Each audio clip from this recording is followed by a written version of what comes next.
hold about on, this I on gotta finish stream. Mic gotta finish this audio round. return. No, I gotta finish this round. No, no, no! I gotta kill the Dark Pitmain. Get out of here! No. Okay, now I'm getting desperate with my smash attacks. I'm sorry, gamers. I apologize. Oh, excuse me. This is not how I wanted to start the stream. Oh, my throat is so dry. I'm playing Luckily, I Smash. have a big boy jug. I was unaware of the Excuse time. I'm sorry, everybody.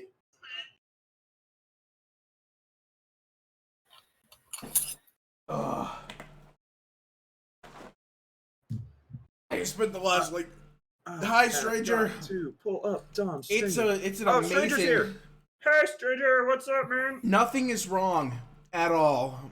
Everything is fine. Everything is totally cool. I definitely didn't just almost choke. The Dark Pitmain is trying to camp me out. Hurry the fuck up and stop playing Smash, I'm bro. trying. I'm trying. Ugh. Just get good and win already. Closing out Twitter. Closing out. Come on, Parker, it is not time to say the N-word. This is the worst time to say the N-word. Oh shit, I just realized I don't have the name of... Oh god, he's somewhere in here, right? Yes, okay, I'm not stupid. I happen to be a smart boy. Zawaldo. Zawaldo! Jojo! Dio! I've forsaken my humanity, Jojo. Have you actually watched that, or have you just seen way too many memes? I watched up through it. season 3 of JoJo's Bizarre Adventure, and I'm working on season 4. I'm not a fan of JoJo's, but I love the memes. Cameron is a bitch, and he can't watch JoJo's.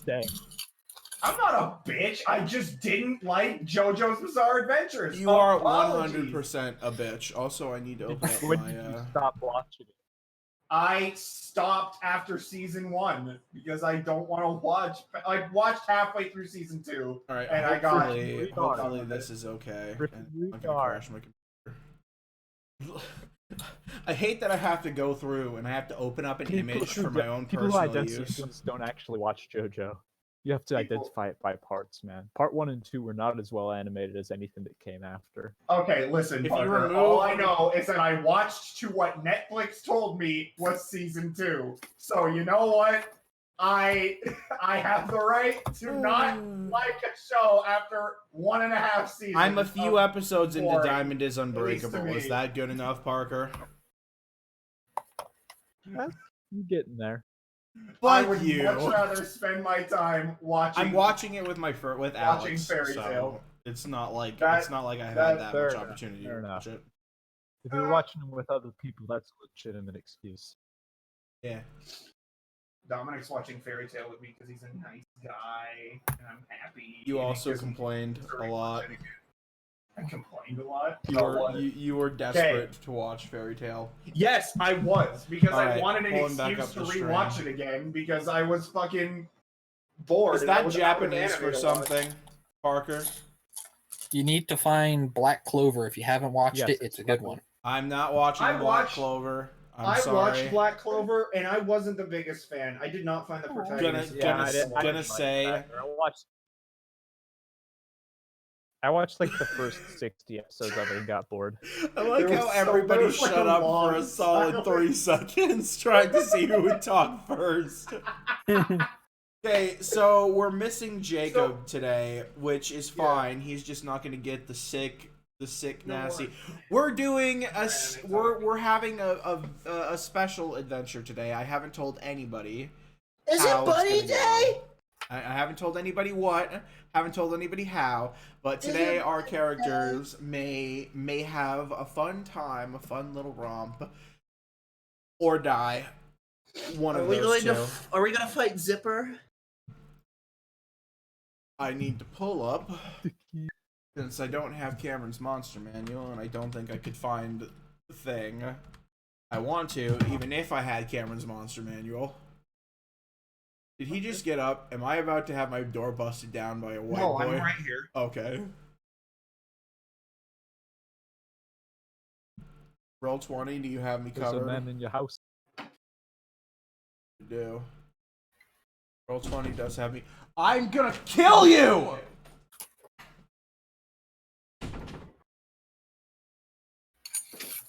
Monster manual. That hurt. You jabbed me in the Books are shoulder, good. you cunt. What? The book jabbed me in the shoulder when you threw it at me. Good. Feel the pain. It's good for Okay. you. Oh my god. Don't Okay. forget Sebastian's character. Wait. Is the overlay wrong? Is the overlay Oh wrong? no. You put Jacob's character instead of Parker's. You're an idiot. You're But I stupid. swear to God I had it right.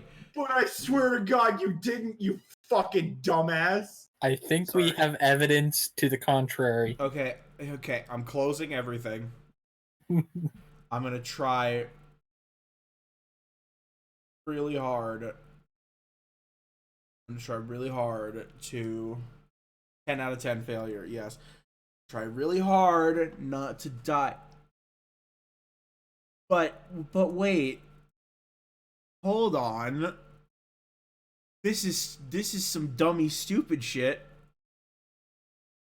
The paint.net image that I saved Oh boy. has the correct overlay, but the PNG image does not. Prove it. What the fuck? I also went back and watched your 76 VODs. They were a lot of fun. Thank you.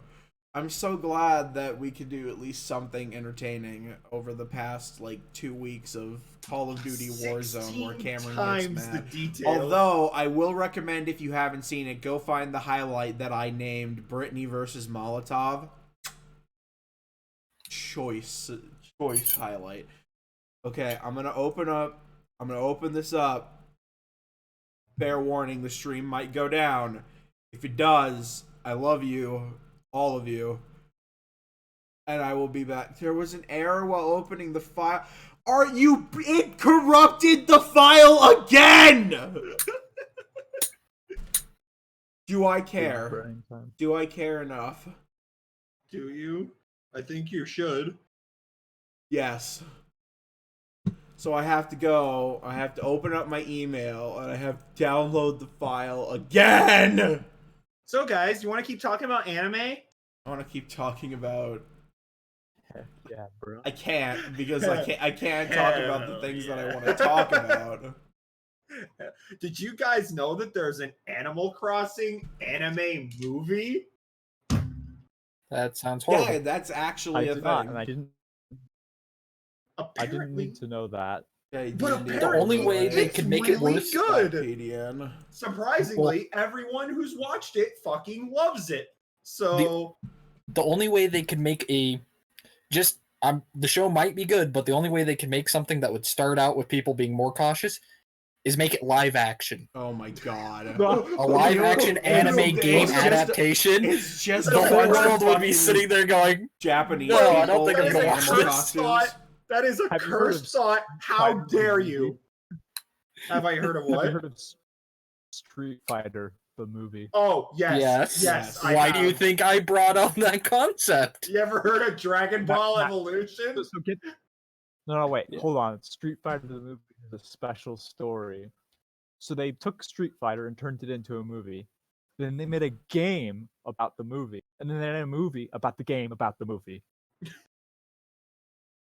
Well, that's Street Fighter. I mean, Okay. I don't know. Alright. My favorite I'm gonna make movie this that's move. adapted from a game is Mortal Kombat. We're schmoovin'. We're that schmoovin'. movie was so entertaining. Like, I can't tell if it was at all good, but I was severely entertained. I will say that. Anybody watch the Sonic movie and watch Sonic Floss twice? Okay. No, I have no plans on watching the Sonic movie. Sadly, It's the fixed. movie itself. I Wait, saw go it. ahead. I spat out my drink like actual spit take. I'm already out of the loop because my brain totally tunnel visioned into fixing the overlay, but the overlay is fixed now. We're due for a Also, new we one didn't really because have it's a looking holiday. mighty lonely down there.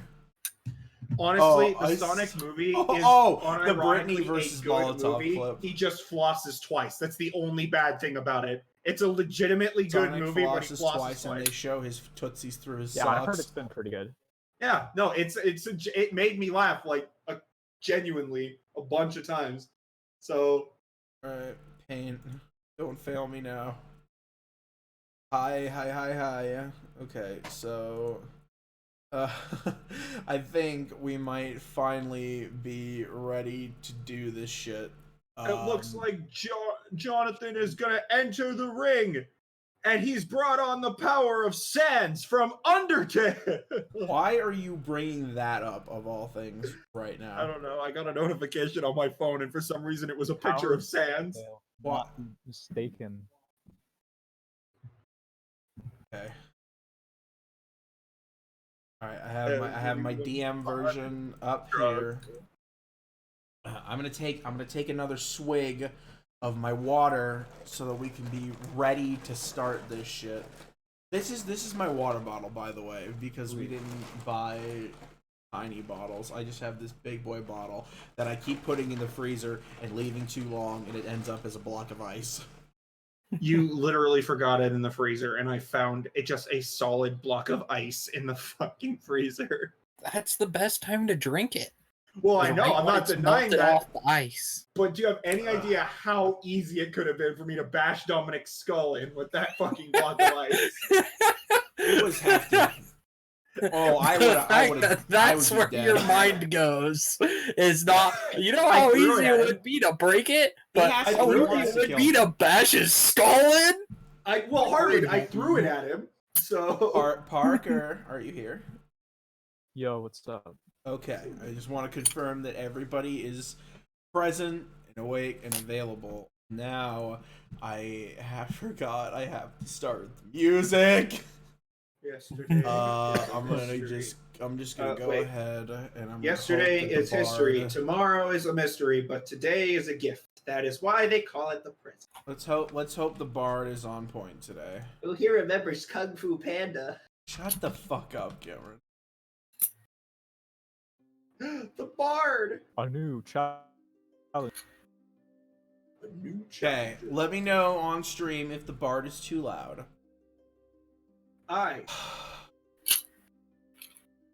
I feel marginally okay.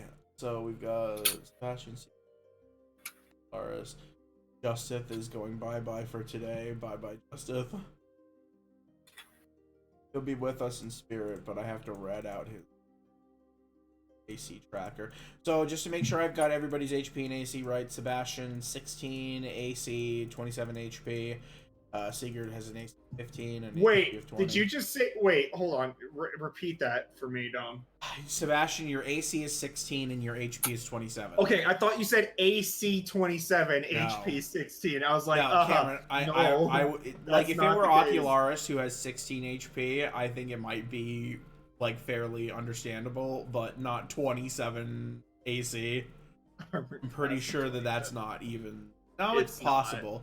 Didn't I? It is. Didn't I? You can get a 30 AC. Yes, I'm pretty sure I got to like 28 AC in that one thing. I think you can get to 30 AC with just spells and abilities. Yeah. No enchanted armor. Also, on top of that, it would be impossible for us to have that AC right now. Yeah, So currently Sigurd not possible. has 20 HP and 15 AC. Naynor has 19 HP and 13 AC. Yes, and he has 5 silver coins tucked away in his armor. You know when I say your character's name, you're supposed to like say, yes, Dominic, you have my HP and AC right. I'm definitely not playing Hearthstone on my mobile device right now. Definitely. Who would be doing that? Definitely not me. Definitely not the one. Whisks on too light. So since Parker is not going to answer me on whether or not I'm correct, we're gonna go ahead and ask. Ocularis has 12 AC and 16 HP. Sounds about right. Okay, cool. I could be killed by the sneeze of a fairy. That is true. I still have the same everything that I told you last time. That's not the point. The point is I'm making sure my tracker is right because I'm just trying to like go through the motions. Oh yeah, wait, I need one more. Queued up here. Here we go. Let's hope. That Guys, this he's is planning to okay. party wipe us. Oh fuck. No, but Oh jeez. Oh fuck. Oh jeez. could He's cause gonna- problems. Who knows? He's gonna pull a Harley and drop a green dragon on us. Okay. Harley, would you I like think to you explain? guys. I think you guys beat the Green Dragon actually. Well, we tried to beat the green dragon really hard, but you railroaded it into killing it. Oh, Like, I that's scored right. like a nat 20 on like persuasion to let us go past, and you're just like, no, it attacks you and kills you all. Yeah, I've party wiped a couple of times. You To be see, fair, you no, deserved was- it more To be than fair, once. It was part of the story to party wipe us, but it was really. Did you like really, send I them was to the kinda mad. 9 hells or something? Is someone gaming on game Yeah, that was during exactly game? what he did. Shame. Stranger Yeah. has it absolutely correct. You need to DM something at some point, Harley. I played like one game with you and I miss it, man. I miss playing. Okay. So if you ever have something to cooking, let us know. I always have something cooking. We are always. The question is how our big. D&D chub is always big at as it half is. mast. Yeah. Okay. Look, maybe not that particular analogy, but we are always ready to play D&D. Listen, Whenever man, we get my the chance. immovable rod is always set and ready. Someone needs to cast an ready- anti-magic sphere on him. I'm ready to seduce the dragon. And I'm just getting. Anyway. I remember I had a dream once where I bought a massive dragon dildo.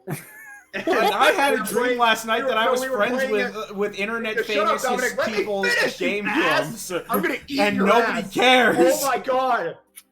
We don't want to hear about your dragon Shut dildo. up! No. Dream. I had this dream where I was DMing a Dragon Rider campaign, which is where I got my idea to make that campaign. But Steven tried to seduce one of the dragons in my dream, and I was like, well, turns out he's male. And I throw the dildo, and it like circles up and it lands upright, and I said, roll Constitution.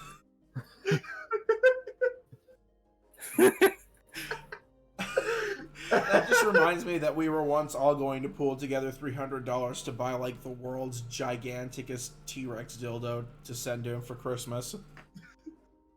But we're gonna put that story aside. It's We're- $400. We're gonna not doing turn that. we're gonna take that, throw that aside. Because it's time. We weren't It's- talking it's- about sex toys, I promise. It's 20 minutes. Hey, according into to this Amazon, those episode. are now essential during the lockdown. Let's not talk about that. I No, mean, if you no, think hard enough, if you Toilet stretch paper it, isn't on that list, but sex toys are. You have to wipe it down with Germex and disinfect your vaginas and assholes.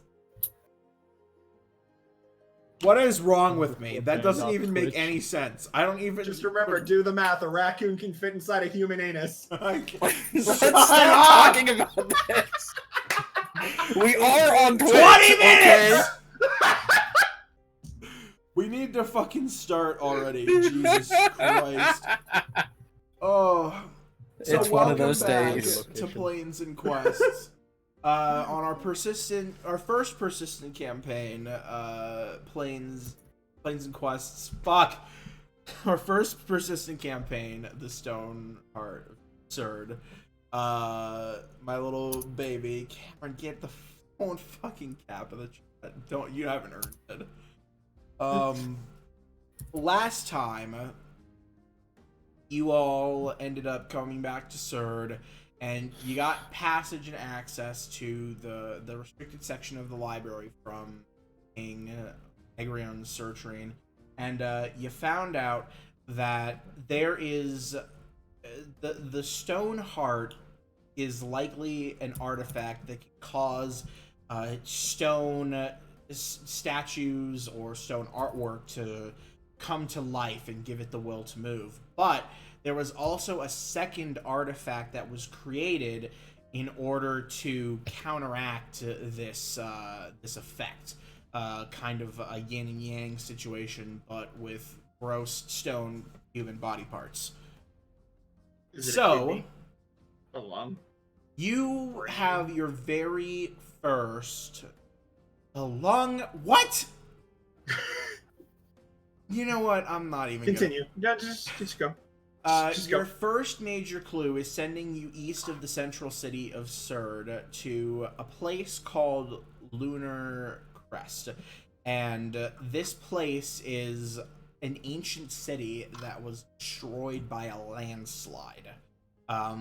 You know from your good friend Regis Hartfield that there are often expeditions and survey groups that go out to research the area, but as far as it's gone, they haven't been able to dig out what would have been a massive castle underneath a landslide. So that is the information that you're going on as you all kind of gather outside on the east gate of Surd. From where you are, it basically goes over. There's a lake directly next to Surd, and it kind of runs down into a river that heads south. And there's a bridge on the eastern side that kind of spans over the river and then opens up into this large planar area, as you can see. Regis stops everybody kind of at the gate, and this gamer would love to have Planes and Quests in video format, so when I listen to them working, I will upload them. Promise. Dom got burned. Look, alright, we're moving to Vegas, and I have lots of classwork. I am only, like, 1% through a math class. Continue, Dominic. I'm a sad boy. I am a sad boy who... Go, Dominic. We're playing D&D. Go. Anyway, so Regis kind of stops the party at the gate, and he kind of looks at you guys, and he gestures out to the plains ahead, and he says, so basically what you have here, you can take either the northern path that leads up towards Wind's Rest, or the southern path that leads down to the town of Mostwig. But either way, this is going to be about a 2-day journey. You're going to have to make it to one of the towns, probably stay there a night, and then move on to Lunar Crest. That's always how it's been when I would go out to survey the area. Do you guys have any preference on which way you'd like to go? Which way is more dangerous? Hard to tell. These days the roads have been pretty safe. I would say that the area around Mostwig is definitely much more forested at this time of the year too. They have a festival, but usually with the amount of hunters that live around Mostwig, it's pretty safe. Although I hear that there's some kind of local tradition in the spring, something about them staying inside at night. You'd be best to go there and ask somebody yourself. I'm not too interested in Mostwig. Wind's Rest is just a little mining town. Not really much to say about it.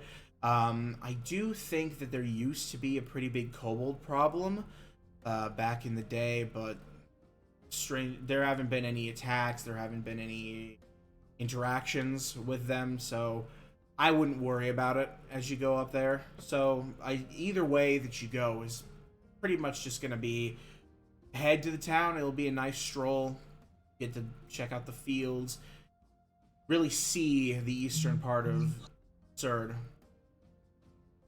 and Fiorin. Okay.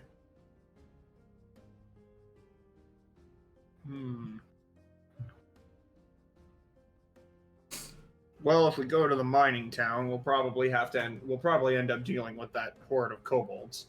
Do you think anybody would pay us to deal with the kobolds? Like I said, we haven't had any interactions or problems from kobolds a long time. I would be surprised if there are any more than just a few, or maybe even just one camp left. It used to be such a problem that the roads would be heavily patrolled and caravans would need guards, but nowadays the roads couldn't be safer. So if you're looking for work,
And all in all, the roads seem pretty safe around here. Whatever problems they had must have been taken care of, or they've been doing a really good job at population control of monsters. So it takes you all the way until about late evening, and you scooch your little buttholes all the way. Thank you for that image. You're Wonderful. welcome. The entire party just scooting their booties. And you end up outside just this big wooden wall. It's actually, if you imagine it, it's a wooden spike wall, basically. Sharpened like logs spikes. Like a bunch of vertically. logs. Yeah. Vertical log spikes. To the right of this large gate that is also composed of these same logs, you see a watchtower built of about the same material. You imagine it must be wood gathered from the nearby forest. And up at the top, a half-elf man like peeks up out of the woodwork and he says, "Hello there. You here to visit Mosswig?" Greetings. Yes, we are. My name is Sebastian. I'm a paladin of Bahamut, and we're just seeking passage through town. Right. Nice to meet you, Sebastian. I'll just call down and let them open the gates. And he like turns away and he shouts down, "Hey, we need the gates open in here." And you just hear like grunting as like a couple of people like or at least one person, you think. He grabs a rope. You can't see this, but basically the guy opens the gate for you. He pulls it open with a rope. X-ray vision, I can see it. He pulls it open with a rope. You can see the rope after it's open, and you see lying before you what you would imagine a larger version of a hunter's village to look like. You see what look like wooden huts that make up most of the buildings. There are a few that are a bit nicer than the surrounding ones, but it looks like this is generally the place for those who are more outdoorsy, the kinds of people who would wake up in the morning, walk into the forest, and grab a mushroom and just eat that shit. In a good way. That doesn't sound healthy. In a good way. Guys, If you know what you're doing, you can actually do that. Yep. Yeah, it's true. So But you toadstools notice make a good daily snack. Raw, okay? Raw toadstools. Good daily snack. Anyway. You notice that the road kind of cuts directly through the center. From where you're standing, you can see the road kind of curve just a little bit, but you can see on the other end of town the other end of the wall and the other gate that would send you out the south, or excuse me, the east side of the city. Please excuse me. I don't know why I So, wrote should it we down. lay over here in Mosswig? Or should we just continue on to, what was it called? Lunar Crest. Lunar Crest, that was it. I can't show it on the map because paint sucks bingo balls. We probably It's on want the to right, we know that. lay over here for a night, then continue onwards. Okay. It's probably a good idea. Sure. So that way we aren't camping on a road. Always Yeah. good to stay in town. And get murdered by a gelatinous ooze who happens to be passing through. Gelatinous Just blob. cubing its way. I don't know. Yeah. It could be the Lich from Steven's campaign has the Book of Darkness and the Staff of the Magi as a Or just- Lich walking down the road. Strahd. That's Or yeah. He She just can Strahd kill a god randomly just showing in a up. second. Well, this Lich would turn Strahd into a kitten. Oh, I'm sure Yeah. it would. He's terrifying. So, as to you guys cast kind the of make void. your way further into the town of Mosswig. Sorry, Parker, I didn't mean you. nothing, no matter. Okay. Good. Oh. Yes. Go ahead. Dude, Okay, we're friendo. gaming. So as you move into town, you end up in what you could call a plaza. There's a couple of like people just kind of hanging around. There's some benches, what look like what you would compare a picnic table these days to, just kind of long places for people to sit and relax after their day. There's what appears to be a bulletin board for flyers or something like that, but what definitely looks like an inn or some place that would be an inn or building that has a sign with a mug of ale on it. So it's an inn. It's an inn, or at least you assume. I'm going in. You're going in the inn. Sounds In about I'm right. gonna follow to give him backup because he's gonna fail at something. He's gonna walk. He's gonna trip on the door you frame. meanie. And he The kind of like ladybug stalks and calls. he kind of like bursts open the door Somebody. as he walks You in. do that. And he looks- You turn heads at the bar, and genuinely, it seems like you like startled a couple of people. Like it's not like they're angry; it's just like they look genuinely like, ugh. Sebastian tries to crack a smile. Said, "Looking for a room for one night." As he looks towards the bar. The bar, which is like several like feet away from you, like 20 feet. Not 20 feet, excuse me. That's way too short. That's a lot of tootsies. About 40 feet. I don't have all of these places brained out. But about 40 feet from you is bad DM time. But about 40 feet from you, like the guy behind the bar, he just kind of looks at you and he clears his throat. Yeah, come on over here. We'll get you all set up with a room. He like marches his way towards the bar and he like puts one or his left fist down on the bar. Says, "How much?" Well, let's see. Standard fare for a room around here for you said you wanted a room for the night. It's gonna be about 5 silver pieces per person per room. He takes out 5 silver pieces, Expensive. puts it on the table. And the guy swipes up the silver pieces. And What time is it, by the way, in game? in D&D land? It's late evening. The sun has very much set by now. The hues around. Can I you are roll to basically persuade him to lower? You want to try Can and I barter roll with him? and try and persuade him to lower it? Yeah, Yeah. sorry. What would you say if you wanted to like get him to lower the bar? You can go ahead and roll the roll, but give me something that you might say to smooch him up a little bit.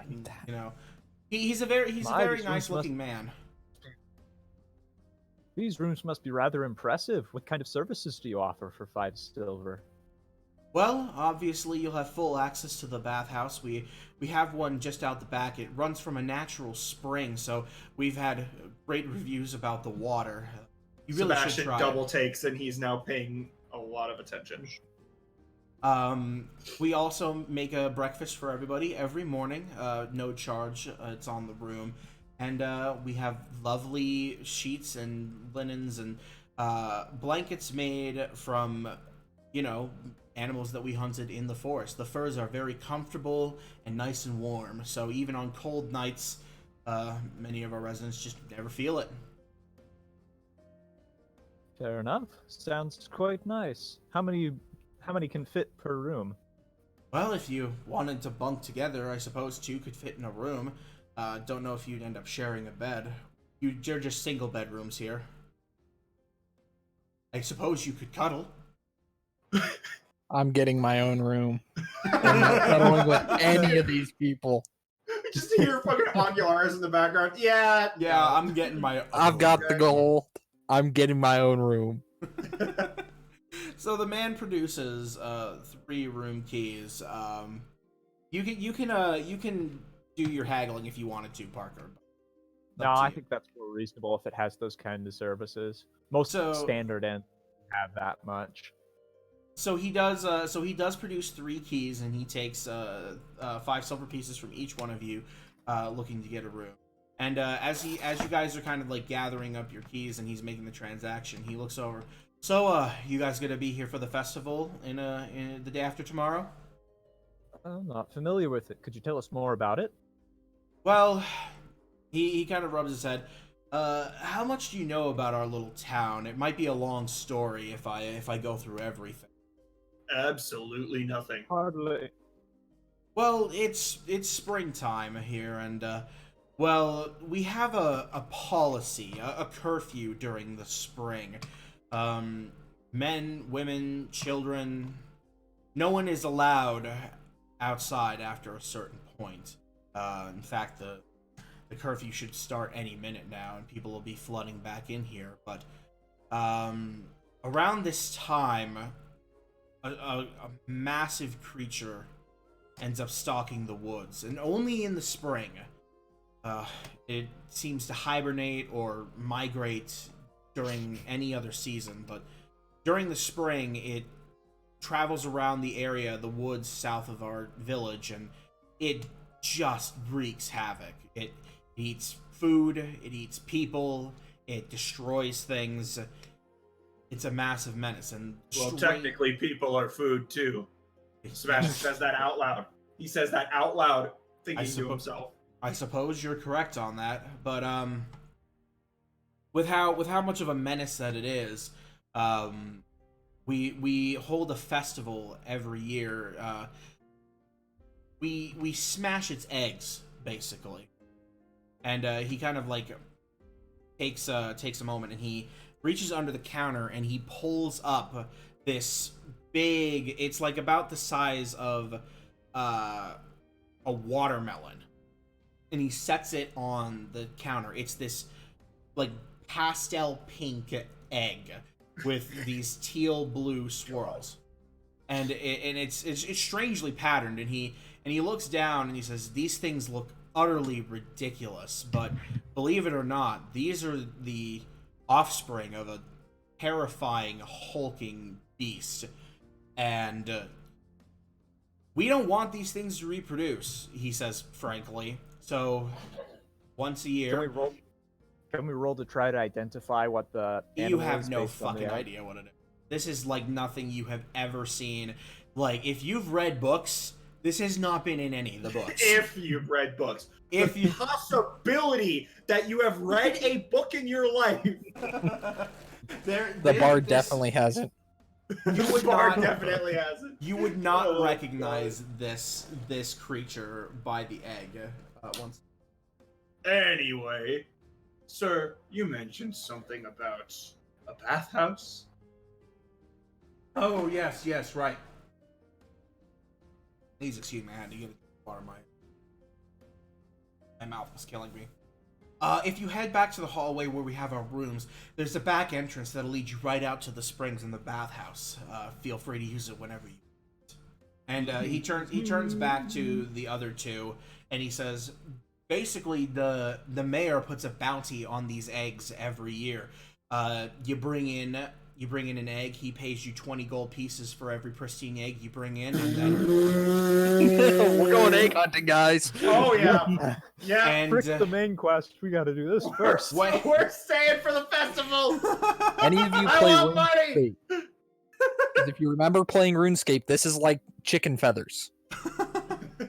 I he forgot about he that. takes a moment to recover So because of all of that, and he says, and then everybody who brought in eggs gets to take one egg, bring it into the center of town, and smash the shit out of it.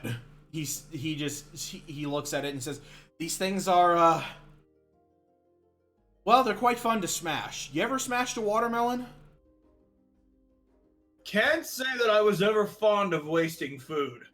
Well, don't worry, this is Pick on not a the beach waste, during and a beach episode. they always seem to have something inside of them beyond all of the yolky stuff of this thing's young. They have strange bits and baubles inside them for This some sounds reason. like Strange some bits of what was freaky that? deaky voodoo shit. You haven't even been told. I haven't even told you about what the creature looks like, have I? No. It's a velociraptor. It's, you're not far off. He says, looking at you. Imagine, if you will, a gigantic, hulking, lagomorphic beast. It's a disgusting thing. Sightings of it around this time, you wouldn't believe how many people see it. It's not shy, but it stalks the woods at night, and if you're watching from the windows, you might catch a glimpse of it out in the woods. How much would the bounty be on this creature? The creature itself, I don't know how much the mayor would pay for the creature. But I know for a fact that he pays 20 gold per egg every year that gets brought in. A lot of the town's funds go into this, and we've been able to keep the population from, well, growing, at least as far as we're aware. Kind of like looks down a bit. Terrifying to think about how many creatures of the out there. But anyway, what's up? So if everyone can find it from each other, it doesn't make a central nest and it just lays them all over the place? You might want to actually ask the mayor about that. I'm not too knowledgeable about the creature's behavior, but he's been compiling some information from our hunters. He might know a bit more. Hell, he might even send you out specifically to find the creature's nest. If we could destroy it, that would be fantastic. But so far, our hunters haven't been able to actually pinpoint down a centralized location. Usually, the thing just goes through, tearing people, animals apart, and every time there's a carcass, there's an egg left behind. Almost as if it reproduces after eating. Ugh.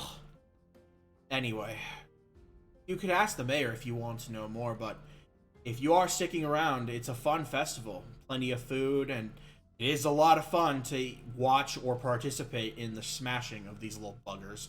I got this one quite a while ago, a couple weeks ago, and I've been waiting to smash this little bitch ever since. Well, Has there been any attempts to see if they're any good for cooking? Yeah.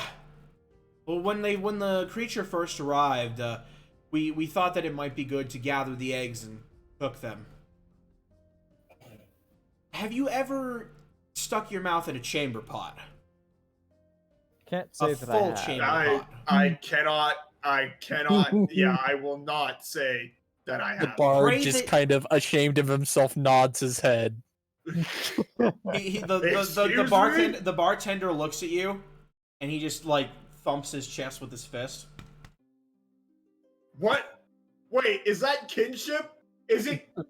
Does it? Sebastian is utterly confused. And Some now of he's us in his have own- done terrible things under the influence of alcohol, but yeah, that's I about went to the bard taste. college, man. Things happen. That's about what it tastes like.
to the bath, and you do all that, and by the time you are, the Dragonborn is already in there bathing his dog.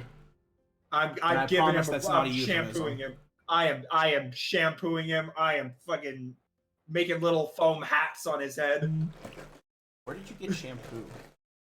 I don't know. Do they not provide soap? There is soap. I'm just soap. I'm just joshing you. You little. I am making little bubble hats on his head.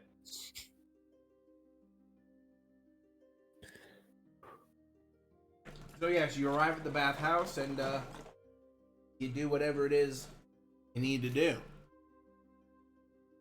It's probably bathe. That's what I'm doing. Yep. Rest in the weary bones. Those weary bones. So you all kind of take your time and you rest your spirits. You get clean. Hold on. Harley, were you trying to say something? No, I'm giggling at myself. Okay, I am making my list of insults. Oh. Okay. So I'm ready to hear them. No, I have a list of like 50 right now. Okay, Ooh. it's going good. I'm Alright. going to 100. It's almost Are like you I gonna should have roll done for that each for time? Yes. Yes. I won't even know what I'm about to say until it comes out. You're gonna just end up calling somebody a pussy again. Oh, I've got better ones. Oh yeah. Oh, yes. Okay, I can't wait. I can't wait. I can't wait. So you guys all kind of gather together and you go to your separate rooms and you sleep. And unless there's anything else anybody wants to do before morning time comes. Other than gather all my equipment, put Sigurd's armor back on in the morning, and get her done. Yep, you guys get back to the as advertised. The beds are very, very comfortable. A couple of you have wolf skin. There's also deer skin. Okay, I'm blankets, thinking of Finn's bed from Adventure Time. Yeah, you know what? That's not too far off. Just it's covered in animal skins and furs. Very, very good animal skin beds, and you all awaken incredibly refreshed.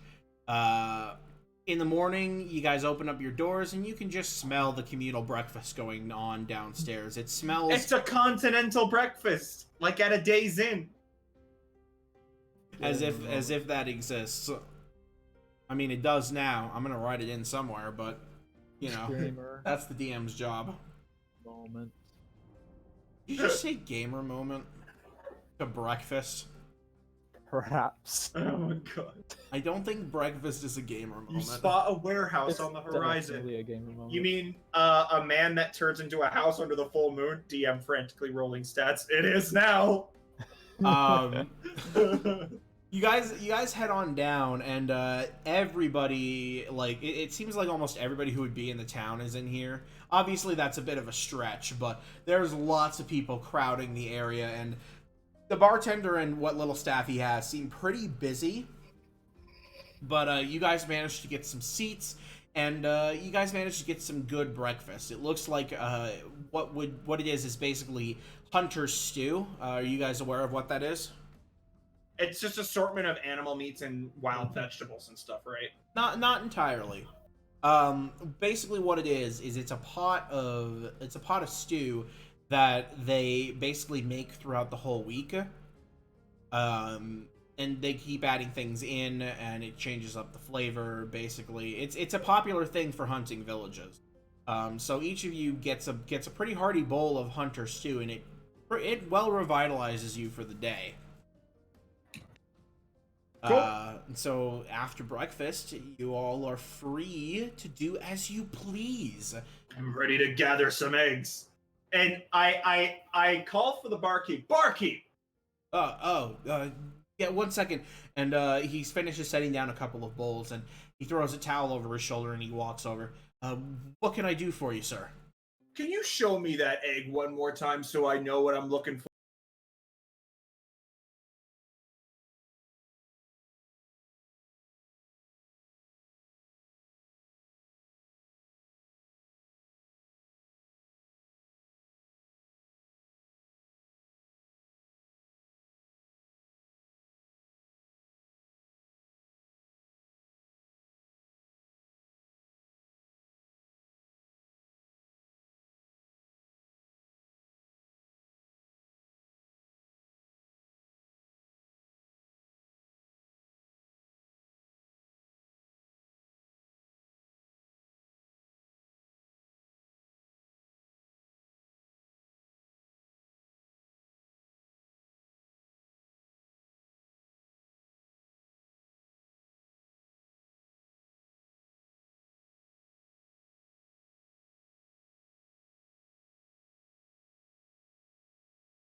Nasty, bro.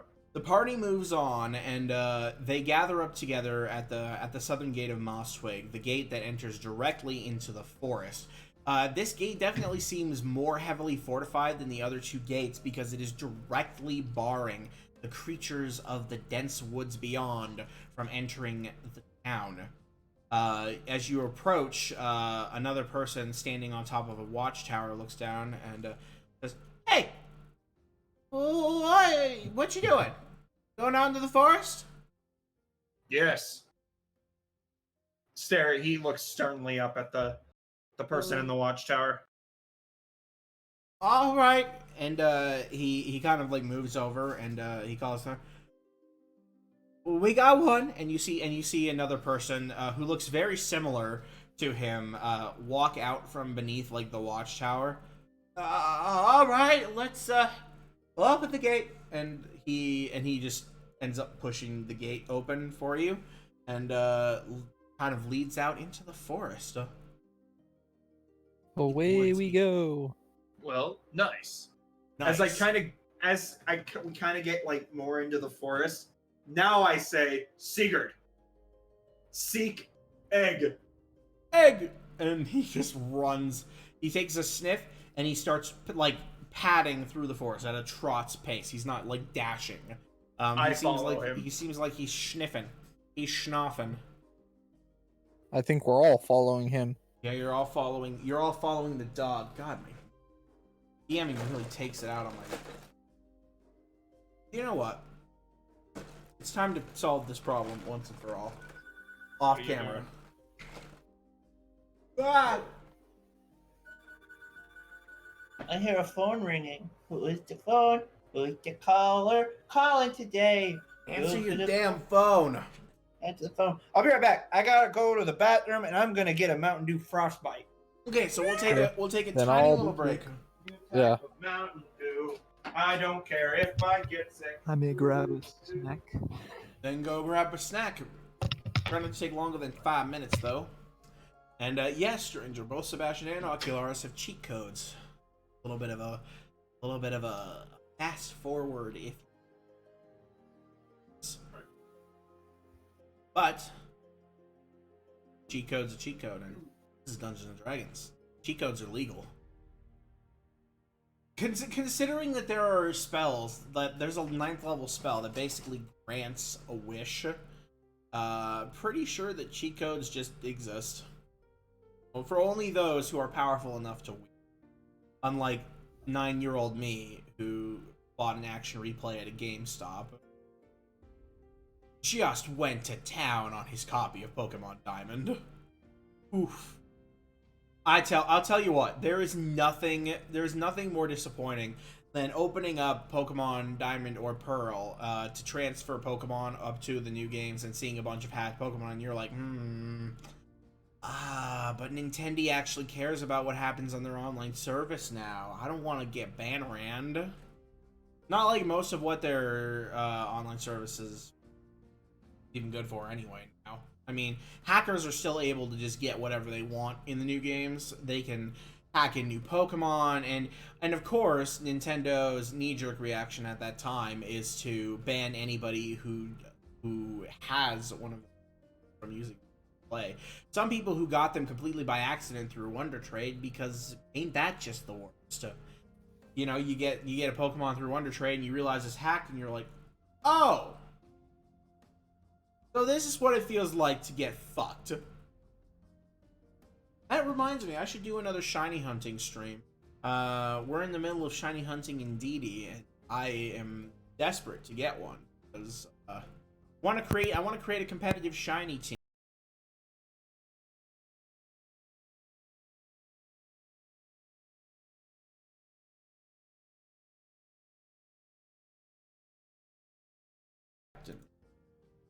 That doesn't sound right.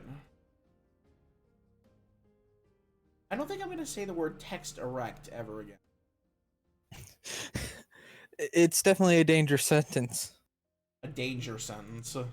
Like a danger noodle, but it's words. Now I'm just thinking about like one of those like word mosaics where they like make an image out of a bunch of words and it's like a snake. So it's just danger words. Honestly, I'm not as funny as I think I am. I promise. My comedy is like in the term of social media and or Twitch/YouTube influencers. My comedy be like this, while everybody else's comedy be like this, unless they play Call of Duty, in which all of their entertainment value is like in how many kills there are on their leaderboard cards. Like, come on.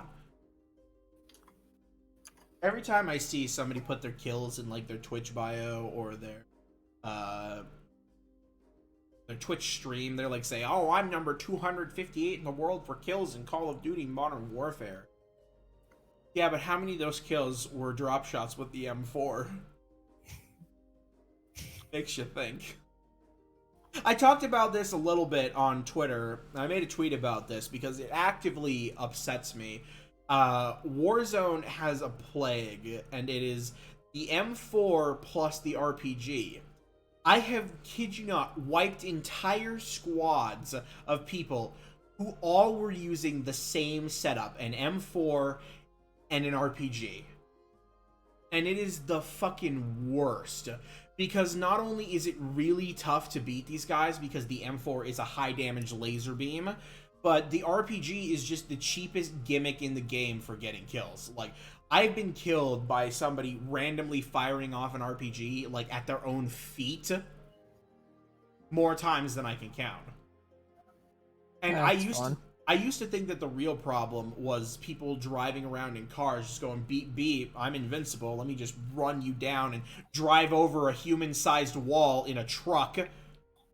I don't think trucks can drive over 6-foot-high walls. I don't think that's possible. Depending on the truck.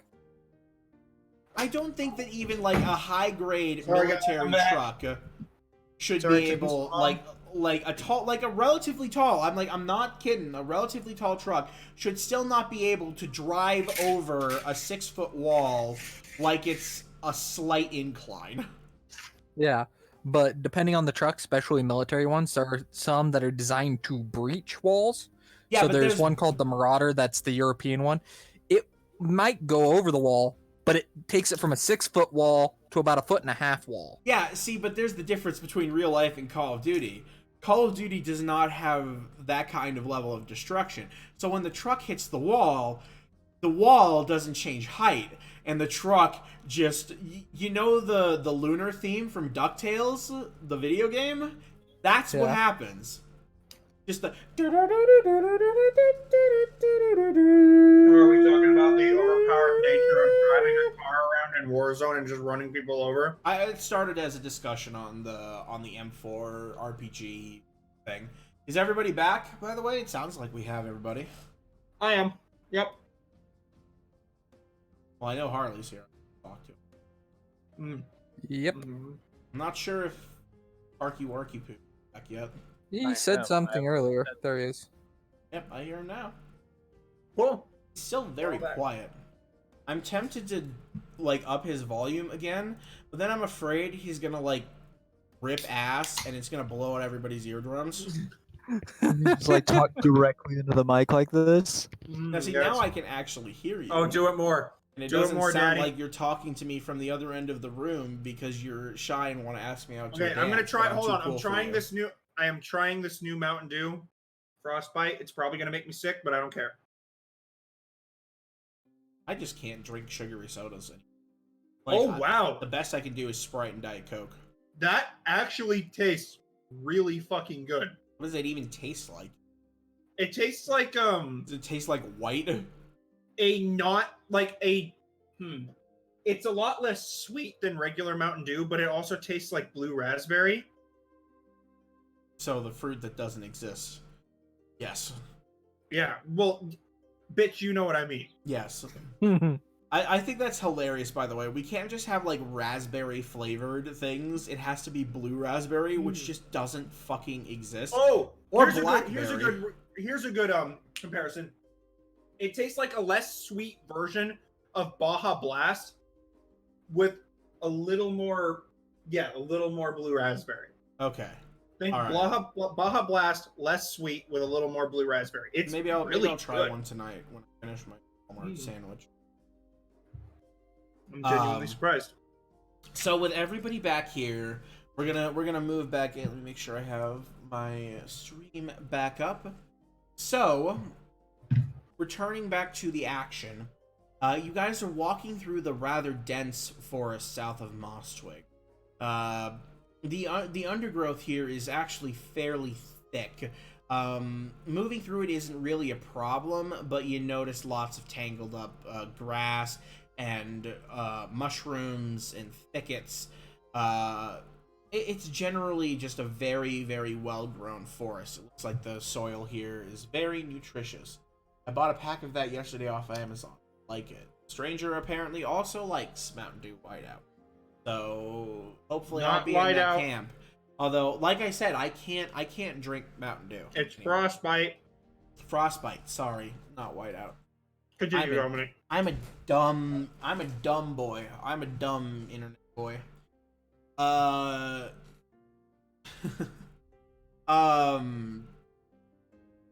lost my brain. So you guys are traveling through the forest, and suddenly Sigurd's ears perk up, and he sniffs the air, and he barks the word egg again. Oh my god. And he dashes towards, like, he just dashes into the forest, like, fairly quickly. So you have to start running to pick up the pace and keep pace with him. I run.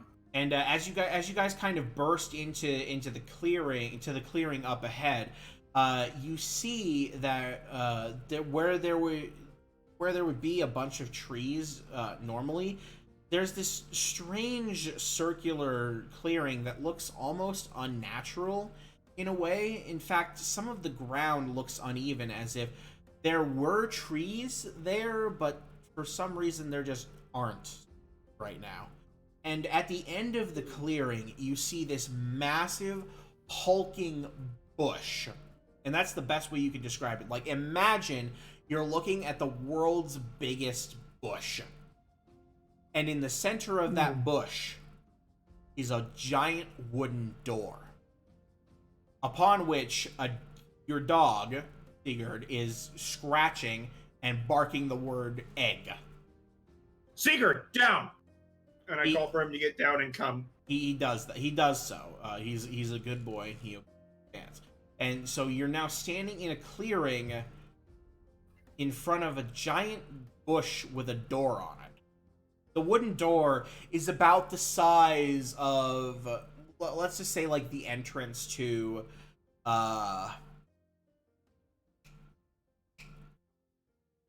Use that big boy brain.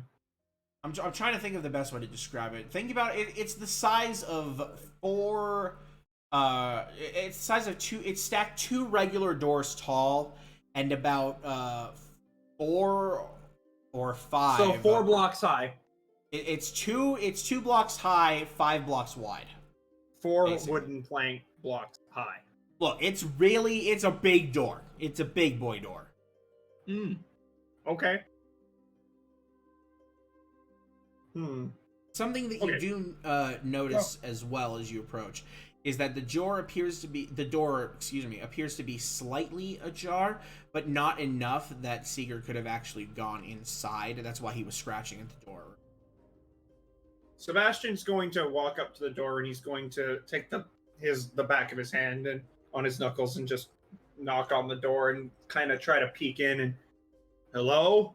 Is anybody here? You hear the door, you hear the knock on the door, and it just kind of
So we're in.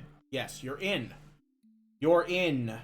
You're in a strange place. The door behind you doesn't slam shut or anything like that. It remains open as you guys enter. But strangely enough, even though the bush is massive, you definitely get the feeling that it's bigger on the inside. Okay. So Sebastian's going to... strange laughing coming from Parker's. Can't tell if that was Sorry, him. Background sound, and I'm still getting all the audio cutting. Okay. So anyway, on to you, Sebastian. What were you gonna say? Sebastian's going to look around the room, and he's going to see if he can get his bearings. Is there anything like that would seem like a point of interest? Like any... In like, this room? I don't know. In this room itself, where's my...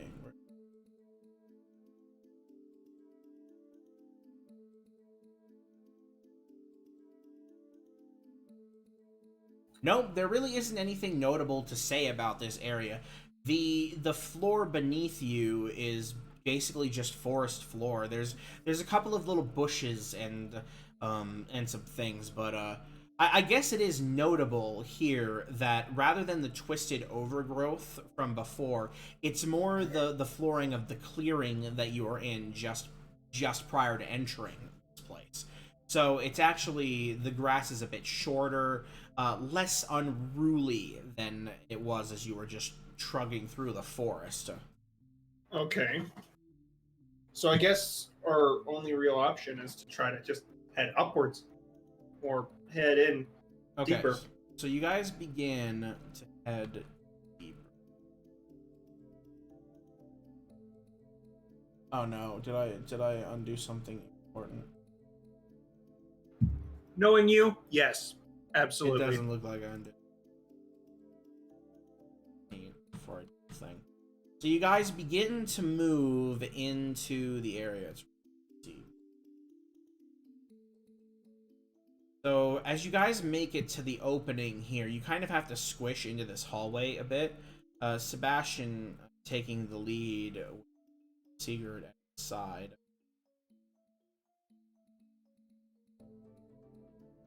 And then we're gonna have Ocularis right about here, Anor picking up the audio.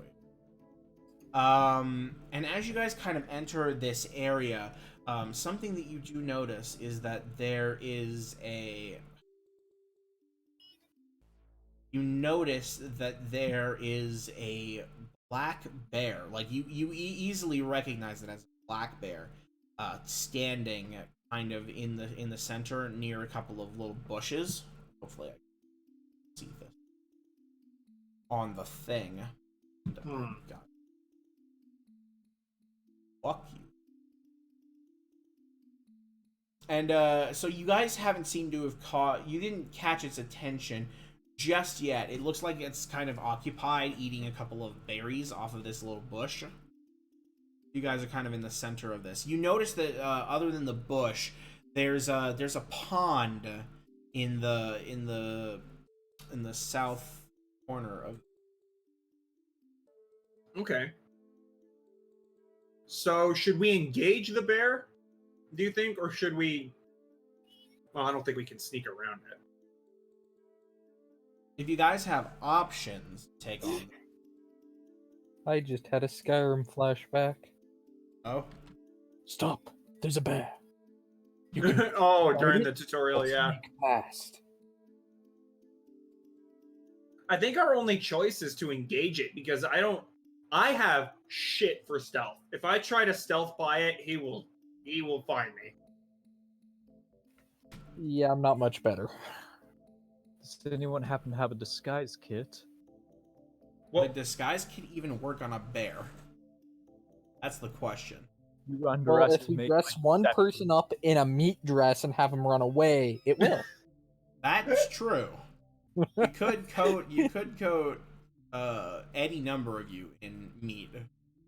And What's assist. faster, a bear or a husky? I don't know. I would say Probably a bear. a bear, actually. Probably a bear. Bears are They can get up to like 60 miles an hour. They can't do that very no. long, pretty but they swifty. can. I know they can get pretty quick, because they can keep up with cars at a sprint. They can't do it long, but they can do Black it. bears can run up to 50 kilometers per hour. Or That's- yeah, 50, which yeah, is about 50 35 miles an hour. No, sorry. It's 45 to 50 mph, so that's miles per hour. Hmm. So they can run 50 miles per hour. Yeah. Can a husky run? A husky can run up to 28 miles per hour. Nope. Nope. That's a bad idea. Doggo, Sounds like a doggo. great idea. That bear will catch up to the dog real quick. All right, guys. We all know what's gonna happen. We're gonna have to engage. Gonna have to engage. We're gonna have to fight this thing. Well, it is a Can we black roll- bear. It's not like a grizzly or something, so it would be easier than fighting a grizzly bear. So It all depends on. I would honestly, Harley, if I had to choose to either fist fight a black bear or fist fight a grizzly bear, I'd pick the black bear. If I had to choose. Faster. Why are bears so cute and adorable, but actual Until they're killing ripping your machines? throat out. Yeah, they're. You forget that they're apex predators.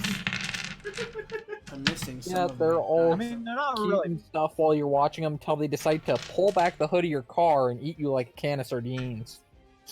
I'm Look, sorry. See, someone those, got are, me those, are, burgers today. those videos, and then there's the videos where you see a car drive up, and there's a bear sitting behind a fence, big old grizzly bear, and the woman like waves at it out the window. She goes hi, and the bear looks at him and shakes its paw back, being all cute. Then there's another video where a guy kicks a bear in the back of the heel, and it fucking mauls him. So Yeah. It all depends on the bear. Yogi's a great Get bear. off And my I'm not talking about the property! animated one. I'm talking about my grandfather's pet bear. oh my I God. can't Did you believe hear? that exists. Did you, Harley? Did you hear about the Pavlov foxes?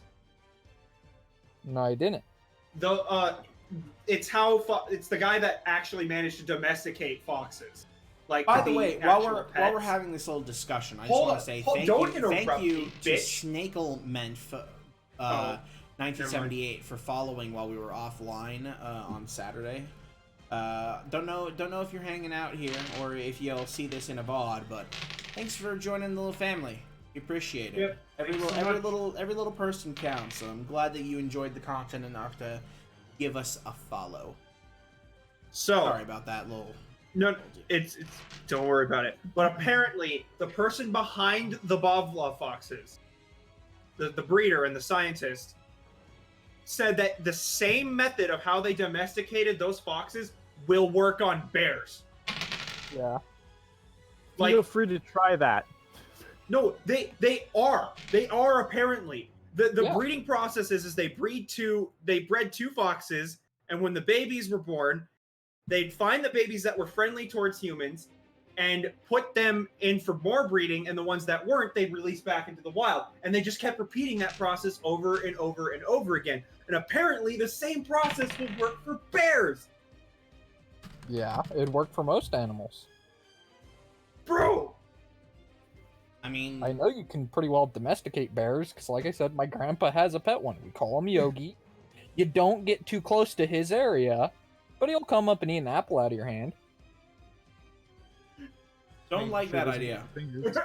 That's still scary though, Harley. I'm not gonna lie. That's terrifying. Terrifying, but Yogi and my grandfather have a deal, and they stick to it. So, Also, apparently it's possible to work with... He thinks it's possible to work with alligators. I don't think that's true. Lizard But brains I know- actually don't allow for it. Yeah, I know. But I think it would be really funny to have a pet alligator, and when somebody Attack invades your alligator. house, you command it to attack, and it fucking waddles its way up to them and mauls them to death. you don't need an alligator. You get it an animal called a monitor lizard. It looks like someone shrank a dinosaur. Or a You chihuahua. can put a collar on it, and when someone comes in, a miniature dinosaur comes around the corner, hissing, jumping, spitting, biting, and they just Did you- leave. Yeah. Did you hear about the pet alligator in Florida that was defending a bunch of drugs? These guys trained an alligator to like sit on top of their pile of drugs and protect it from the police had to euthanize the alligator that was just fighting fighting them off Now as they it's tried to Florida get at these alligator. drugs. That's really fucking That's funny. amazing. That's really funny. Those are some smart methods. Well, So- wait, how do they get to the drugs? There's a bear. Okay, yeah. Sorry, Oh, we're yeah, playing yeah. D&D. We're playing D&D. We're playing I'm Dungeons sorry. and Dragons. There's a bear. Okay. If wants you've to make the chosen to first move? engage, you've chosen to engage. We Let me haven't made any moves yet. Try to make a So- sneak attack. Do it. I don't have. We only have to be a Cameron. rogue to do sneak attack. Forget about it. I'll just Oh my shoot it. god! I had a mini heart attack just now. What? Forget about it. I'll just shoot it. I It heard, can't I heard what touch sounded like. you won't be affected. Sorry, go ahead, Parker. If you just let me do a Eldritch Blast and you can tank, that way I can get a free attack before it knows that we're here, Original and then we can kill it attacks. more easily. That works. Eldritch Blast. Eldritch Blast. Sound At good? will spells at my fingertips you cast. Are we good? In voices, the Well, cleric that's isn't good. happy with my life choices. I'm sorry. Anyway, there's a bear. No, we should link that. We should link that. There's a bear. There's a thing. What's the plan here, Okay. guys? So he's gonna Eldritch Blast it, and I'm gonna get in its face. Okay. Yeah. So I'm staying Sebastian, towards the back. Sebastian, you're gonna have to move in and kind of get out of the way in order to give Nanor a clear shot. But you could Okay. do that. So you're gonna move into the room and kind of get out of the way. Yes. I'm gonna start. You know what? I'm just gonna. This is how it's gonna be. Sebastian moves to about right here. I'm just gonna do D for dog. Okay. So Nanor is here, and Ocularis is here, and then up here is the bear. Who Sebastian, as you move into the area, the bear sniffs the air and it turns to look at you. So now that Sebastian is in, we're gonna let Nanor fire off his Eldritch Blast, and then we're gonna roll initiative. So everybody roll me initiative except for Nanor. Roll me Eldritch Blast. Smack the bear. I got an 11. Go ahead and roll me damage on that Eldritch Blast. Oh, sweet. I didn't actually think it would hit. Low AC. I mean, it is a bear.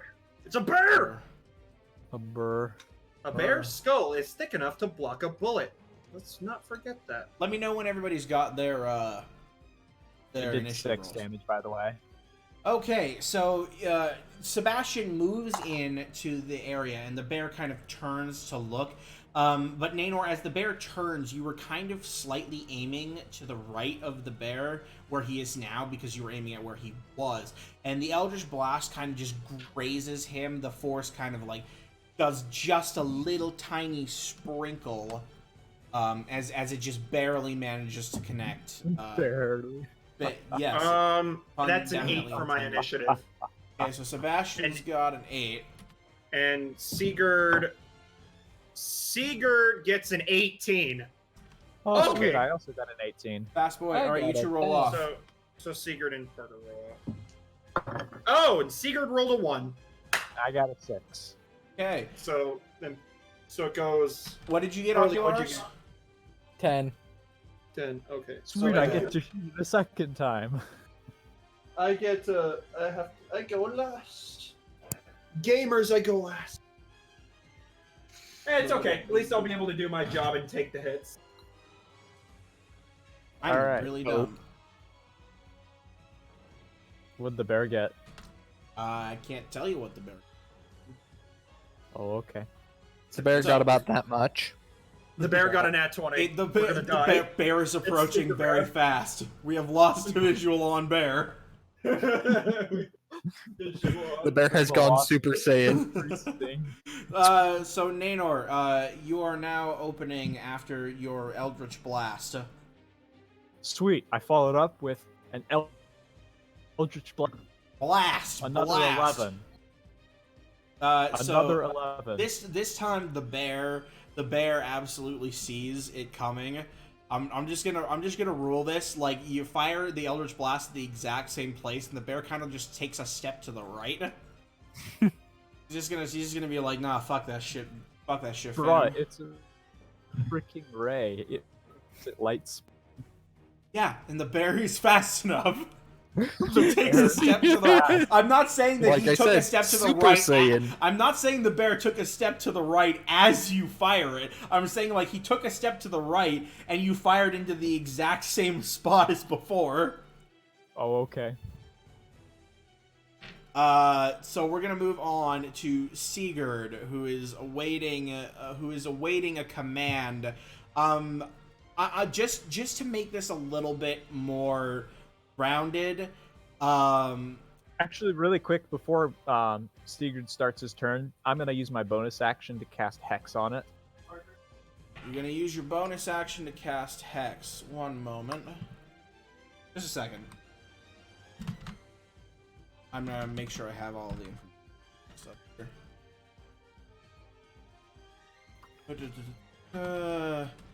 You know, God, you see, I told myself that I wasn't going to learn all the spells and make me crazy. But I should at least know these ones. X is pretty.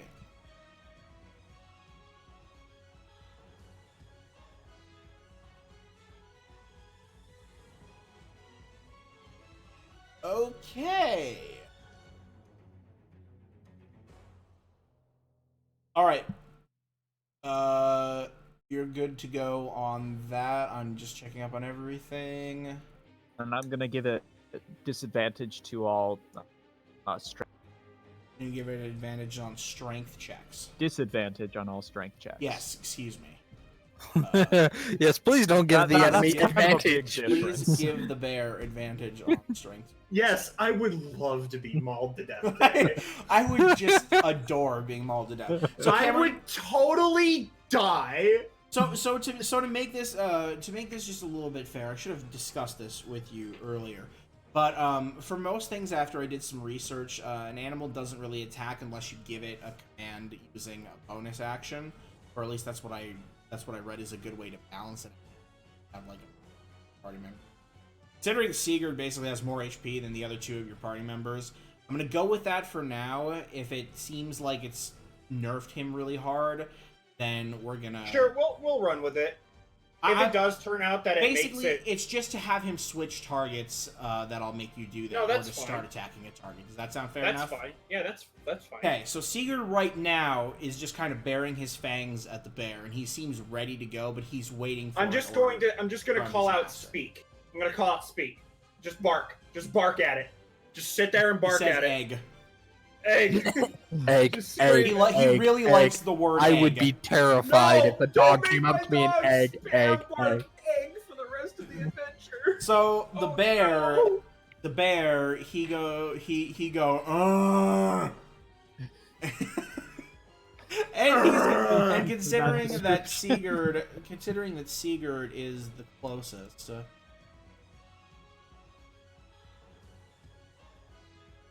Considering that Sigurd Wait, is is- the closest. Is he? Yeah, you're the closest to the bear. You are S. Or not Sigurd. Wait. Sebastian. Yeah. Fuck. Okay. All right. Both your names start with an S. It's really fucking with me a little bit. So here's the bear. He's right here. The bear moves up and he's gonna hit you. He's going to I go. put my sword down. I'm two-handed. He's gonna swipe at ready you to with take his claws and he's gonna bite at you. So give me just a moment.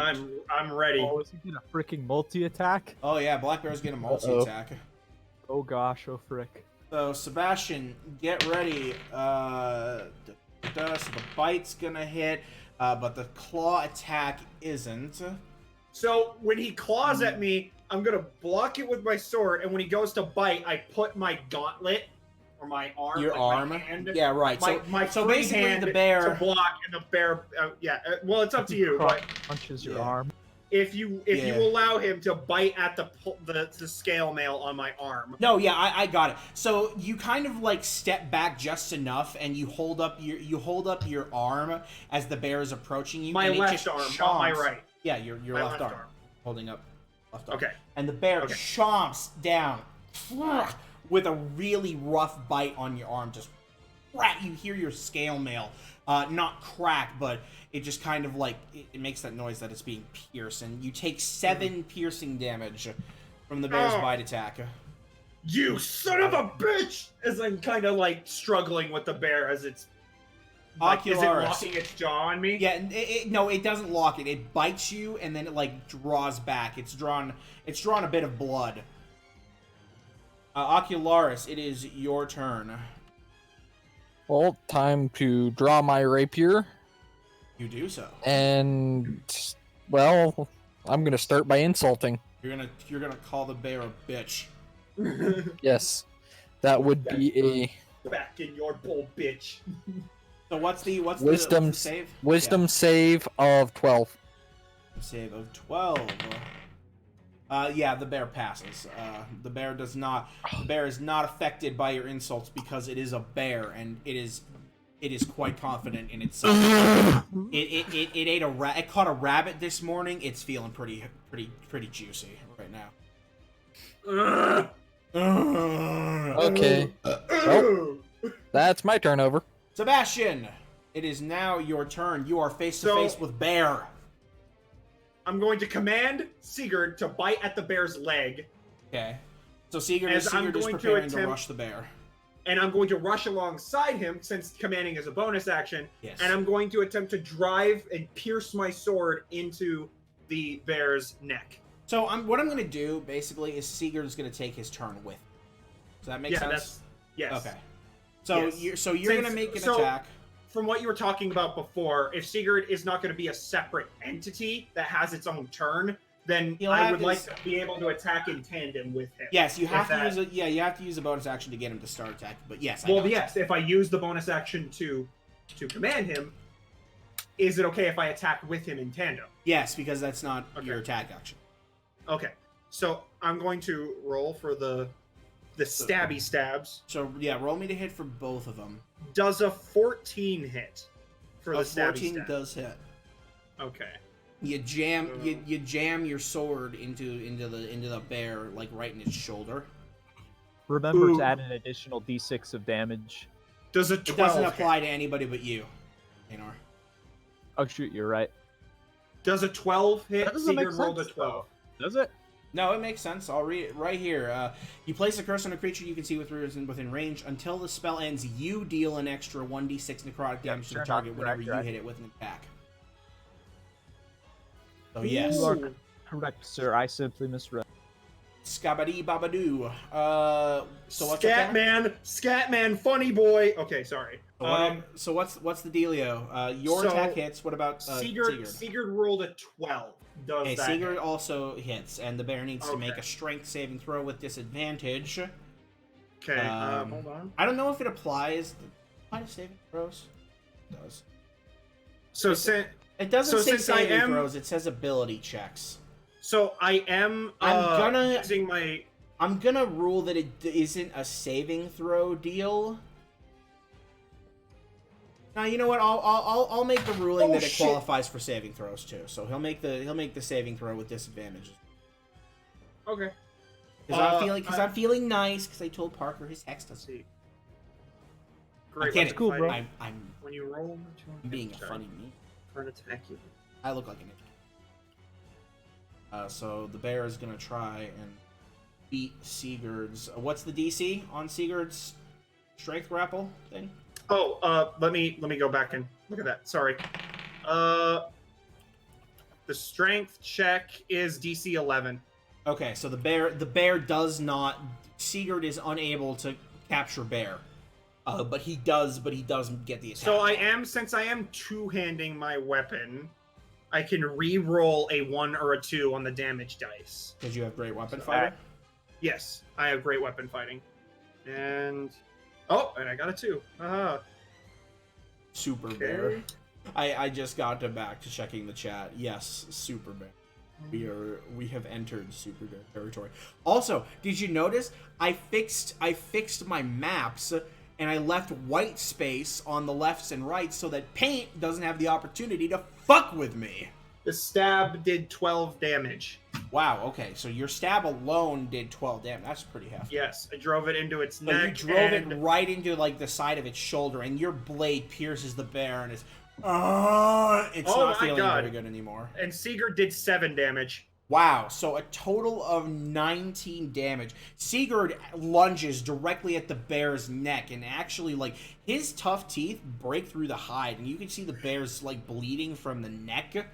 And your stab wound did a big number on it. The bear shakes Sigurd off, but it stumbles a little bit. It seems pretty hurt. It's pretty bloodied just from those 2 attacks and the Eldritch Blast from earlier. Speaking of Eldritch Blast, it's now Nanor's turn again. Excellent.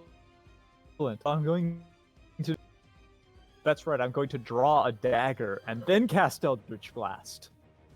You draw your dagger, and then instead of using the dagger, you cast Eldritch Blast again. So go ahead and roll me to hit with Had Eldritch to freak Blast. them out a little bit, you know? Oh god. Oh my god. I keep dropping Oh my boy, dice. a 12.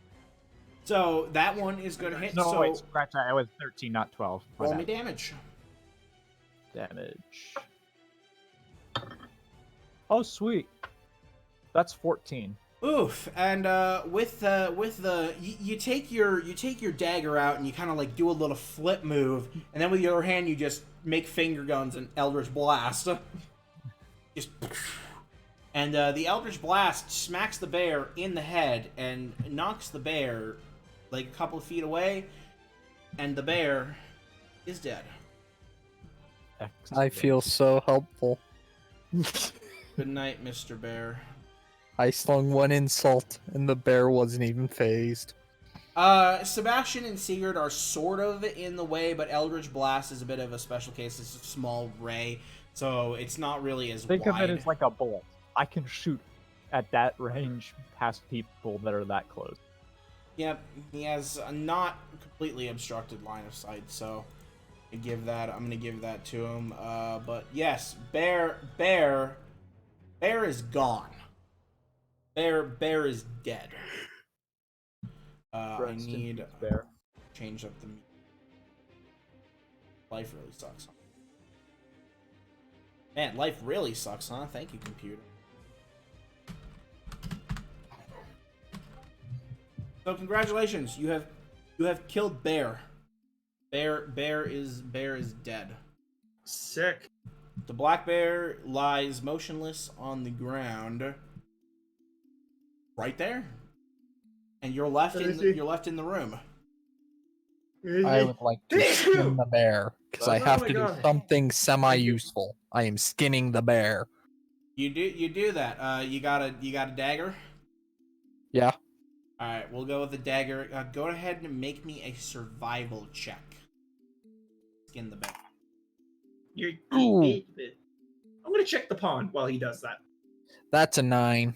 Oh yeah, so you go to start skinning the bear, but as you walk up to the bear, you realize you've never skinned a bear before, and so you're there holding your dagger, and you're just looking at this massive hulking pile of flesh car that is bear, and you're like, how the fuck do I even do this? So you start jamming your dagger in there, and you're trying to cut it off, but you're having a lot of trouble. Like I said, you've never skinned a bear before. So you manage to get what amounts to about a pound of decent bear hide in bits and scraps. Although I'll take it. You really butcher up the job. Come on, I've played Red Dead. You just cut the belly and pull the skin off. Yeah, it's that simple. Have you played Red Dead 2? Yes. Oh my god. Jesus The Christ. skinning animations actually look really good. Yeah, but it's nowhere near realistic, I can tell you that. No, of I've course not. skinned animals. That's not Well, how you do it. It is a video game, so they kind of have Yeah. to like. Teach me to skin a They have to squirrel. embellish some things. I want to make a I thong do out of squirrel appreciate pelt. the attention to detail on those animations, though. They did a really good job on them. So, Sebastian, you mentioned that Anyway, you wanted to walk over to the pond. As Yeah. you walk over to the pond, Sigurd following close behind you, you hear him bark egg, and true to that nature, floating in the pond is a large yellow and blue colored egg. Okay, so Floating as in soon the as he pond. barks egg, These are literally Sebastian, yeah. So Sebastian looks down at Secret and goes, "Yes, yes, I see the egg. Yes, I get it." And he reaches down and he picks up the egg. And So you move over and you pick up the egg. yes, And so you pick up the egg. It's an egg like about the size of a watermelon. It weighs 2 pounds. So go ahead and add colored egg to your inventory. colored egg, not Easter egg. Just add colored. You can call it an Easter egg. You can call it what you want. I didn't say nothing about Easter. Colored egg. It's a colored egg. Egg. So you have collected a 2-pound colored egg. We need to find a holy hand grenade. I pull out one of my dog treats, and before I give it to him, I kind of like do that thing where you grab a dog on the cheek and you like ruffle up their head, and he's like, "You're a good boy," and then I take out a dog treat and I give it to him. He eats the treat, and he does not say egg. He just barks. He's a happy boy. So, with one butchered bear carcass and one egg down, the room is yours. You see that to the east, there is an exit. Epic. We'll go that way. Epic. Egg. Epic.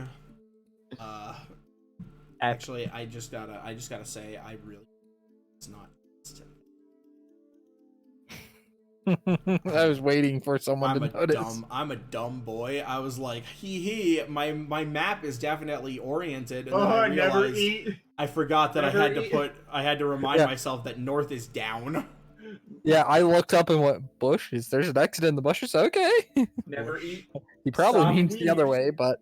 So you guys end up walking down, and I'm just gonna kind of lazily do this. You end up walking down this pathway here, and you enter into another area, this clearing. Clearly, it's very, very obvious in the center of this room. There's another large egg just kind of sitting on the grass there. Where the fuck am I? Why do I feel like that's a trap? There's a couple of sections of bush cutting into the clearing here that basically create divides in the area. So you see the egg kind of in the center here, in the midst between these two brushes, and you see also that it's a lot denser down to the north, or up to the north of where you are, but there definitely is more room to explore should you go up that. Okay. Let's do it. So who wants to approach the egg? I will. Okay. The Okay. squishiest man in the party shall approach the egg. Ocularis feeling big and nice. Will go with him just in case. Sebastian walks at a I fair am enough distance. definitely keeping an eye out for traps. You do Yeah. so. You approach the egg, Oh. and nothing really happens as you approach the egg, and you're able to pick up the green and pink egg without any kind of worry. So go ahead and add a colored egg to your inventory. Once again, they're 2 pounds each. I tried to stretch and I popped my back. Ow. I love when that happens. That hurt. Getting a nice back pop in is a lovely. It is Oh, not when yeah. it pops incorrectly.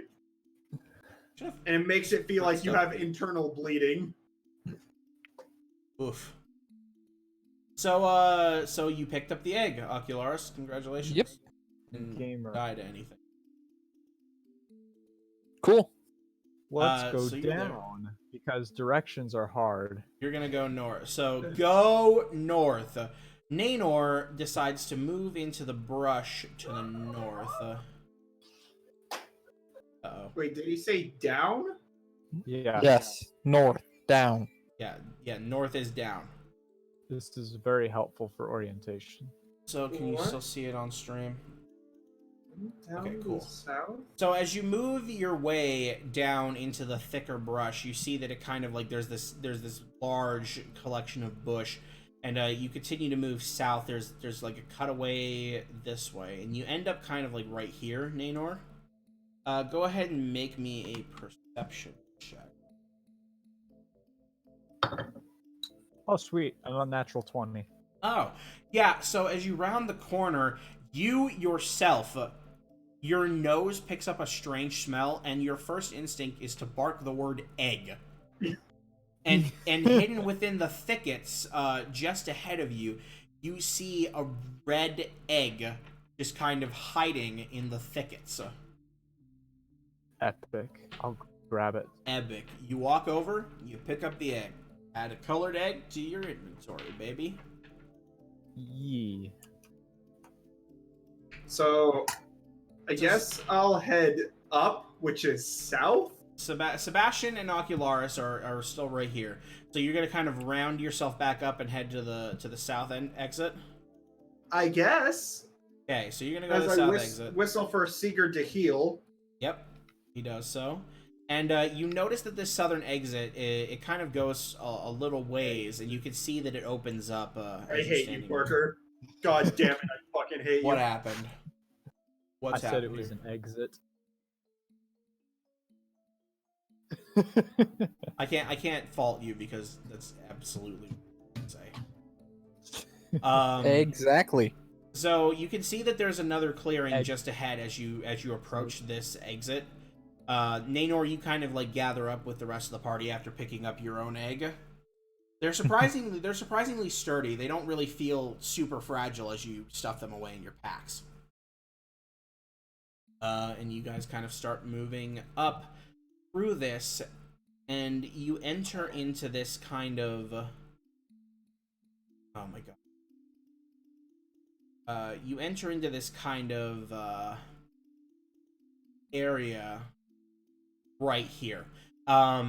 It's a very long room, and what appears to be this gigantic wall of thicket is kind of in the center of the room. It's very ominous, because unlike the rest of the walls around you, these plants are coated in massive thorns.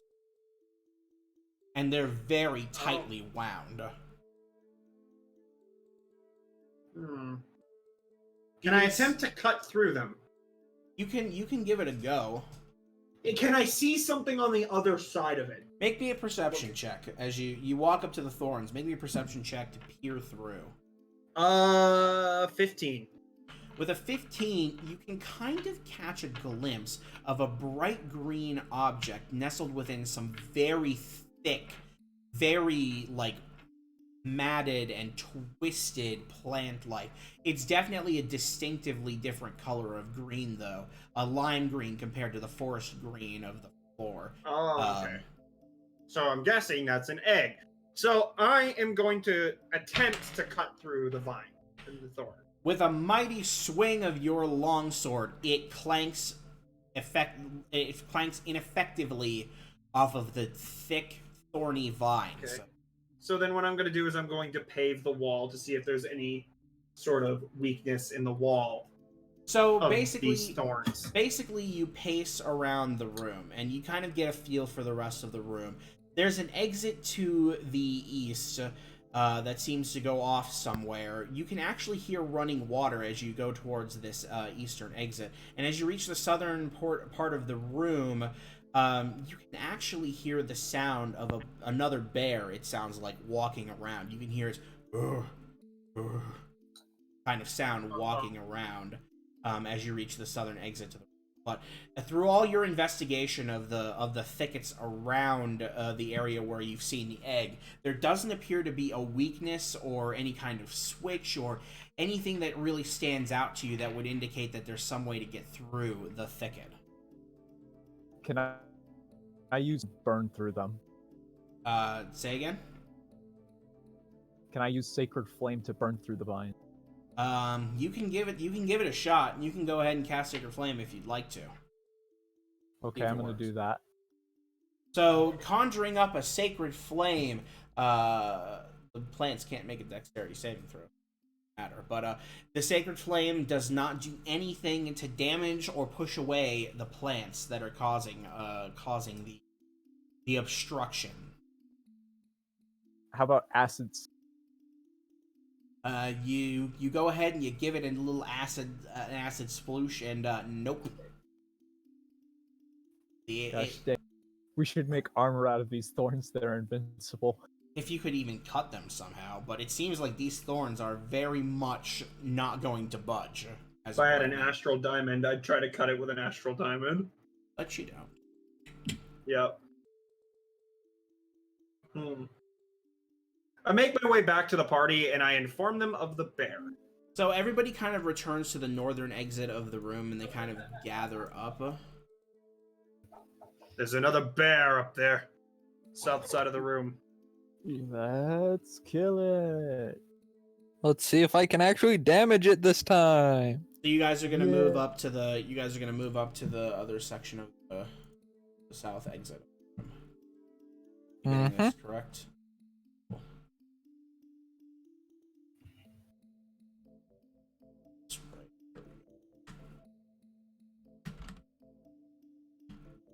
Assumedly, this is only a few minutes afterward, right?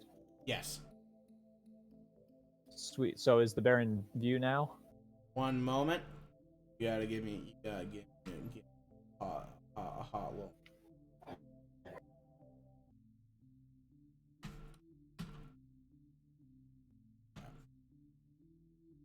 I'm trying to set this up so that I don't have to do. Okay, so this should work.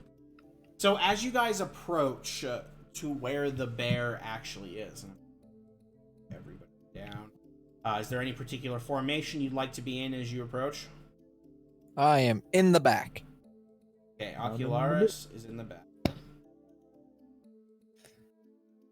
The bard knows where he Shove belongs. myself in the front. Sweet. You guys want me to initiate again? Well, the thing is as you guys approach the southern exit and you actually make a move in towards the bear in this formation, the bear is actually looking at you from here, and you don't really get a good opportunity to surprise it this time. It doesn't seem distracted like the last one was. So as soon as you guys enter its line of sight, it does take notice of you. Good here. Shall we roll for initiative then? Yes, it is. It is once again initiative time. Let's figure out who goes when. Oh, okay. Well, remember when I said bear is approaching at very high speed? Oh no. Yeah, the bear. You've lost visual contact on the bear. Oh god. Super Saiyan again. So- Good thing I Sebastian got a didn't put my 16. rapier away. So I got a 19. Sebastian got a 16. Naynor got a 19. What'd you get, Ocularis? 11. Okay, so that's that.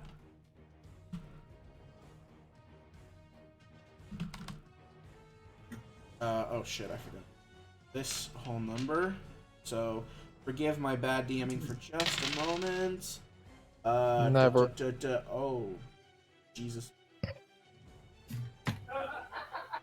Okay. Not as bad. All right, so you all lost visual contact on the bear, and all of a sudden, I'm just gonna do.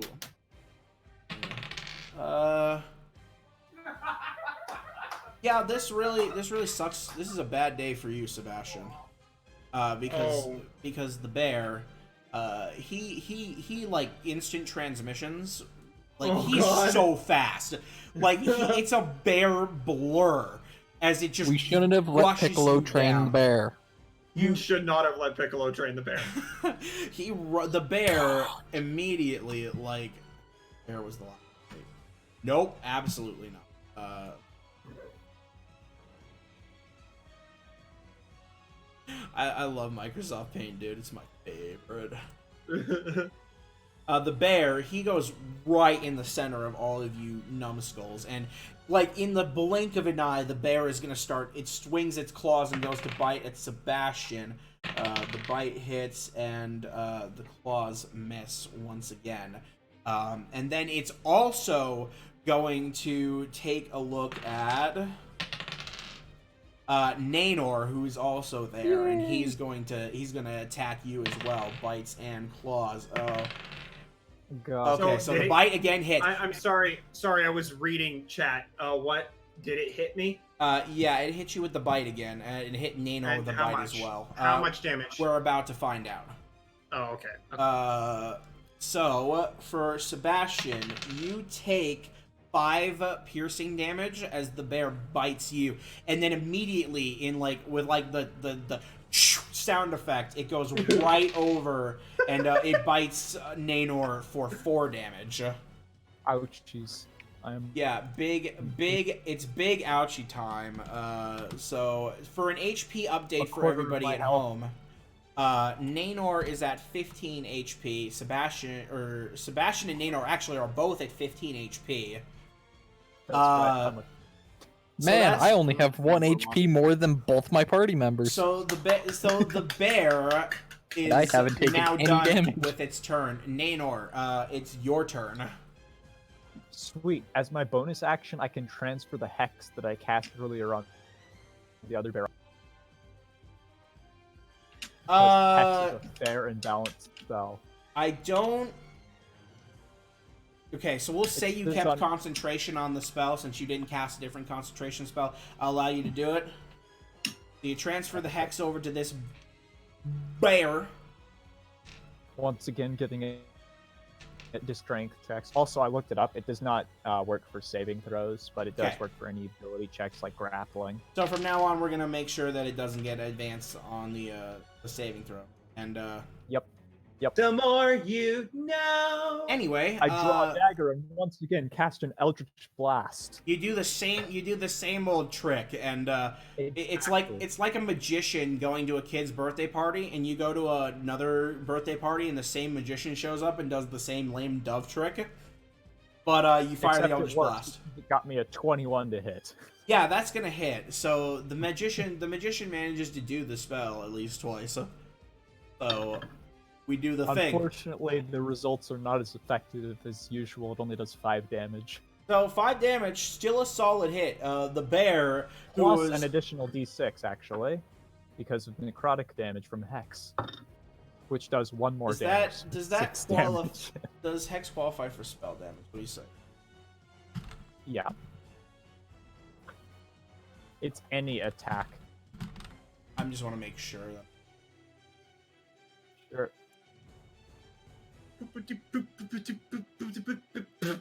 Yep, okay. Yep, I'm calling it. It does. So, roll me your d6. It was a 1. Okay, so you deal 6 damage to the bear. Not only does it take the force damage, you can see, like, the bruise appear on it, and the, and its fur kind of, like, blows away a little bit. You can see that some of the fur actually kind of, like, singes and rots off as your hex does its work. And that brings us to Sebastian.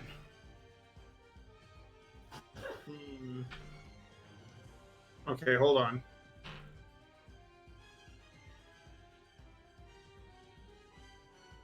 Okay. Okay. So what I'm gonna do.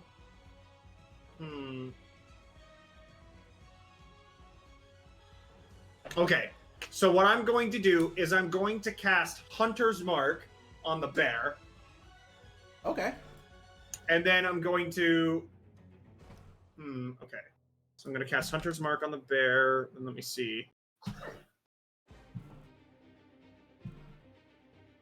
Okay. So and then I'm going to rush it with my sword. How do you wait? And smash it with Hunter's Mark. Am I missing something? Is that a domain spell? What is it? Oh, it's a divination spell. It just means that if I could choose a creature that I can see within range. No, I know how the spell works. I'm just asking, like, okay. You got it as part of your class features? Yes. It's just a part of your spell list. Okay. All right, cool. So I'm casting Hunter's Mark, and then I'm going to rush it and extend a spell slot, another spell slot, to smash it with Divine Smite. Okay, so you're gonna expend two spell slots. Yes. To do Hunter's Mark, okay, and then you're gonna do the thing. I'm Okay, actually just not mark- familiar. What does Hunter's Mark do? So you choose a creature you can see within range and mystically mark it as your quarry. Until the spell ends, you deal an extra 1d6 damage to the target whenever you hit it with a weapon attack. You have advantage on any wisdom perception or wisdom survival checks you make to find the target. Target drops to 0 HP before the spell ends. You can use a bonus action on a subsequent turn. It's Hex, but not But it doesn't necrotic. give him a debuff. And it only works on weapon attacks. Cool. So I'm Good smacking it with text Divine there. Smite. Okay. Okay, so you smack it with a Divine Smite. Go ahead and roll me to hit. For your- Holy shit. Okay, so there's going to be a lot of rolling for this if I hit. Does a 22 hit? Yeah, 22 hits the bear. Okay, so according to there. this, I roll the normal damage die for the sword, and then I roll Divine Smite's damage. Yes. Because it says, starting at second level, when you hit a creature with a melee attack, you can expend one spell slot to deal radiant damage to the target. In addition to the weapon's damage, the extra damage is 2d8 for the first level spell slots. Yep. So you do Holy that. shit. Imagine if you got a crit and it doubled that. Yeah, Yeah. imagine. Okay, So go ahead and roll me your damage dice.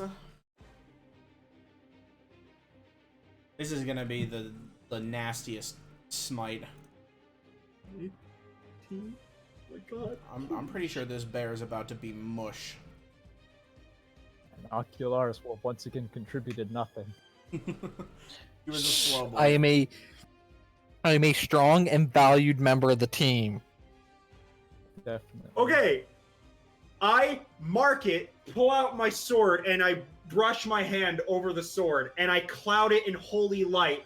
Then I rush and downward slash at its body, dealing 26 damage. Yeah, so You just cleaned as it in you half. smite the bear, it liquefies and then turns to ash.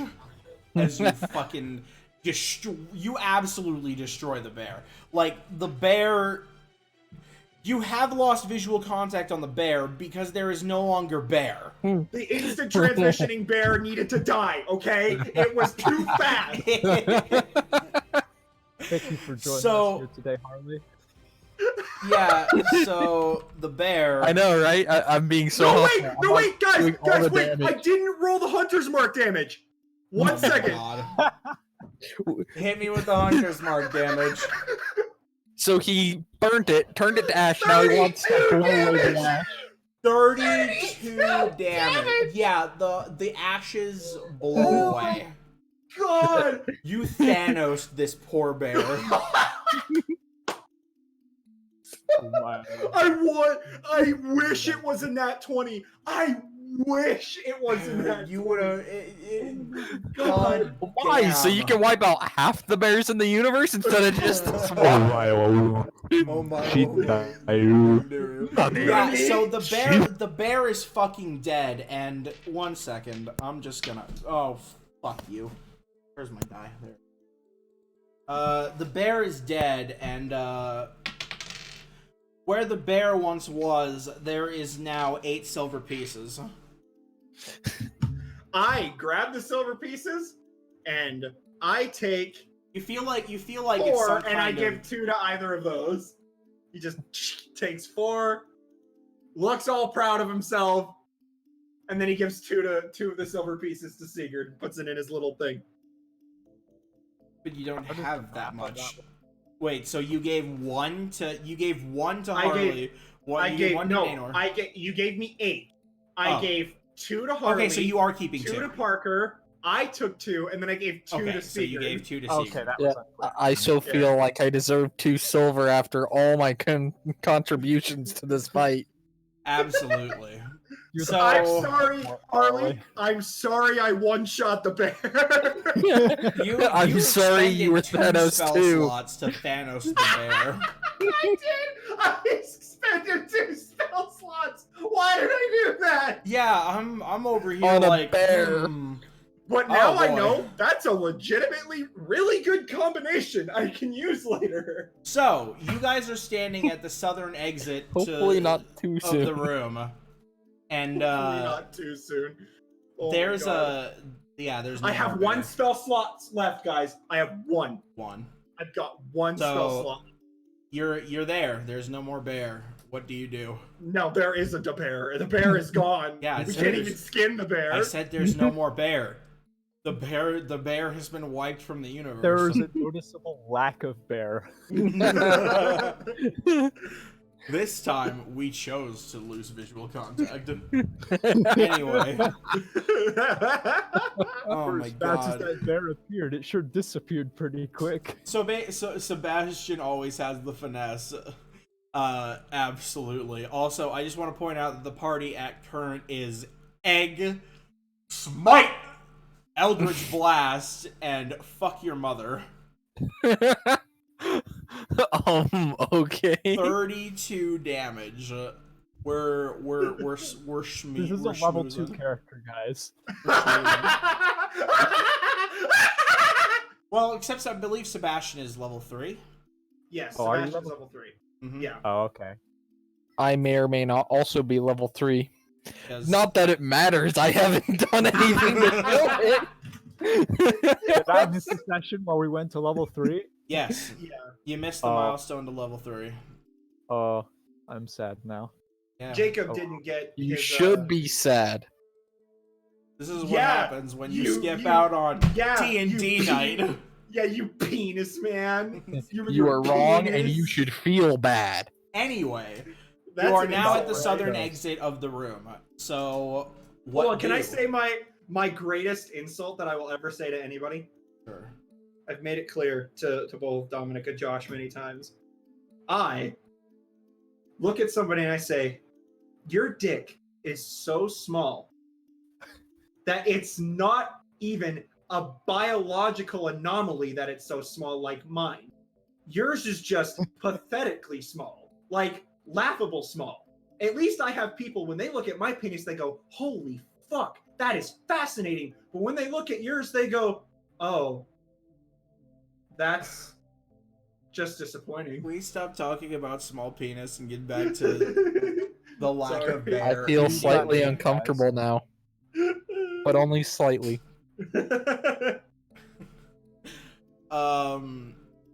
Can't relate. So yeah. can't relate.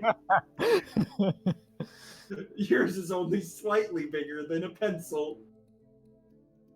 A number 2 pencil, because remember, You're in- those are the only you're pencils that in- matter. You are Okay. in the place. Okay. You are in the place. What do? Search for egg. Search for egg, more egg. You guys do a thorough search of this exit here, and you don't see egg as of right now. Nothing in Not the water. excellent. You haven't moved up to the I water hate yet. you. No, I dropped my fucking dice again. I need to stop that. If you guys want to, you can move further down this hallway. That's up to you. Do you want to do Uh, a quick... Cameron, do you want to do a short rest for an hour? I can regenerate my spell slots, and you can use a hit die to regen the health that we lost.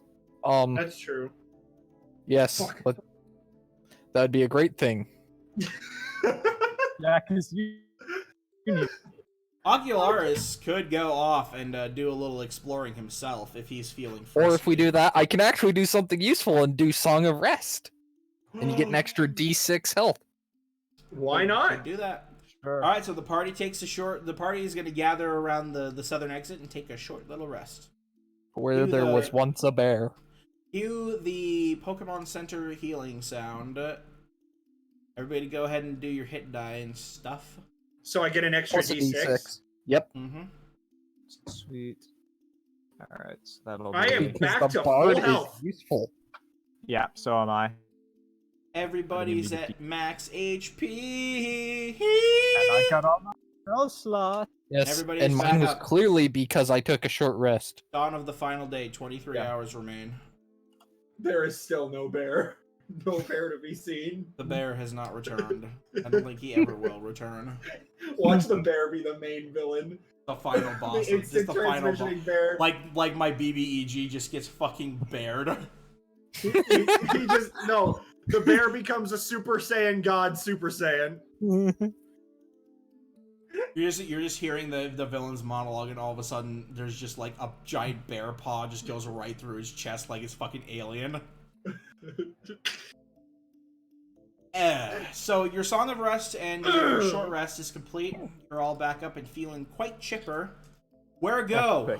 Epic. Down that other hallway. No, towards the water that we haven't checked out yet. Oh, I thought we did. We haven't Did we? checked out the water. No, you never went Oh, that far. okay. Okay, You well, guys then want to let's move go to there. to that area? Yes. Okay. Yeah. You do so. And there you go. So, what you find yourself in is a long hallway intersected by lots of fairly deep-looking streams. The streams are actually flowing at a pretty fast rate. And so it feels like you could walk through them, but it definitely seems like it would be tough to wade through them. As Are you there any, approach like, the rock- river, Are there any rocks on the surface that we could jump across? no, there are no rocks Darn. peppering the surface. You would actually have to wade through the streams in order to make it there. As you guys approach the river, all of you go ahead and make me a perception check just to be safe. Unnatural 20. Okay, Nano's got a 18. sharp eye. So does Sebastian. 16. Ocularis also has a sharp eye. So, as you all go and approach the river, something gives you pause as you see little bitty shadows in the water. There As is you- a man walking around down there Hurrah. with a On a- giant package of paper towels, and he has a T-shirt of a cat with a lightsaber. Cool. Who is this man? So, I'd be very worried. as you guys peer That sounds into like the a serial water, killer if I've ever heard one. I think you're right. you see lots of little. You see a lot of what appears to be fish swimming by. Is anybody here proficient in nature? Nope. No, Perhaps but we could make a survival. check anyway. Proficient in nature. That would be a I have a negative -2. I'll try. Let's Bottom is go. ball. Everybody can go ahead and try to give me a nature check. I'll give it a swing. Nat 20. 17. Nat 20. Shit, bro. 11. Nanor, let's just say that something clicks as you look at these fish in the water. In your travels, you may have run across these little buggers once before. It's piranhas. They're quippers. It's quippers. it's a swarm of quippers swimming through this water. Sounds like my kind of fish. Sounds like basically piranhas. They are piranhas, yes.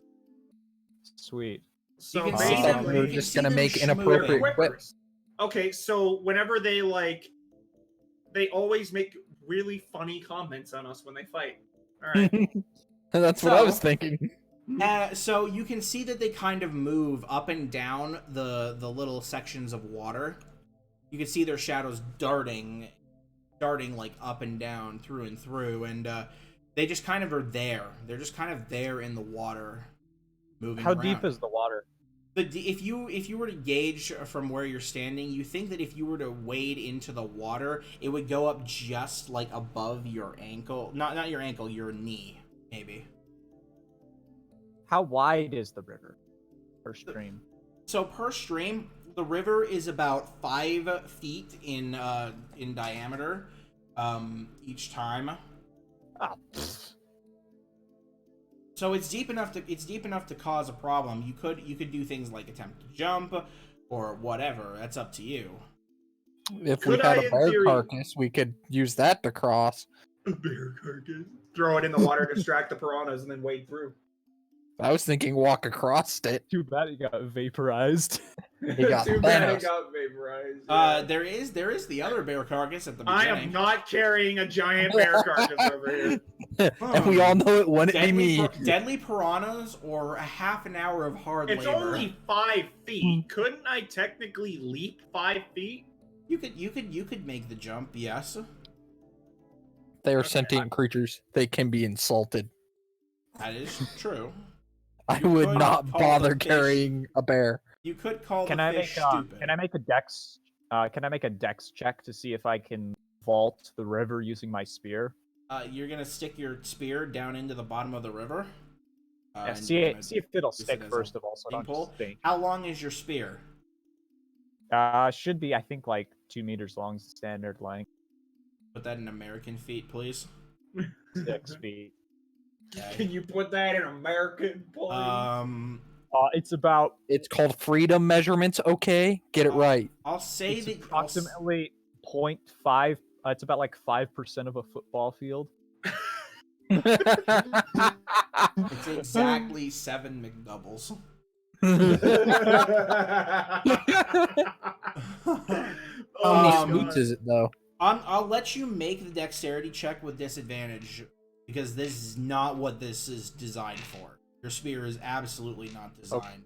So, but you can attempt to use the spear as a vaulting pole to get over to this little island right here or right here. Just kind of decide which side you'd like to go for, furthest south or furthest north.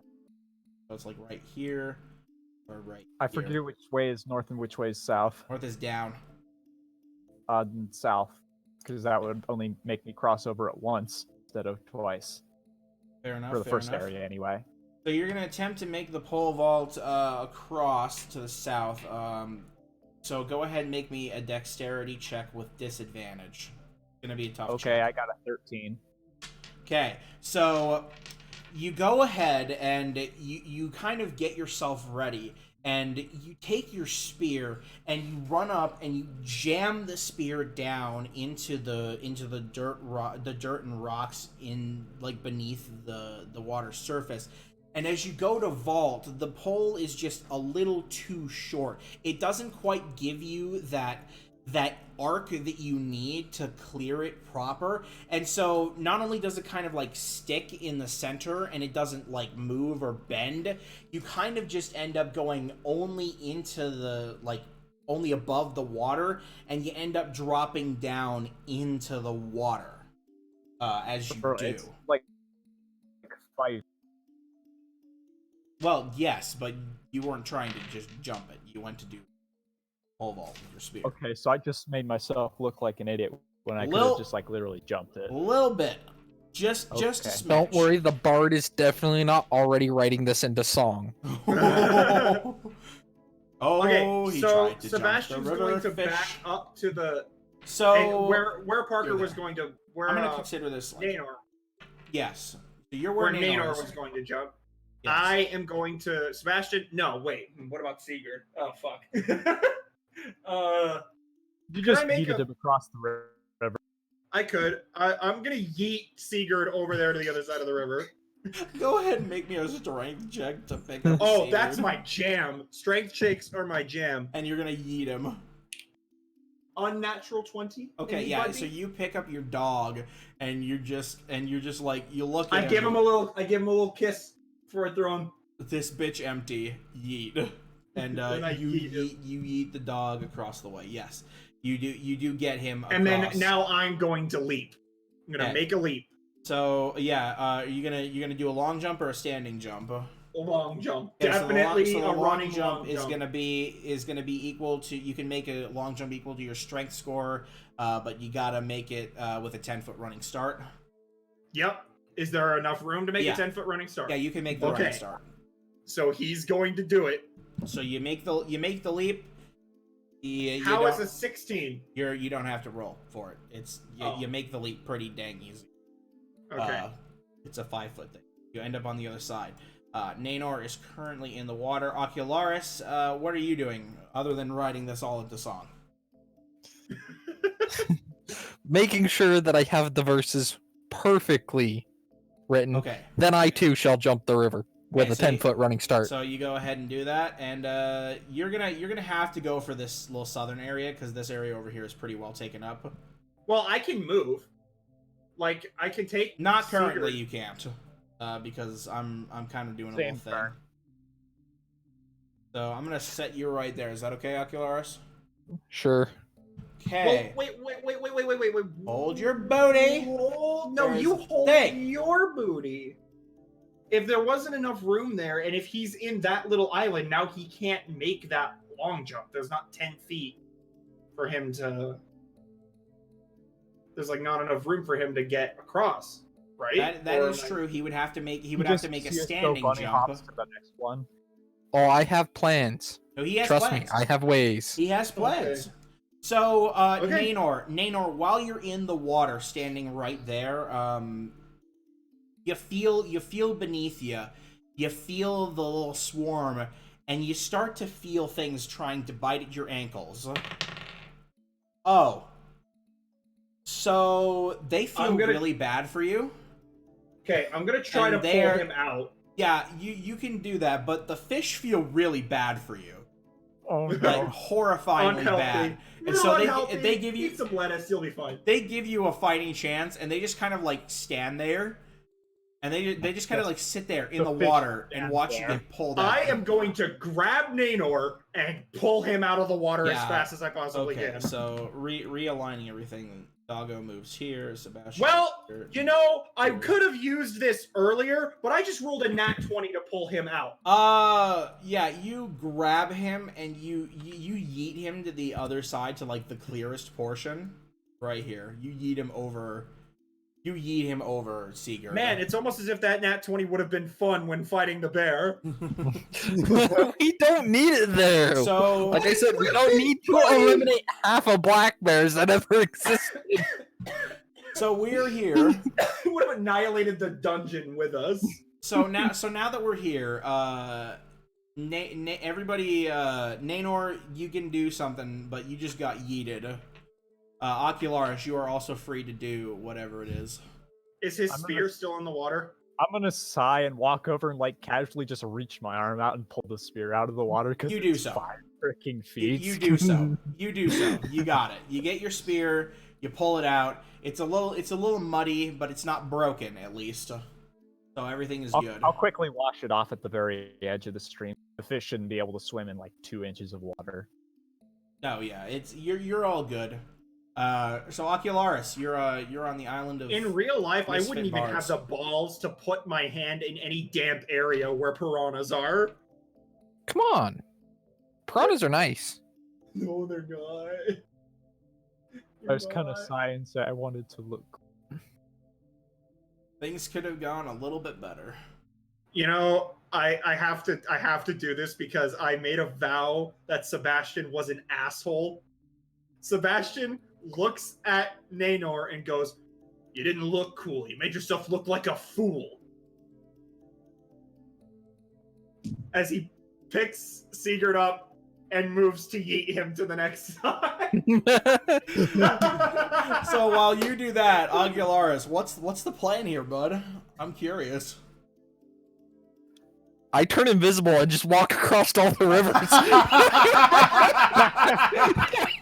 So you're gonna cast invisibility, and you're gonna Yep, I you're just gonna disappear go. and just walk across the rivers. You go.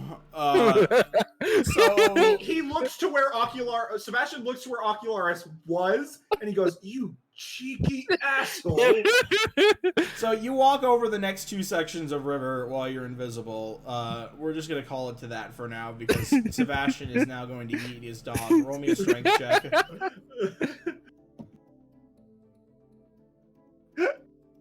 That's an 18. Yeah, you eat the dog again. And then I'm gonna make my long jump. Dog is yeet. Jump is neat. Dog is here. The invisible man is here. And go ahead and make your long jump. You are there. How does the long jump modifier work again? So you can, if you get a 10-foot running start, you can jump up to your strength score in feet. Oh, okay, yeah, we'll be fine then. Yep. Jump. So, jump. So everybody is now here. They're just chilling. Rinse Chilling and and chilling. repeat. Jump over the jump. third. Huh? Why would I make a Rinse and standing- repeat. Jumping over the third. Yeah. So eat yeah, the dog. basically, I'm just gonna go for this. Everybody gets across because now everybody is like. Well, I have to Well, roll to yeet the dog, Dominic. Okay, roll to yeet the dog then. Rolling to yeet the dog. You could have just Oh, taken no. my free pass and 14. what? 14. The dog is devoured. The dog. No! I'd sooner sacrifice myself than let the dog be devoured in such a horrific he way. makes it just barely. We're gonna call it. It Okay. wasn't a very hard check to begin. But my 13 wasn't good enough, huh? No, your 13 was not good enough because what you were doing was stupid. Shut up! I wanted to look cool. You deliberately No, made things mine so much looked harder cool. for yourself. He I was like just snapped my didn't fingers, look like disappeared, and appeared on Exactly. the I other was side. about to say Parker beat me to it. You didn't look like anything. It didn't. Yes, Parker but when the absolutely bard beat writes me it in to the song, will it be embarrassing?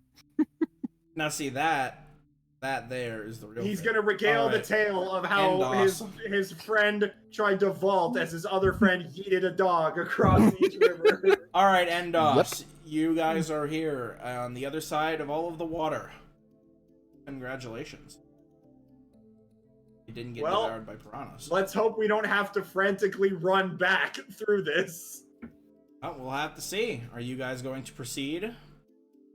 No. Yes. No, Well, I'm just gonna stay here and talk to the piranhas. I feel that's a yes. So as you guys approach the corner and you start to round the corner, remember that smell I described earlier that permeates this entire place?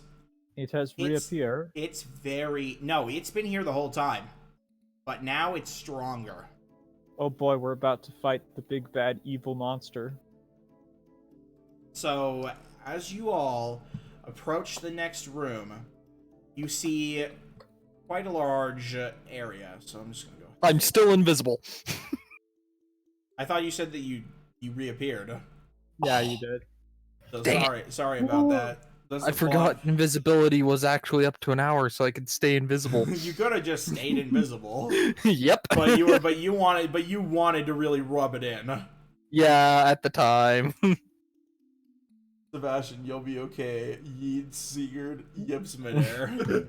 Yeah, basically. It's like imagine picking up your chihuahua and throwing it like a football. So everybody is kind of at the mouth of this thing, and it's not hard to see what's up ahead.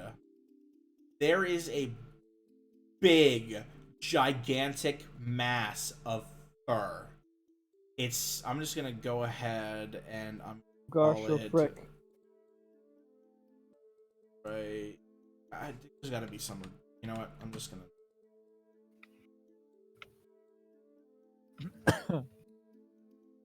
Everyone's time to burn your spell slots. Burn them all. So I have one left. it is I now got one. time. Let me I set. could Let me just divine set the smite him mood again, or I here. could thunderous smite him again. Let's see. Let me go ahead and do this. No, divine smite would be a lot more useful. Or I could cast Bane on him.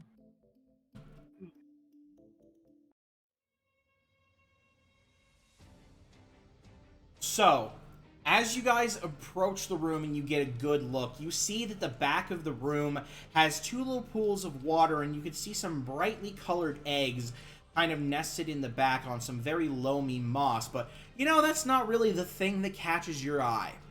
So, No. the bartender did not really do this creature justice. Because what stands before you is a massive, it takes up in total 20 feet of space. This giant, lumbering, quadrupedal looking lagomorph creature. Its fur is patchy, and it is this pussy yellow color. And it's as you look at it, the thing that most strikes you about this creature, other than its drooling mouth, its vacant eyes, and just this nasty odor around it, is on its back, arching all the way across the back. Its spine, the actual bone of its spine, is broken through the back skin. That's actually really disgusting. Thank you for that. It is Dominic. showing, and Zombie it looks. rabbits. It It's a giant zombie It rabbit. looks completely unnatural, and Like I said, we need a holy hand grenade. It's an eldritch bunny. it looks at all of you, Welcome, guys. Welcome you to guys a Warlock's approach. Easter. and it makes this unholy roar, It is massive. It is loud, and I'm gonna need Sigurd. Stranger Zipper's final form.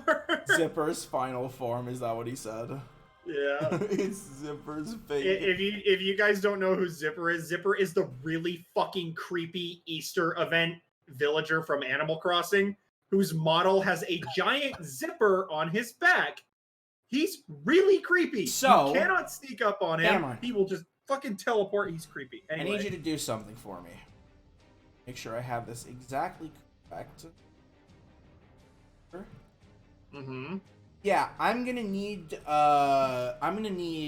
Sigurd to make a wisdom saving throw. As the creature lets out this eldritch wail, this unnaturally terrifying screech. 16. Okay. Sigurd looks absolutely terrified, but somehow, despite his legs trembling and his tail immediately sinking between his legs, he doesn't back down and sticks to your side. Okay. Sick. Everybody go Guessing ahead initiative and... time. Yeah, it's initiative time, baby. So let's hear what everybody's got. 21. All right, Sebastian rocking a solid 21. 16. Oh, roll off time. You two are gonna roll off then. A 3. Well, you win. I got a 2. Okay, so Shit. it goes Ocularis and then Nanor with a 16. Here we go.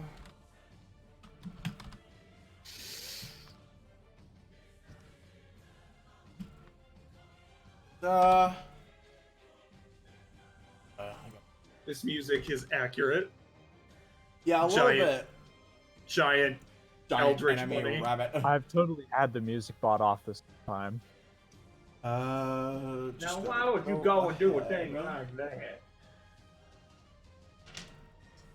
Please excuse me while I do a little bit of rolling here because that's just my job as the dungeon. Am I missing a die? No, I'm just really dumb. Yes, you are.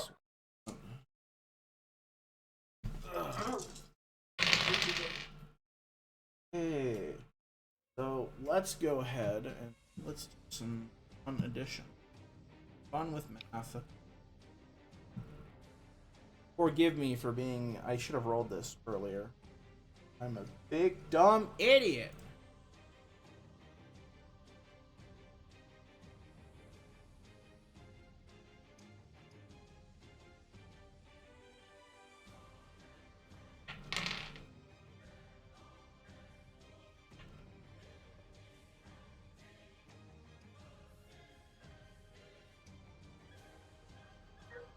There's a doggo barking outside.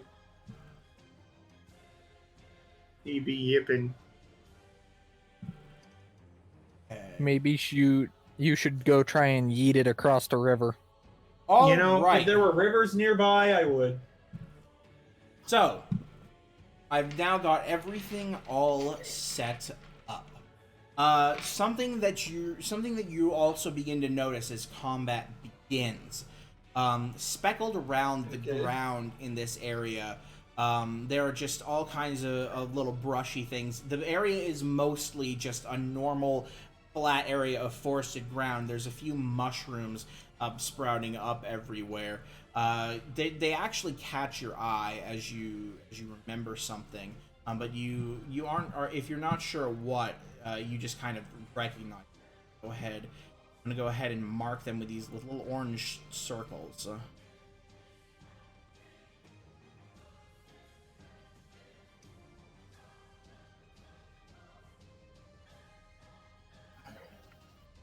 Okay. So now that we have that all in order, let's begin. Sebastian, you get the upper hand, and as soon as the thing roars, you're raring to go. What's Okay. your first move? I put a lot of thought into this. This is probably the best option. Is I'm going to do the same thing that I did against the bear, but differently because I don't have Hunter's Mark. I'm gonna command Sigurd to come with me and attack. I'm going to rush the bunny, and I'm going to cloak my sword while running in holy light, and I'm going to slash at its gut while Sigurd bites at its Achilles heel. Okay, so Right at its heels. together, started here. Together, Sigurd and Sebastian rush down the creature as it finishes roaring. So Sigurd is obviously quite frightened, but he follows you. He's gonna follow you to the depths of hell and back. So the two of you move up to attack the creature. Go ahead and make your attack rolls. Can do. Okay, Sebastian. An unnatural 20. Okay, Sebastian is gonna hit. How about Sigurd? Sigurd. Sigurd got a 16. That will also hit. Shit. Okay, alright. Okay, so for the Divine Smite, I need to roll. Okay.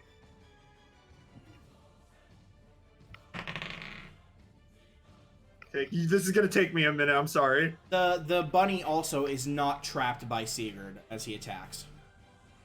I didn't think he would be. In fact, just to make it just that you notice as it's happening, it throws him off with absolute ease.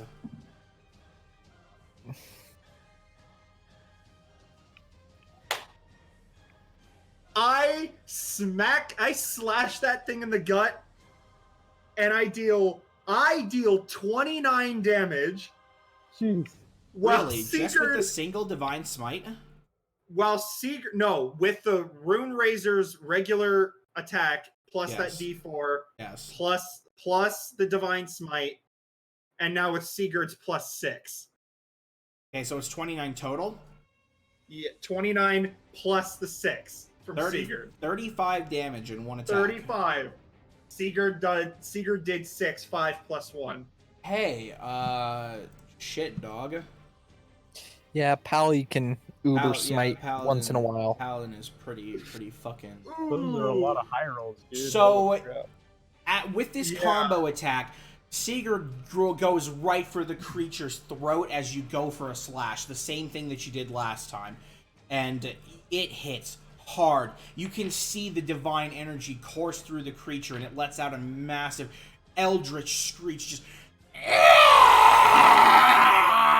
Nice Eldritch Screech, buddy. Thank I you. love it. It's Um, beautiful. Brought a tear to my eye. you make a massive wound in its body, and the wound just starts to gush blood. It's Well, a deep, gamers, I'm all out of spell slots. it's a deep wound, and the paladin is now out of spell slots. I have done all I can. And now it is the bunny's turn. The bunny God. is going to start by just making a quick slash at Sebastian. The slash Claws does catch. miss. It's reeling from the attack, and the slash misses. It doesn't appear to be making another attack, but you start to hear the sound of like whooshing air, like something is being filled with air. Sebastian, the mushroom next to you starts to expand, and it pops with massive force. I'm gonna need you and Sigurd to make a dexterity saving throw. Okay. Exploding Oh! 5 for Sebastian. Yeah, Sebastian is not gonna make that dexterity saving. And Sigurd. Okay, so hold on. What was Sigurd's? Sorry, it's right here. 23 for Sigurd. So Sigurd manages to dodge out of the way of this attack, and he's only going to take half damage. But, Sebastian, you're going to take 9 damage, and Sigurd is going to take 5. I have been oofed. So Sigurd just go took ahead. 5. You Sigurd- said 5, right? Sigurd took 5, yeah. So Okay. Sigurd's at 15. Sebastian, you're at 18. Yep.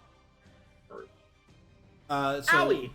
with the That mushroom hurt. the mushroom explodes, and so that's something that everybody on the field notices, that the mushroom directly next to Sebastian just And- started to yep. swell up, and I it just scream in pain. Like, I yell in agony. That hurt. that brings us to the next person. Ocularis, it's your turn. But I got higher than. Did you not? Yeah. Did you guys not say Yeah. that it was Nanor. Ocular? Oh, no. Nanor. Okay. Yeah, I got a. My I got bad. a- Then it's Nanor. I must have. I written swear to Nanor. God, if we kill this bunny without Ocularis being able to do anything, I'm I'm going gonna to make it happen. Make it happen. All right, so Nanor, First you're off, first. I dare you. I will definitely not turn invisible and leave this dungeon with you in it. First off, I'm gonna use bonus action to cast Hex on it. Okay. Then, can you guess what it's time for? You're gonna cast Eldritch Blast. No, I'm No, gonna no, he draw can't my do that. dagger and cast Eldritch Blast. Let me see. Wait, let me see something. What's the range on Eldritch Blast again? 60 feet. It's 90 feet. Okay. Pretty sure. Let me double check. No, it's 120 feet actually. Okay. You can make the Eldritch Blast from here. Go ahead and roll me to hit. Man, This is a 23 hit. 23 does hit. Excellent. Harley Parker. It's been a good like 4 years since I've played Paladin, so safe to say I Epic. like the Paladin. I So really like 16 the total Paladin. damage, including the bonus from Hex. Now, do you get a bonus to Hex? Or I just adds 16 a with D6 Hex, so to you crush rolled damage. max damage on Eldritch Blast. No. I rolled a 13 off of Eldritch Blast, and then I added an additional. Eldritch Blast, I believe, does a 10. Yes. Yes. Yeah, and I have an Eldritch Invocation that lets me add my Charisma modifier to its damage. Okay. Didn't know about that one, but that's fine. Okay, so you deal how much total? 16? 16. Okay. So, swinging that Eldritch Blast towards the creature, you damage it for 16 damage, and you notice just the bruises appear again as the Eldritch Blast strikes it with the force, and that moves us to Ocularis' turn. You get a turn, bud. Oh hell yeah! I'm thing's- going to. Dead. Can I get close enough to stab the bunny? Let's find out. Yes. Okay, Mr. Owl. Okay, I'm going to get close enough to stab this bunny. Okay. You move up to stab the bunny. Going to stab a bunny. So go ahead and roll me to hit with your dagger. Rapier. Or yes, I forget you're carrying a rapier. I am My a bad. good bard. I always use a rapier. So what you got? An 18 to hit. That's gonna hit. And now I'm going to use my class feature and do an extra 2d6 psychic damage on top of my rapier damage. What's the feature that you're using that for? Just so that I know. Where is it? Psychic Blade. When you hit a creature with a weapon attack, you expend one use of your bardic inspiration to deal an additional 2d6 psychic damage. I see. Okay. There.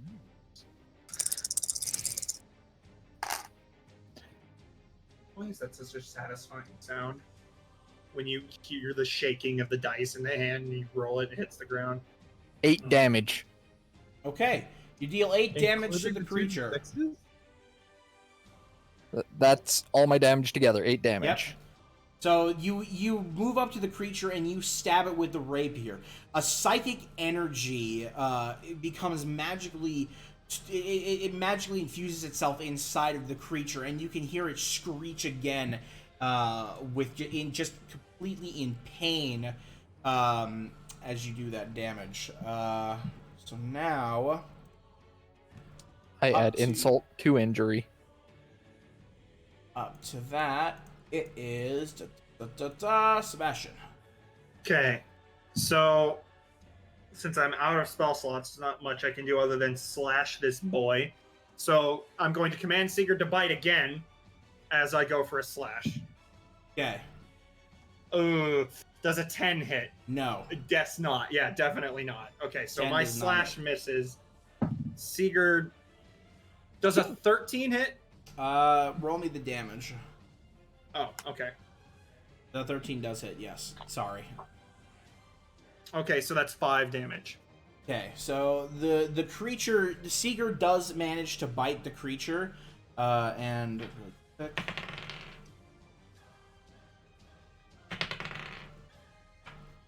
yeah, the creature is not taken by Sigurd's grapple, and the creature takes some damage, but it's still standing. It takes the damage.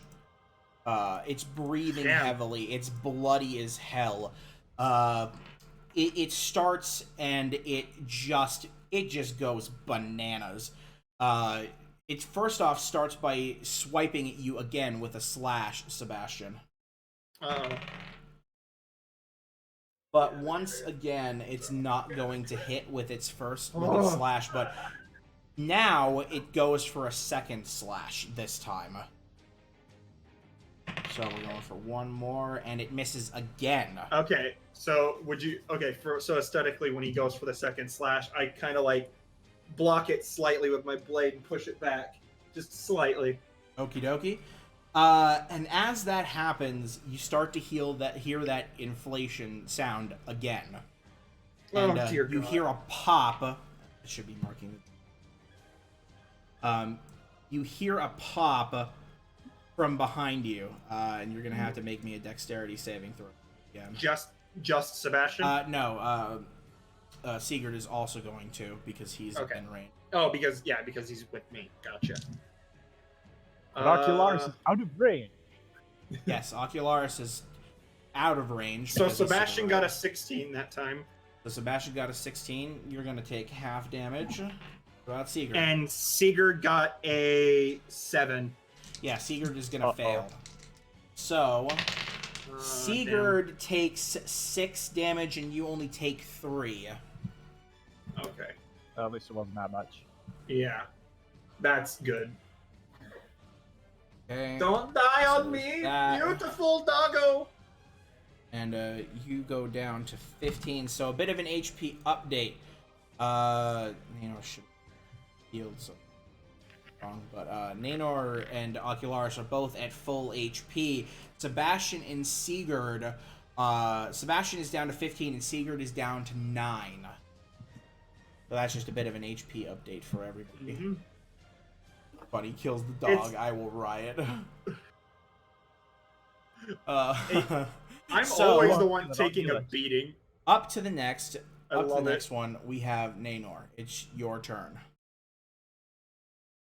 Once again, I shall cast a mighty Eldritch Blast.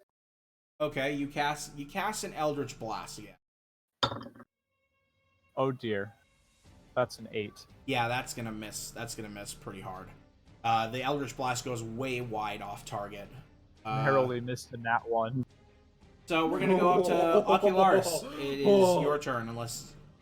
No, yeah, it's Ocularis' turn. Okay, time to insult. Adding insult to injury.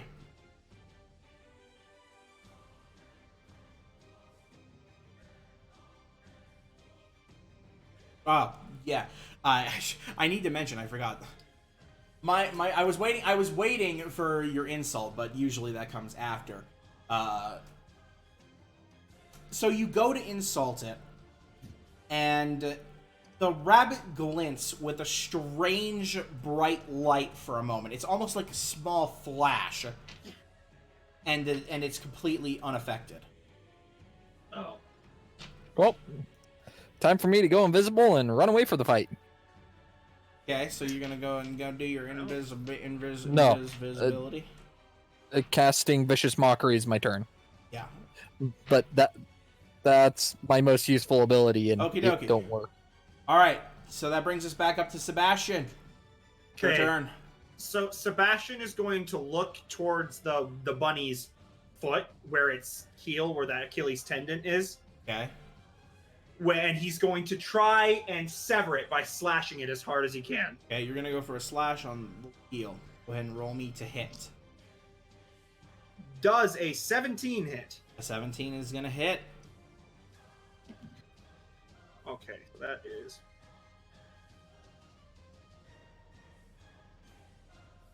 So that's 11 damage, and I'm also going to command Sigurd to bite the other heel. Okay, so you're gonna deal 11 damage with your slash, and Sigurd is gonna go for the attack. On the other foot. And Sigurd got a 6. Yeah, So, Sigurd is gonna no. miss. But, Sigurd misses.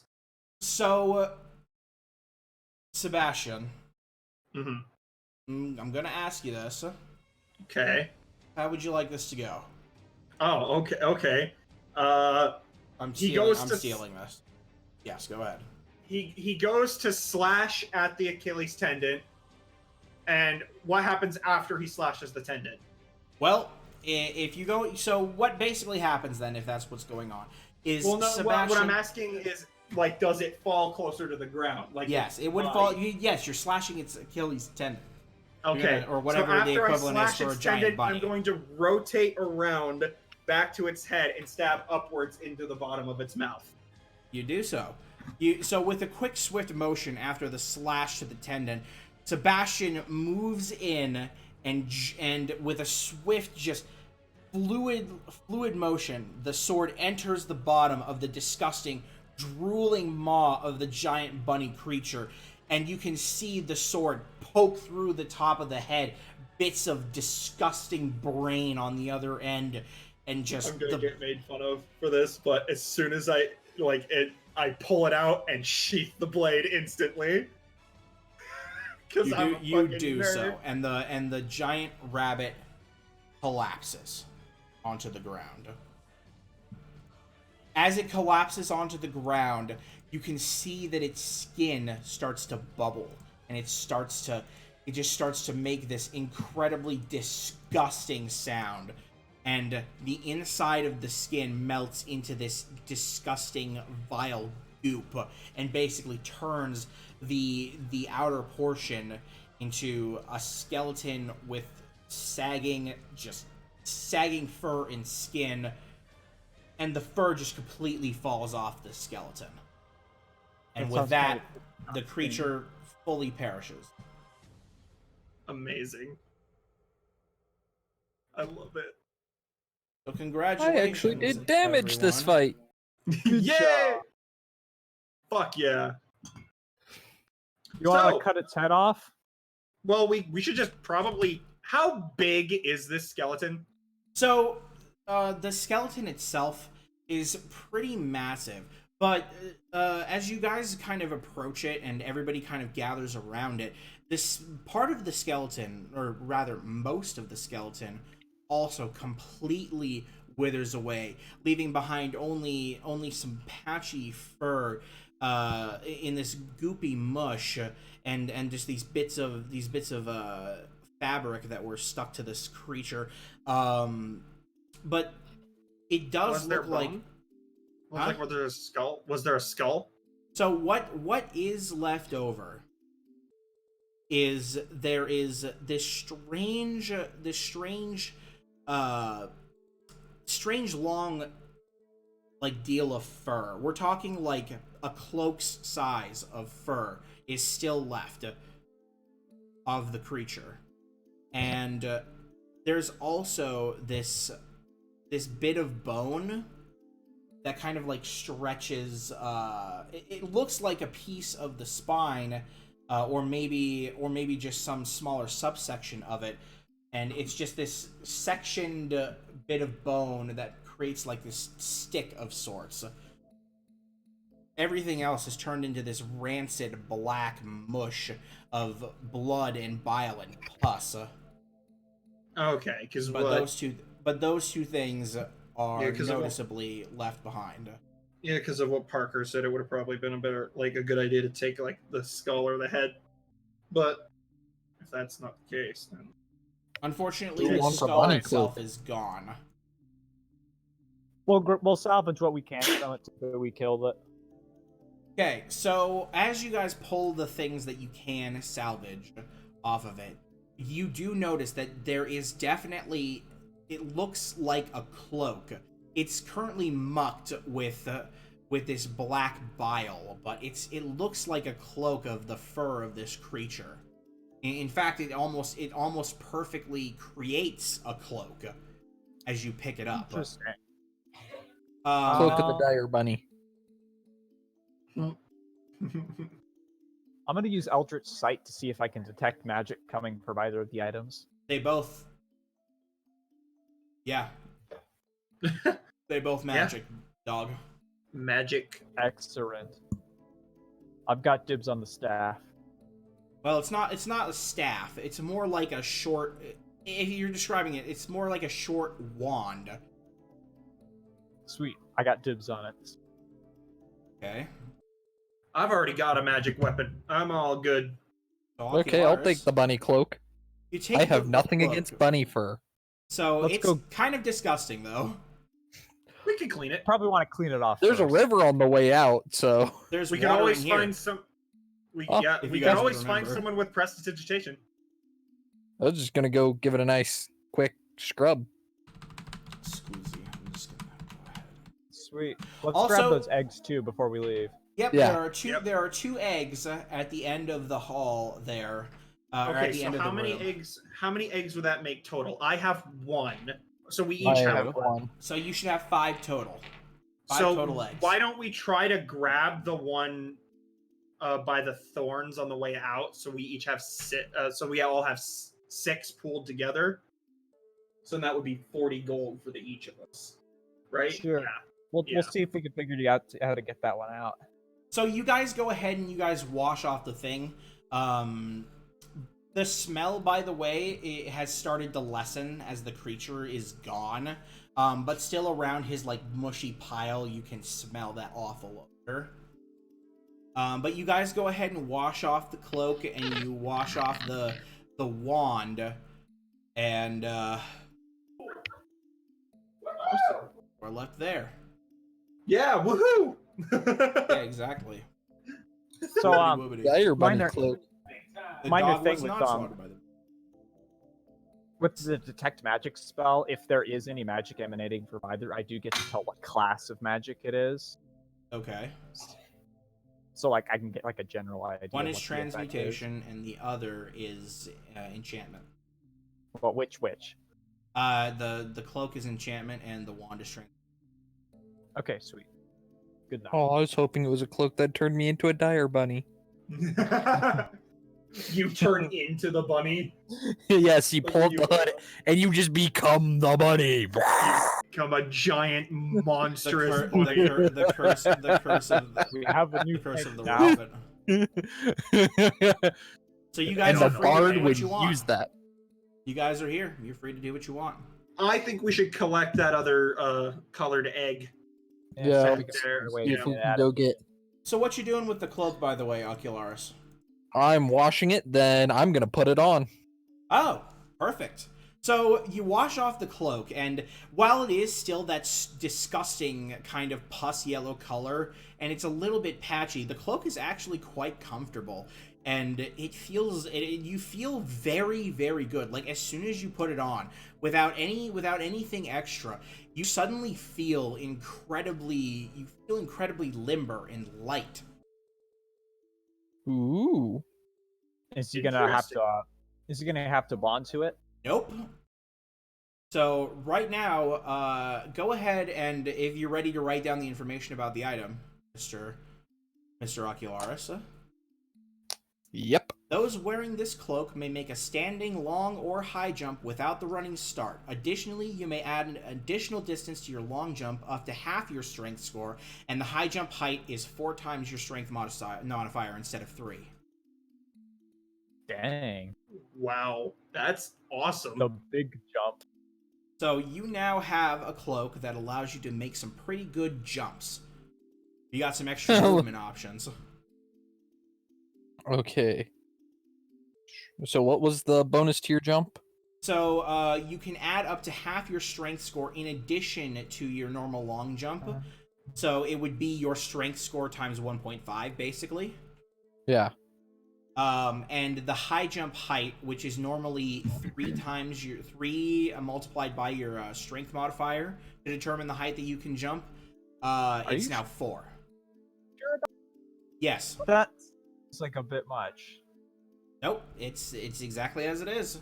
So me with my strength of 9 can jump over 20 feet straight up in the air. If you were to make a long, you would have to get a running start, and you would have to make the high jump with a 10-foot running start. But Bro, yes, I'm you could. literally a weak character, and you're telling me I can jump 20 feet in the air? It's the rules, Mr. I Man. can jump over a freaking house, and I'm a weakling. Yep, it's the rules, Mr. Mans. I mean, if you have a strength modifier of 3, you're not weak. A strength It's modifier not like your of arms 3, are made of like because wacky waving inflatable arm flailing tube man. considering the 10 is average, then Yeah. having I'm you have a average. 16, so you're very strong. No. I have a 9. Then you have a -1. Yep. Yeah. So it doesn't mean you're weak. You're just not as strong as the average person. yes, so Like basically, me. you would be able to make. Are you seeing why I'm a little bit concerned about how that math works? It's just the way that the math works. I don't know how it works for negatives. I'm assuming then that you can't make a high jump based on that. You also have to think most adventures in the D&D universe tend to be, even if they're below standard level, they tend to be able to do things the average person just couldn't. Yeah. Plus, it's a fantasy role-playing game. Yeah. I mean, it's Okay, whatever. That's usually where the fantasy comes in, is even though you're an average person, because your main character material, you can do stuff no one else can. Plus, even if you considered it straight on the math, even though you can't make a high jump, even with a running start because of your weakness, what it would be is that you could make you can still make a running long jump of 9 feet. You just can't make a high jump.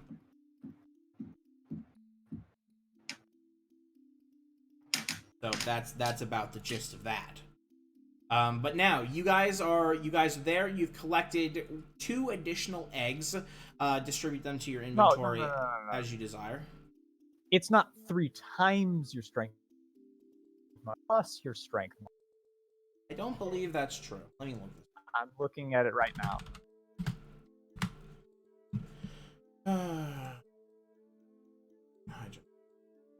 No, you're right. It is 3 plus your strength modifier. I was like, how can that possibly be? Okay, so you would make a 2-foot high jump. I could make a 2-foot high jump. Which is That makes more sense. Bleh. That's My within the apologies. realms of I must have read times that 4. wrong when I was doing this late last night. It's all good. So actually making Hardly. it 4 times, if you were to make it 4 times, that would actually kind of make sense because a bunny cloak. Nah, I'm gonna have to rewrite this though. So, just to make this a little bit better, it's gonna be 5 plus your strength modifier, just to make this a little bit more. Or you know what? probably We're fair. gonna make it double your strength modifier 2 times because that sounds better for a match. But it'll be less. Explain. What's your strength modifier, Harley? 0. So 2 times 0 I is get it. 0. Fine, we're gonna make it 5 because I forgot that 0 is a thing. This is what happens when you're doing things at like midnight and you misread a fucking thing about jumping, because jumping is weirdly complex. And feel free to, when you have time to look this over, if you want to rework it, go ahead and just send me the details.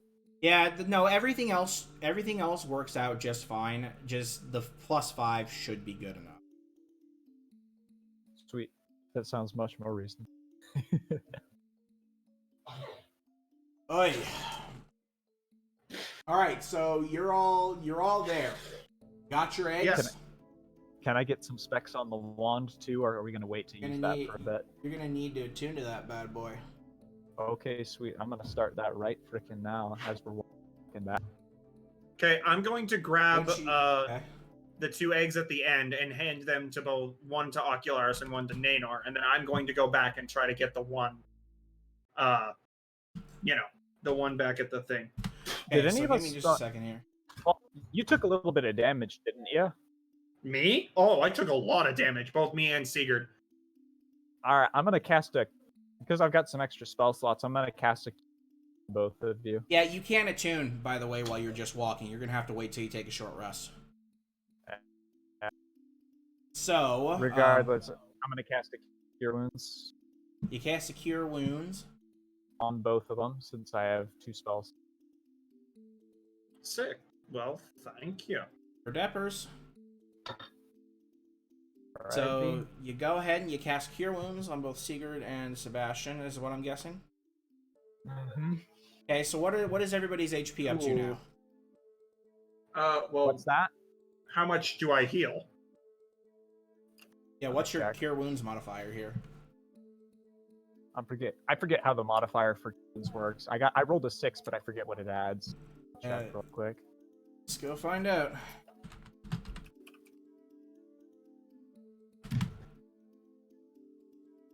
It's creature you D8 plus touch. my modifier. Yep. So you'll gain 10 HP for you, Cameron, Okay. So And you're up then- to 25.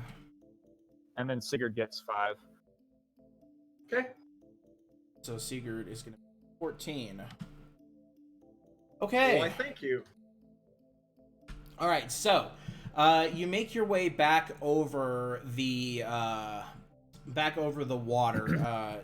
Right now, Ocularis, this is actually a perfect. As you're going to do these leaps and these jumps with everybody else instead of using your invisibility, you make these jumps with relative ease. You notice that you don't even need to make the running start. You just stand next to the thing and you make the leap. The whole time I'm doing it, I'm like pointing at the paladin going, why can't you do this? I'm weaker than you. Jump across the river. Come on, man. Jump across the river. Sebastian is You should not just, like, he's gonna back- take it as an insult. He's going to carry Sigurd and do the long jump. Okay. This is what I was hoping. What's your strength score, Cameron? 9 plus 4. Your strength Yes, score. strength- My 19? strength 19 plus I'm gonna plus rule 4. that you can still make the jumps. So, because I was gonna have it because you were carrying your dog, but that's not even gonna dent it. So yeah, you're just carrying your dog and you're making these jumps easy peasy. And this whole time, I am glaring daggers at Ocularis. This is just as the I'm world's worst hop fest. I'm doing like the full bunny hop and everything. Doing. Come on, man. And like Sebastian is not taking it as a joke, as he's just looking, glaring daggers at you as he hops over this. Over these rivers. Everybody gathers over here to the southern entrance of the room with the thorny deals, and everybody is already mad. But strangely enough, as you enter the room, all of the thorns immediately start to recede into the ground. Oh well, shit. All right, well, I'll grab the green egg and put it in my Quite inventory. convenient. You walk into the mire of just twisted weeds and mushrooms that are inside this place, and you pick up the egg. You've got an additional egg. That should bring your total up to 8? 7. 7. Wait, My do we have apologies. 7? We all 3 had one, and then we got the 2 down there, and I picked this one up. Were there any other ones? So there's Well, 6. then we just found another one, right? Okay, so you found. I'll cover the ones we found. We found the first one in the pond, the second one in that room. That's 2. Then you found a third one in that room. So Sebastian has 1 at this point. No, I have Nanor has 2. 1. No, I'm parsing this out. Sebastian has 1. Oh, okay. Nanor has 1, and Ocularis has 1 at that room starting there. As you guys make it and you defeated the evil bunny, you picked up an additional 2. I don't know who picked those up. We're gonna call. I picked them up and then gave both of them to those 2. Okay, Like, so one to so Nanor then and one to Nanor Ocularis. has 2, Ocularis has 2, and Sebastian has 1, and now Sebastian has 2, picking up this one for a total of 6. Oh, okay. I thought you were talking about a different one. We're Yeah. good. So there's a total of 6 eggs. So, you're in this room, and there's an exit to your east and an exit to the north. You have not gone down the eastern exit. Well, then, Well, we Just so have that you know. places left to explore. Let's go. And with that and a little bit of push, you all move to explore. Sebastian, until The they area. reach that point, he's still glaring daggers at Ocularis. Glaring daggers aside, as soon as you reach the mouth of this room, you notice that once again, inside this room, there is a black bear just chilling. Oh, Ha! Black bears. I wish I had my spell slots. Wish you had your spell slots, indeed. So, as far as the party thing goes, since you're too That- glaring, I Do believe I that see- makes sense. Do I see anything behind the bear? You see that there's a collection of rocks behind the bear. So basically, for what the room that you're seeing here, let me put in my handy dandy description.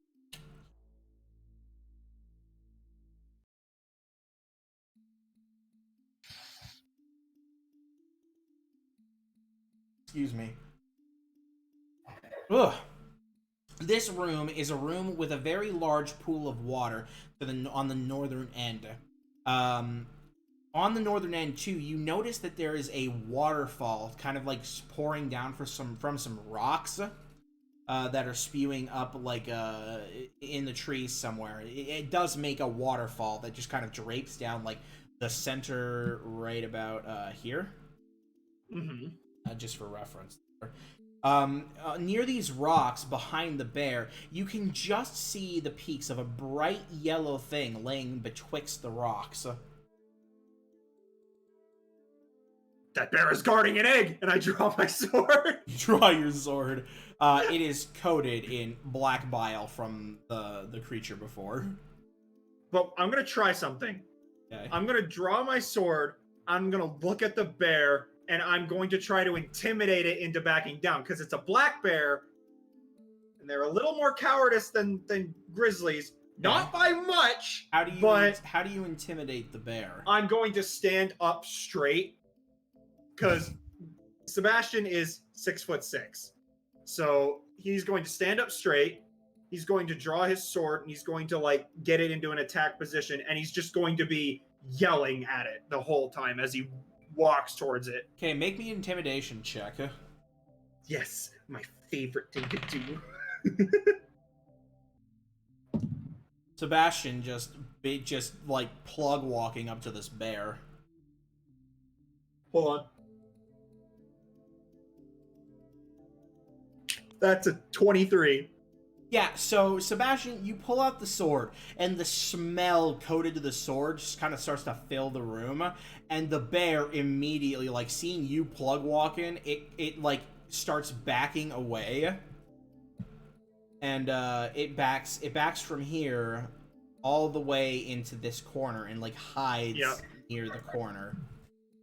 And I'm going to continue yelling at it as I grab the egg, put it in my pack, and I'm just going to stand there and signal for my party members to look around the rest of the room as I stand there yelling at it.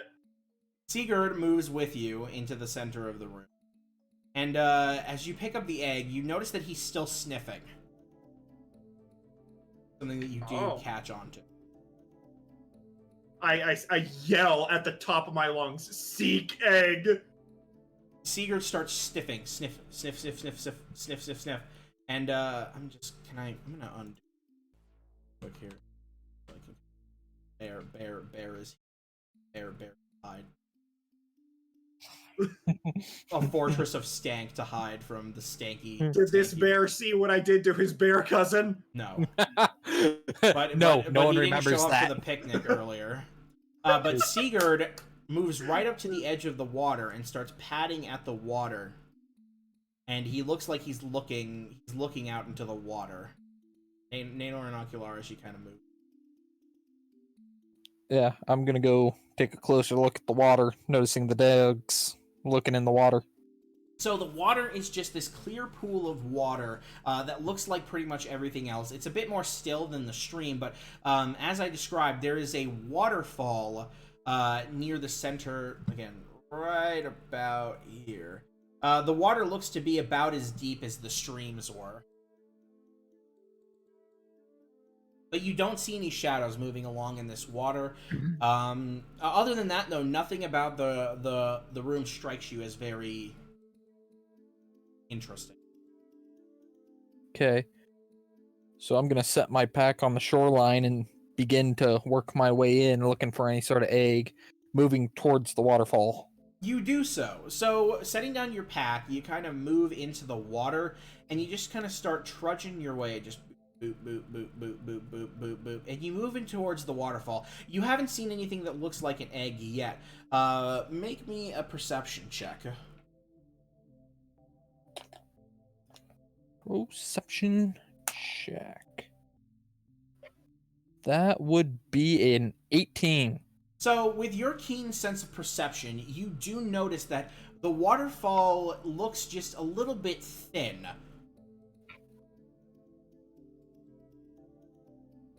Okay, can I see where it's coming from? Well, above where the waterfall is, like, you can see there's, like, this kind of rocky outcropping. Like, it's raised up a bit, but you can't see where it, like, hooks to the ground. Mostly what you see is ground and tree and, like, these walls of vines and thickets that have just made up the entire walls of this area. But there is an outcropping just above that is spilling down water, but the water looks kind of thin here, and you suspect that there might be a little deal with this waterfall. Okay, well, how high up would this outcropping be? It's about like if you're talking about from the surface of the water is about 3 feet deep. The surface of the water up to there, it's about 10 feet. Okay, well, first I want to look around the base of this waterfall, and kind of behind it, make sure I'm not missing anything.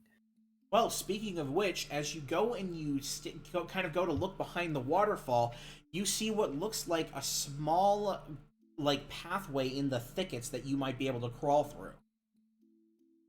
Well, I'm going to lean out of the waterfall, and there's something back here, I'll be back, and I crawl into the path. Yeah, so the bard sticks his head out from the waterfall and just kind of yells, "There's something back here, I'll be back," and then he just disappears into the water. So you start crawling through the thickets. Where the fuck is my... Start crawling through the thickets, going through this pathway. It's very, very tight, and it's pretty tough to walk through, but you end up getting into this small outcropping, this small area, and what stands before you is a large wooden chest. And behind it, you can see, as you stand up out of the crawl space, you can see that there is a bright blue egg on the other side of the chest, kind of nested behind it.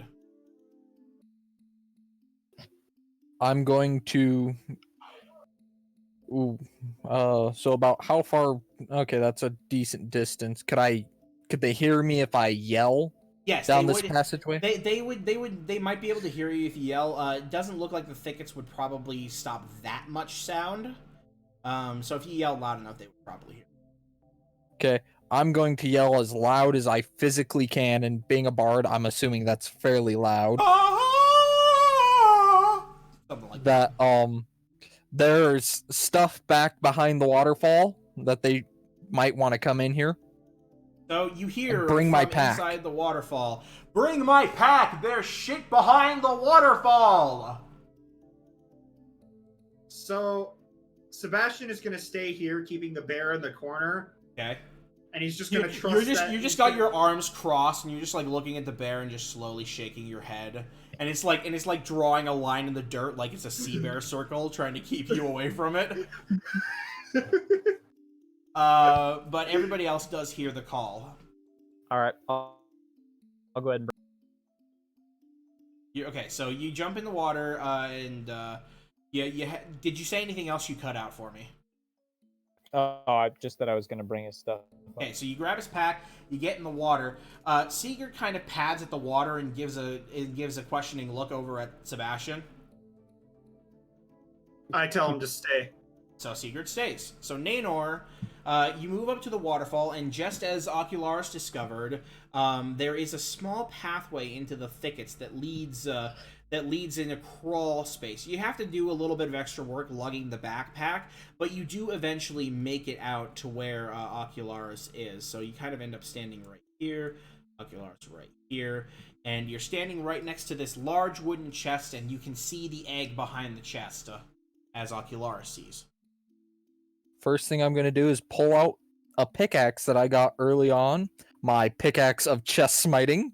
Yes. First, And I am going to open this chest with extreme prejudice. So you take a swing at open the chest. I'm going to.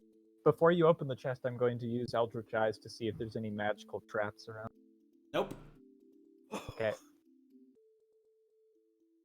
Go for it. I'm opening this chest with extreme prejudice with my pickaxe of chest You smiting. take the swing. Cow. The chest's top just kind of splinters, and it pops open. I'm gonna take a look at what's inside. No mimics. On the inside, it looks like there's a collection of coins, both silver and gold, and a small little gleam of gemstones. Epic. Okay. The chest time. So those are definitely getting gathered up. Okay, so you start gathering everything up. So give me just a second here. We'll divide it amongst us once we get out of this hole and away from the bear. Give the bear some peace and comfort. Dokie. So in the chest, you find 74 silver pieces. Oh my god. So We've agreed that we split any excess and give it to Sigurd. 15 Yes. gold pieces. Oh my god. And you find a single sparkling garnet. A single, brightly colored garnet nested amongst the coins. I'd like to take a second to read the chat because I think it's really funny. Stranger says, Ocularis attempts insult. Bunny is not phased. Ocularis, I'm about to head out. Turns invisible. And then the other one is Ocularis and Sebastian sees chest, breathes heavily while gripping weapons. Could possibly be mimic, but also gold. So did you get all that? 15 gold pieces? Yeah, we each get 5 gold pieces and 24 silver plus 2 change. Sigurd. And then Nice. since Ocularis opened the chest, he gets a garnet. Or at least that's See, what I would do. I think there's actually a good thing for this because if we ever get all of our money stolen, then at least we won't be totally broke because Sigurd will have Who's something. gonna rob the dog? Who's gonna rob the dog? No The one's guy gonna who rob- breaks into our stuff and realizes that the dog has this big ornate bag full of gold. Just all the money. Just like you find, you're in No, an remember, adventuring we party tucked and you're the stealing coins from him, and away you in his- notice that nobody has any gold, and then just you hear a dog just kind of move around, and you hear just a jingle, and you're like, no. No. The pack They dog. wouldn't. The dog has all the money. So you open up and clean out the wooden chest, and like I said, the egg is lying just behind it, just kind of nestled within the grass and the weeds. So that's a total of 8, right? That's a total of 8 eggs. Currently 8 eggs, yes. Okay. So gather up that egg and start heading back through the waterfall. You guys do the thing. You emerge from this venture a bit wet, but quite hefty in the land of gold. I'm staring daggers at the bear. The And I bear, make the like, bear, the I bear make is like a crying. gesture like I'm gonna rush him. I'm gonna make a gesture like I'm gonna rush him, but then I don't move. He Like a passes fake out. The bear just- I imagine full anime foams at the mouth, tips over. Yep. So there's I'm now gonna a walk passed over out and poke the bear. bear. I'm gonna walk over and poke the bear. It doesn't move. It's unconscious. Guys, the bear passed out. Want to slit its throat or nah? No. Let's leave it alone. It's just a bear, and I slap it on the head. Yeah. It makes a thick, meaty sound. Let's split No, our I don't earnings smack it on the head. I move on. smack it on the ass. Well, then the sound echoes, and its fat bear ass jiggles with the force. Those words should never be uttered again. I'm gonna look at the bear and go, I'm gonna name you Doug. Well, I hope we meet again so I can scare you into a corner again. And I call Sigurd and I'm ready to leave. Yeah, let's split our earnings and go. So you all Let's split, go make you all some money. split the gold, and you guys start moving back out the way that you came. It takes you quite a bit. Can you guys say how much gold it is for each of us again? So 5 gold pieces and 24 silver pieces, 2 for Sigurd. Okay. So as you guys enter the room where you found the second egg, you do notice that, again, there is a place that you haven't gone to. It travels to the And west. You said 2 for Sigurd, right? Yes, 2 for Sigurd. Yep, 2. Let's go there then. Yep. On to the next place we haven't been. Travel to the west. As you guys begin to move down the corridor, guess what? In the small clearing up ahead, it's a black bear! Do you want me to intimidate it again? I can You try. can try. Let's joint intimidate it. Are you done? You're just Everyone, done. let's all just JoJo stand in front of it. Sigurd is also gonna get in a JoJo stance. Oh, so I'm gonna have him stand between my legs as I cross my arms and flex my muscles as hard as I can. Okay, so I have so- intimidation. yeah, You're yelling is into it a safe corner. to say that Sebastian does the oh shoot, why did I forget his name? The French guy. You know that really ridiculous JoJo pose that I showed you? Yeah. That one. He does that one. Yeah, I'm doing that Let's one. look up. God. I'm gonna do the splits. while He's Silver looking up Chariot. He's back. Silver Chariot's I'm wielder. gonna do this. Parker, remind me who Silver Chariot's wielder is. It's Polnareff. Polnareff, thank you. I knew it started with a P. Polnareff. So yeah, you're doing the Polnareff stand, just the stance, and you know what? Sebastian is gonna make the roll, but he's gonna make it with a double advantage. I feel like I'm not doing a stance. I'm just playing the music in the background. Oh, okay. So it's just Sigurd and Nanor and Sebastian, and just in the background you hear on a lute. You have a lute? Yeah, on a loop. So it's a lute. So it's your That's dubstep. Okay, so I get a plus. I have a plus 6 to intimidation. Not 6, plus 5 to intimidation. So let's go. Joe. Okay, double advantage. Go. Okay, done. We're done. Nat You want to 20. know why? Nat 20. You guys walk up, you stroll up to the bear, and the bear like looks at you and his eyes just widen. You all strike the JoJo's poses, and he turns to dust. No, Like the last bear. No, I wanted to spare his life. You JoJo's, I'm calling it. I'm calling it. It stands up. You stance This bear up. just retreated from reality. The bear retreats from this reality, turns to dust. You have no idea where he's gone. He shit himself, and then he's Sebastian gone. is he's gonna lose his cool. He doesn't understand what the fuck just happened. You invoked an eldritch power in this eldritch fucking lair of a giant bunny. Rules are meant to be broken here. See, the thing is, I rolled a 2, then I rolled a 10, then I rolled a 20. Then you rolled their multiplication. It's simple. It's simple math. So yeah, bear is gone. Path is clear. Oh, man! I'm gonna kill you! The bear isn't dead. He just went to a happy farm way out in the He country. went to a happy You're farm like in the rubbing astral Sebastian's plane. back, and it's like, it's okay, he's in a better place. But did we scare him into the astral plane? Desmond, the moon bear. I know how I got here.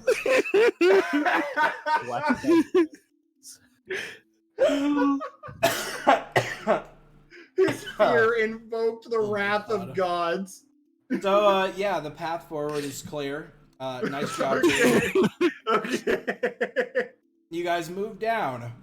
And I hate to do this to you again, because this is just how I had this set up. Is there another There's bear? another bear. And, see, here's the thing. Process. Here's the thing. This bear just saw what happened because he can see into this room up here. So I'm just the gonna, bear. Okay, hold on. You know the Ricardo memes? Yeah. I'm gonna look at him like Ricardo looks at the camera. He like. So what you see is the bear. The bear just fucking dips this way. He just fucking goes. He's gone. I'm gonna go. Come here. You know? Do Mr. you know the? Bear. You know the sound that it makes when a train like runs by you? The centrifugal sound. It just Yes. the Doppler effect, and you just hear this bear just. It just like runs down another pathway. It just completely disappears from sight as you guys enter this area.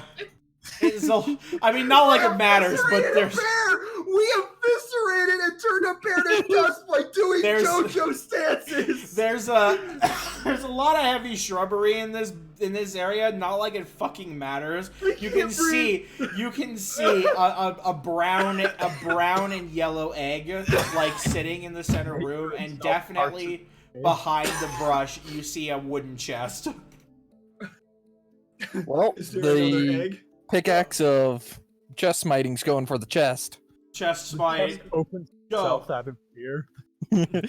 The chest smiting pickaxe hits with a crack, and the wood splinters and the chest opens. Congratulations, it's not a mimic.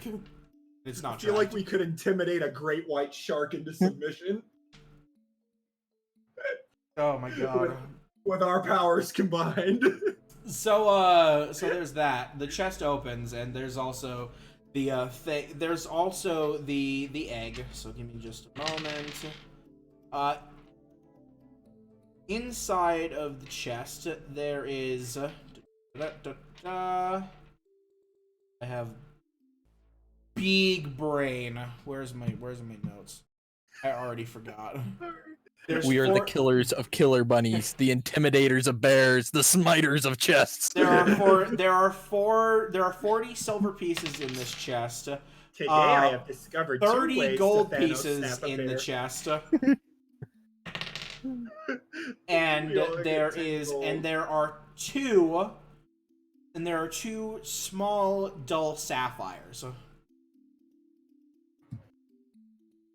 All right, he got the was it a garnet? Mhm. How about we? Yeah. I Yeah, can- he got a garnet. You guys can get the sapphires. Yep, I'll take one of those sapphires. So again, 40 silver pieces, 30 gold pieces, and 2 sapphires. 2 dull sapphires. Only 20 silver? 40 silver. 40. Okay, sorry, I had it mixed. And inside the room, there is another egg, the brown and yellow one. Not like it matters. I'm making up the colors as I go along because I didn't write any. Once again, reminder: we each get 13 silver pieces and 10 gold pieces additional for Sigurd. An additional how How much many for for- Sigurd? Yeah, you cut out. One silver for Sigurd, and 13 Okay. for the rest. Sigurd Cool. gets the chump change, but he's happy. He doesn't. He's a dog. He doesn't care. Woof. He's gonna go gambling away at dog poker. I just want to say he in total so far has 14 silver pieces. Like from all of our adventures, he has 14. So with all that out of the way, there's A beautiful boy he is. there's the western exit to this room. That's where That's where the bear went. Are you pursuing Let's the go bear? That way. I'm pursuing the bear. So, as you guys start to move your way towards this next area, something does strike you as odd. You hear the crooning of a rooster as you start to move down the hallway. Oh god, the bear's gonna try to join forces with a rooster. Just Not to worry, as the women thing. are here. So you're moving down the hallway, and Yes. you're about halfway there when you hear this croon. Okay, so here's the plan. I'm gonna stand in my JoJo stance, but this time I'm going to just cross my arms, flex so hard that you can see the veins. I'm gonna spread my legs so Sigurd can stand in the middle of them. And I'm gonna try to intimidate the bear again. Okay, The so Pillowman and Danny have arrived. as you guys move up to the area, And I just keep getting the theme song slowly getting louder as we approach. so Ocularis is playing the theme song, and you go to get in your JoJo stance, and you see the bear. The bear is standing here, right here, and it's standing next to a small creature. A small creature with lizard-like wings. Okay, all right, all right. It's a cockatrice. It's a cockatrice. I'm gonna And cover the Sigurd's, head of a Sigurd's eyes. rooster. I'm gonna cover Sigurd's eyes, and I'm Not gonna to worry, we'll flex it out of existence. I'm gonna close. Yeah, I'm gonna close my eyes and do it. I'm gonna cover Sigurd's eyes with my legs. I'm gonna do the flexing. I'm gonna close my eyes and try to intimidate both of them. You just shut your eyes and you do the flex. We all roll. No, we're just gonna go ahead. We're going ahead, and we're gonna let Sebastian do the roll. Oh, okay. Okay. So the first roll was a 17. Second roll was a I 15. didn't say roll with advantage. I thought you said we were doing. They're helping me. I'm giving you one advantage on this. So you got a Okay, 17. So 17 plus 5. It's 22. Let's intimidate the cockatrice into backing down. It should Standing help in- that the bear is physically scared right now. Yeah, the So, bear is peeing so- itself. Being next to the cockatrice that it has joined forces with, the bear is feeling a lot better about its chances. Aww. And the bear might be frightened. Should it be? Let's see if the cockatrice is frightened. Yeah, it's not. Aw. The cockatrice, it does that thing. It like croons its neck, and goes, "Arr," and it goes, "Ah!" or whatever the sound of a rooster fucking is when it's 23? going to attack. Where's my fucking?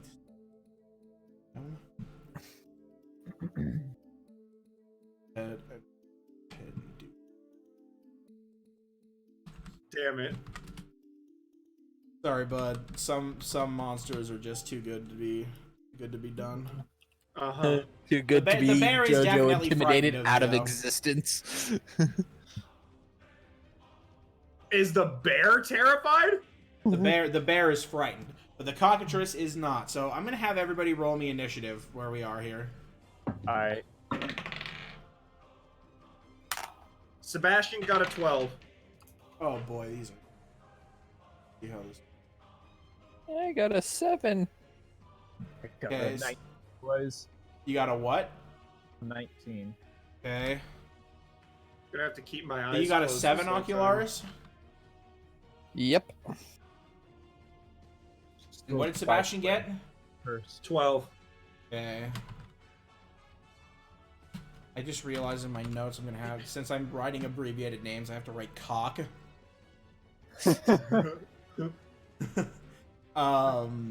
So that's a thing. Oh yeah, Ocularis, you have to roll off with me. You win. Sure? 1. Oh, then yes, I do. So yeah, there you go. So it's game face time. Nanor, you're the first one to move. This is getting out of hand. Time Now there are 2 lapse. of them. So what are I'm you gonna doing? do something.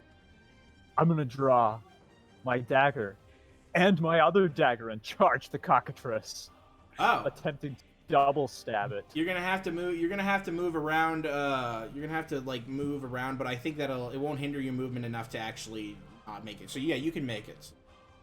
All right, sweet. You're right here. You're gonna go try to stab the little cockadoodle poopemeyer. Indeed. Oh dear. Unfortunately, I only got an 11. One moment. Roll me damage. Oh, sweet.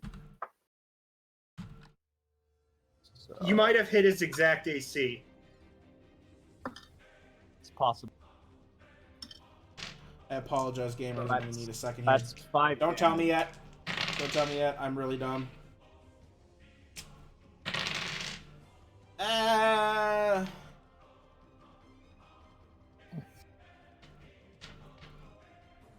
Okay. We should have just T-posed on him. That would have solved all our problems. Yeah, you know that would have, but sucks to be you, doesn't it? There's my fuck you. There you are. Okay. All right. So how much damage did you do, Naynor, when you rushed it with Just your dagger? 5. 5. You move up to the cockatrice and you jab it pretty roughly with your dagger. You deal a decent amount of damage and it screeches. That brings us to Sebastian. Oh shit! I got a 12 and it's my turn. Okay. Let's see. All right. So if the bear is frightened, that means it will only attack us once it itself is attacked, right? Yes. Okay. I am going Basically, to make it like bum rush the cockatrice with Sigurd. I'm going to command Sigurd to bite at the cockatrice, and then I'm going to try to slice at it. Okay, so Sigurd moves up to like right here. Sebastian got a 23. Yeah, that's gonna hit. Sigurd got a 23. Ah, okay. And the DC on his thing is Wait, what? no, he didn't get a 23 because that's his bite is plus his. It's plus. Wait, no. It's 12. So It's Sigurd got a over 22. 20. It's plus It 3. definitely hits. Yes, it hits. Yeah, yes, it hits. It hits hard. Okay. So Sebastian, let's see.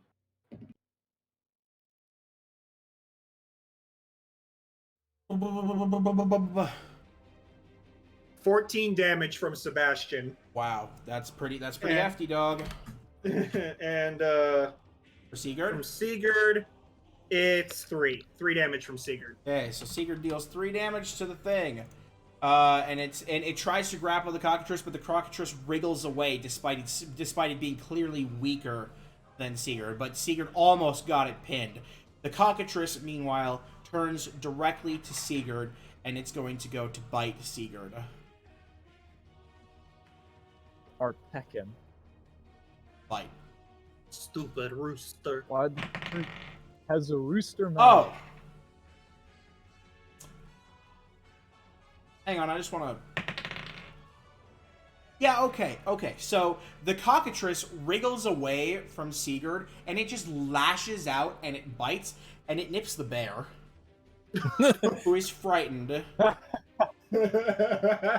The So the bear on is our- no longer frightened, but... Let me just do a thing here. Is the bear on our side now? No, the bear's petrified. The bear turns to stone. Oh my god! No, poor boy. Yeah, so We were that's going to happened. intimidate him out of existence, so Well, So the bear miraculously is now that would petrified. only if we got a nat 20 again, which was very unlikely. But So- if it did happen, Yeah, the bear Oh, what a the day bear's it would be. petrified. And since it's the bear's turn, it's gonna try and resist the effect. That's so yeah. The bear actually resists the effect. So it is no longer petrified. It shakes off the stone, but it's lost its entire turn. someone try to convince the bear to help us. how? Interpreted Inspire- dance? Ocularis, you're up, buddy. Well, sword out, and I'm gonna spew an insult at this dumb bird. So you call it a dumb bird. Again, No, remind me no, what the DC on that is. 12. No, let him roll his thing. You. There's bitch. no roll. So No, for 12. the No, insult. he means his insult. Oh yeah, save. well roll your thing for the insult then. And the DC is 12. Yeah. Ugh. Unfortunately, the cockatrice is too busy apologizing to its friend the bear to notice your insult. Aww. It resists the effect of your vicious mode. And what he just did makes it work even more. Brains aren't everything. In fact, in your case, they're nothing. It definitely stings, but not enough to hurt. It leaves emotional scars. Anor. Those are the ones that hurt the worst. Nanor, Yeah, the chicken is angry Chicken is angry. and sad. My Eldritch Blast with an intellect. Oh my god. 15. Aren't you you're wielding daggers in both hands, right? Yes, I tossed them sides and just casted Eldritch Blast on Okay. it. So you toss them aside. All right. You toss your daggers onto the ground. Casting Eldritch Blast. What'd you get? 14 to hit. That's gonna hit. So roll me some Eldritch Blast damage, some force damage. Oh, sweet. That's 10. Yeah, okay. So you blast the cockatrice into the thickets behind it, and its body, bruised and a bit broken from the previous attacks, it was bleeding. It's now bruised. Yeah, it slumps into the thickets.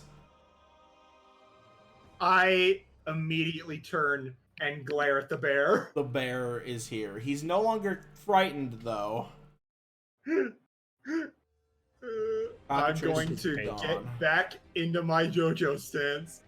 You're I'm gonna going spend to your point- turn in a JoJo Dominic, stance. you know the challenge emote from Dark Souls where you put your hand on your chest and stick your sword out at them? Yes.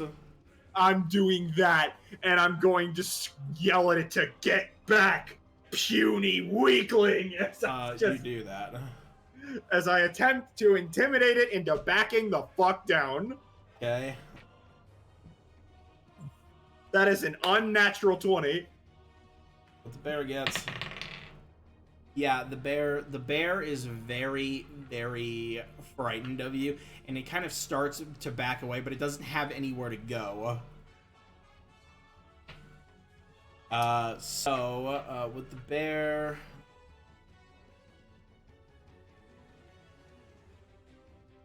Can I still use my bonus action to have Sigurd attack? If Yes, I'll allow it, but if you do that, he's gonna be equal to it. yeah. So I'm gonna command Sigurd into attacking the bear and to bite at its heels. Does a 16 hit? Yes. Okay. Time for a strength saving throw, and it succeeds. 7 damage. Okay, the bear gets bit pretty damn hard, and it's in a little bit of rough shape. It's going to swing at you and bite at Sigurd as its turn comes into fruition. The swing hits you, and the bite. What's Sigurd's? 14. It's 14. Mm-hmm. Okay. So it misses Sigurd, but it does hit you with its swipe. Memento.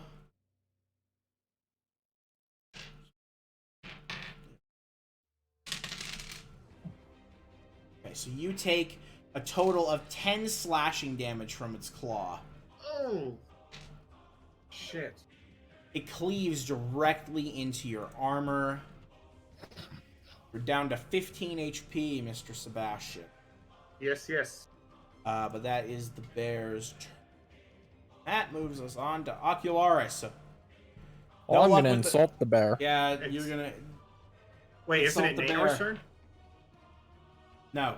Nanor goes at the Oh. top of the turn. Ocularis goes last. Oh, right. Sorry, I brain fart. I'm still the bear, thinking it's the other initiative. The bear succeeds on the wisdom save.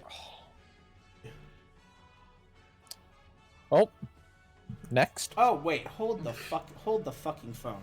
Hold on. No, yeah, it succeeds. Sorry, it's just a fucking I've got myself all mixed up. Anyway, so that's that. Now we come up to Nanor. There's Bear. Eldritch Blast Part 2. Eldritch Blast Part 16, more like, but go ahead.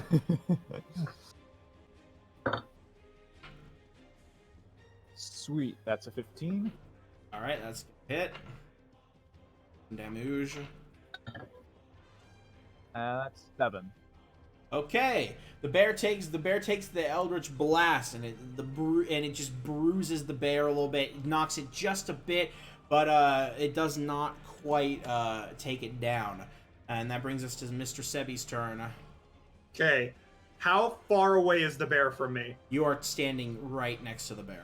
I'm going to walk menacingly closer You with my can't. sword. You could down. not walk any closer if you wanted to. Oh, okay. Well, then I'm going to, I'm going to swap the handle so that It's I'm already in a frightened downward... of you, Cameron. I know, but I'm going... Oh, shut up, Okay. bitch. Just Okay. mentioning. He's going to swap the sword so that you know what you would do with a knife when you want to downward stab into the ground? Yes. He does that with his sword, and he downward stabs into the bear's head. Okay, roll me to hit. This is gonna be really embarrassing if you miss. That's a 15. Then that's gonna hit. You lucky bastard. That would be really embarrassing to miss. Oh, okay. Well, that's not very good. 9 damage total for the stab. Well, with a quick downward stab, you jam it in the bear's brain. And the bear the bear just slumps underneath Rest your in power. peace. Rest in peace, bear. Ripperoni bear and cock. Poor. I didn't. No, not rip the fucking. Fuck the stupid rooster. No, I feel bad about the bear. I didn't want to kill the bear. I wanted to intimidate the bear. Well, the bear had to die. Damn it. Did Poor your bear. best. Rip bear. Fuck it. Come on. Hey, we could try to skin this bear though. Bear skinning around too. Hey, I have experience this time. Yes, you have a slight bit of experience now. Sebastian is going to look at Ocularis and he's going to do like a really cartoony gesture down towards the dead bear, and he's going to rip his sword out of the head of the bear afterwards. There's a bit of Sheath brain. it. There's Well, he doesn't sheath it. He's going to grab some cloth and he's going to clean the yeah, blade yeah, off of any blood Yeah, you or wipe anything. off the bit of brain. Yeah, I'm going to wipe the blade. Clean it off with the chicken. Yeah, you know what? I'm going to go grab the chicken feathers. I'm going to wipe my fucking blade on the chicken feathers. Slide the chicken onto the sword. Call it a cock sleeve. Oh my god. We don't need that. Yeah, no, we really don't need All that. right, so Ocularis, if you're gonna do the bear, I need you to. I'm roll actually me gonna- survival. I'm actually gonna take the cockatrice with me. Some of its body parts can be used as magical. Ooh. Okay. I'm still wiping the You take it- viscera off of my you blade take onto the the feathers. cockatrice. You take the cockatrice, and you stuff it. You stuff its dead body in your bag. Screw that. I'm just gonna like tie its feet to my belt. Okay, So you're gonna cut its feet off and tie it to your belt? you do No, that. I mean like I'm gonna tie its feet together and then Oh. attach it to my belt. Oh, okay, gotcha. Okay, That's a the cockatrice is 23 gonna for weigh survival. About, like 6 pounds. Did Ocularis just say he got a 23? Yeah, so you now know, like, the bear. You've had enough experience with bears, dusted or One otherwise. time after butchering the job. You do- now- Well, do a that, very and good watching job two this of them time. disintegrate. No, he literally does what happens in Red Dead 2. He just... Yeah, you and then he basically just get a pulls cheat. the You skin off basically get the perfectly. cheap way, and you manage to roll up a fairly hefty 10-pound bear hide. Rest in peace, bear. I'm gonna cut out its bear claws. Are It's there any like- eggs about? Eggs about? Well, as you guys kind of move past this central bush, and you move back, you see 2 wooden chests and the glint of an egg nestled deep within the thickets behind the chests. Sweet, we're up to 9. We're up to 10. Oh, we're up That's to 10. 10? That's 10 Okay. eggs. Oh yeah, 10 you're right, eggs. you're right. Care to do the honors? I take my sword and I stab one of the chests. The chest does not scream. Okay. And I You're okay, I supposed to open get the chest. pickaxe of chest smiting. Come on, There's man. one chest Oh, left. okay. I pull the sword out and I'm like, okay, I'm sorry. Give me the pickaxe. Oh my god. He opens the chest part way, and he just shuts it again. Gets the pickaxe of chest smiting. That's just like loosely strapped to the top of my pack so people can grab it. I grab it and I smash the fucking You chest. smash. I smack it with the pickaxe. You smash it with the pickaxe, and it opens. This the is going top to become a splinters. legendary magic item by the time we're Sebastian- done with this campaign. The Sebastian pickaxe of doesn't chest even smiting. like look at Ocularis. He just like hands it back while staring at the chest and goes, "The deed has been done." But there's two chests. No, Yes, there well, are the two second one is chests. Ocularis' responsibility. I'm going and I'm smiting that chest with the pickaxe. Oh my god. Yeah, okay, so you smite it and it breaks. It breaks. There's no mimics here, guys. I promise. I'm not like that. So hold on here. I gotta Fighting just your mimics.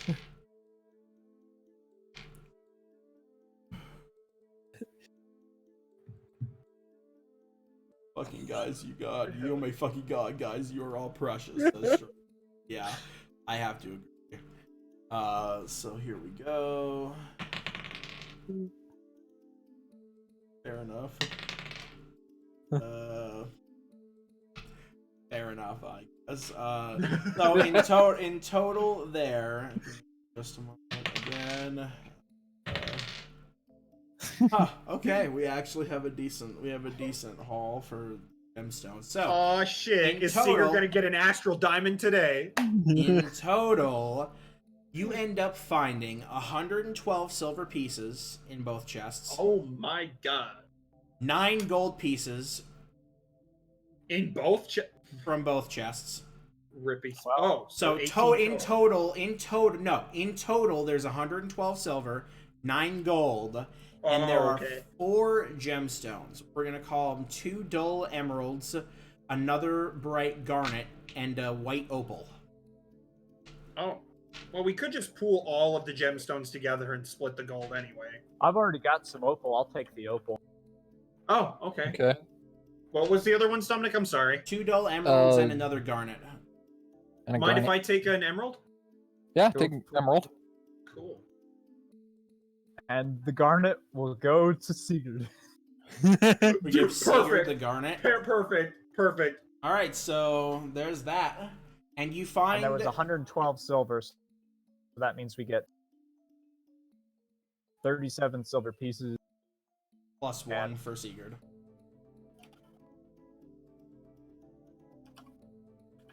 Okay, so in total, Nishi gets Sigurd. 3 gold. So in total, Sigurd has 15 silver, a dull garnet. Wow, he's gonna make us rich if we ever get robbed. Oh my god, I love it. So More like he's gonna fund for us. that's that.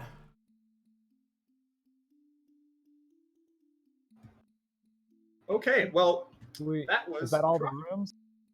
Well, if you guys are done in this room, you guys make your way back, and based on what you're looking at, it does look like that's the last of the rooms. You regroup All right, let's. back at the entrance. What if I want to have an underpants party in the intimidated bear room? No. I want to sleep No. on his sleeping body. Are you even wearing underpants, Sebastian? Of course, he's wearing underwear. He wouldn't be at all. have Let's go. He's a paladin, not a pervert. There's a difference. Oof. Yeah, I'm a holy man. I was gonna make a Lorenzo bad would joke about like to have Catholics, but words I'm with not you. going to. So, Oh my god. you guys regroup at the entrance to this burrow. I say we head back to town, show him the magic items we got from the bunny, tell him we killed the bunny, and give him the eggs to see how much money we'll get in total. Sounds like a plan. So, And as I you feel guys like we need to make you a bear cloak out of that skin. Hell yeah. So, as you all Wait, exit Sebastian is actually going to request that from you. That's To do get that. like a half bear skin going down Yeah. Okay. Yeah. And yes, as you he's going guys to request that from exit, you. and He as you will pay guys you. exit, sorry, I'm trying to brain out here. Trying to see if I can get the whole. As you guys exit the area, you shut the door. The door shuts behind you, and the entire thicket immediately shoots and it like retreats into the ground. And the trees around you, you know, this empty clearing, trees start to grow back in the clearing as the thicket disappears. Oh shit. Well, one of those trees is going to go up one of our asses and carry us up into the sky. It does not. They're fairly decently spread out. Although weeds do pretty quickly grow around your feet. Though they're not hard to get away from. Well, Get out of here. yeah. Back we'll to just town. just head back to town. You guys are gonna head back to town. Up our little handy dandy world map. While we're walking, can I attune to the items since we wouldn't be doing anything? Yep. Gonna need a short rest there, buddy boy. Technically, I just need an hour of concentration on Nope. it. I could do that You walking. need a short rest. Okay, Not me, fine. that's the rules of the game, baby. Hour of concentration. It has nothing to do with a short rest. A short rest. We'll Buddy. push into the moonlight. Listen to me. Alright. The book says you take a short rest. And then during that short rest, you put all of your focus, every last bit, into attuning to the item. If you're walking, you're walking. You have to focus on moving your feet. You have to focus on not tripping. You can wait till Especially you take with a the short bard rest. there. I will trip you. That is true. If you're not focusing, one of us is going to breach. Patience, dear Hard. warlock. Patience. Patience. We are going to be in town for probably another night after this. One of us So as one of us is gonna put a banana peel in front of you, and you will fall. what's Banana peel. I was thinking a dog. Why does Secret have to be the villain? you're gonna what is it called? Tabletop. You're Tabletop gonna with tabletop the dog. Yes, I'm going to teach your dog how to help me tabletop things. You know what? If you can manage to get him to listen to you, go for it. So, anyway, y'all make it back to town. It takes you quite a long time, and when you make it out of the forest, you notice that the sun is actually quite far into the sky. It's looking to be late afternoon now. You were in there for quite a while doing your dirty deeds. And as you guys walk into town, you walk into town. It looks like people are kind of gathered around. They seem to be setting up for tomorrow's festivities. You see that they have now set up a large wooden platform, and there's a banner hand painted that says "Annual Egg Crushing." And I'm wearing my bunny cloak proudly. you are noticing that the cloak is the same fur color. You get quite a few looks from the crowd, from the people who are just kind of hanging around. Nobody really stops you, but they notice that you're wearing the disgusting rabbit's pelt, basically. I'm going to stop somebody and ask, ma'am, do you know where we can turn our eggs in for gold? Oh, why, yeah, the mayor is usually the one that takes them in person. You can find him at the town hall. She points to a rather large looking hut-ish building just to the north, and she says, It's the biggest building in town. You can't miss it. They'll take them off your hands there. Thank you. I'm gonna hide one ahead of time because I think it might be the key to destroying the stone heart later. You're going to try and keep one of these eggs and hatch it. The power of the joke boss.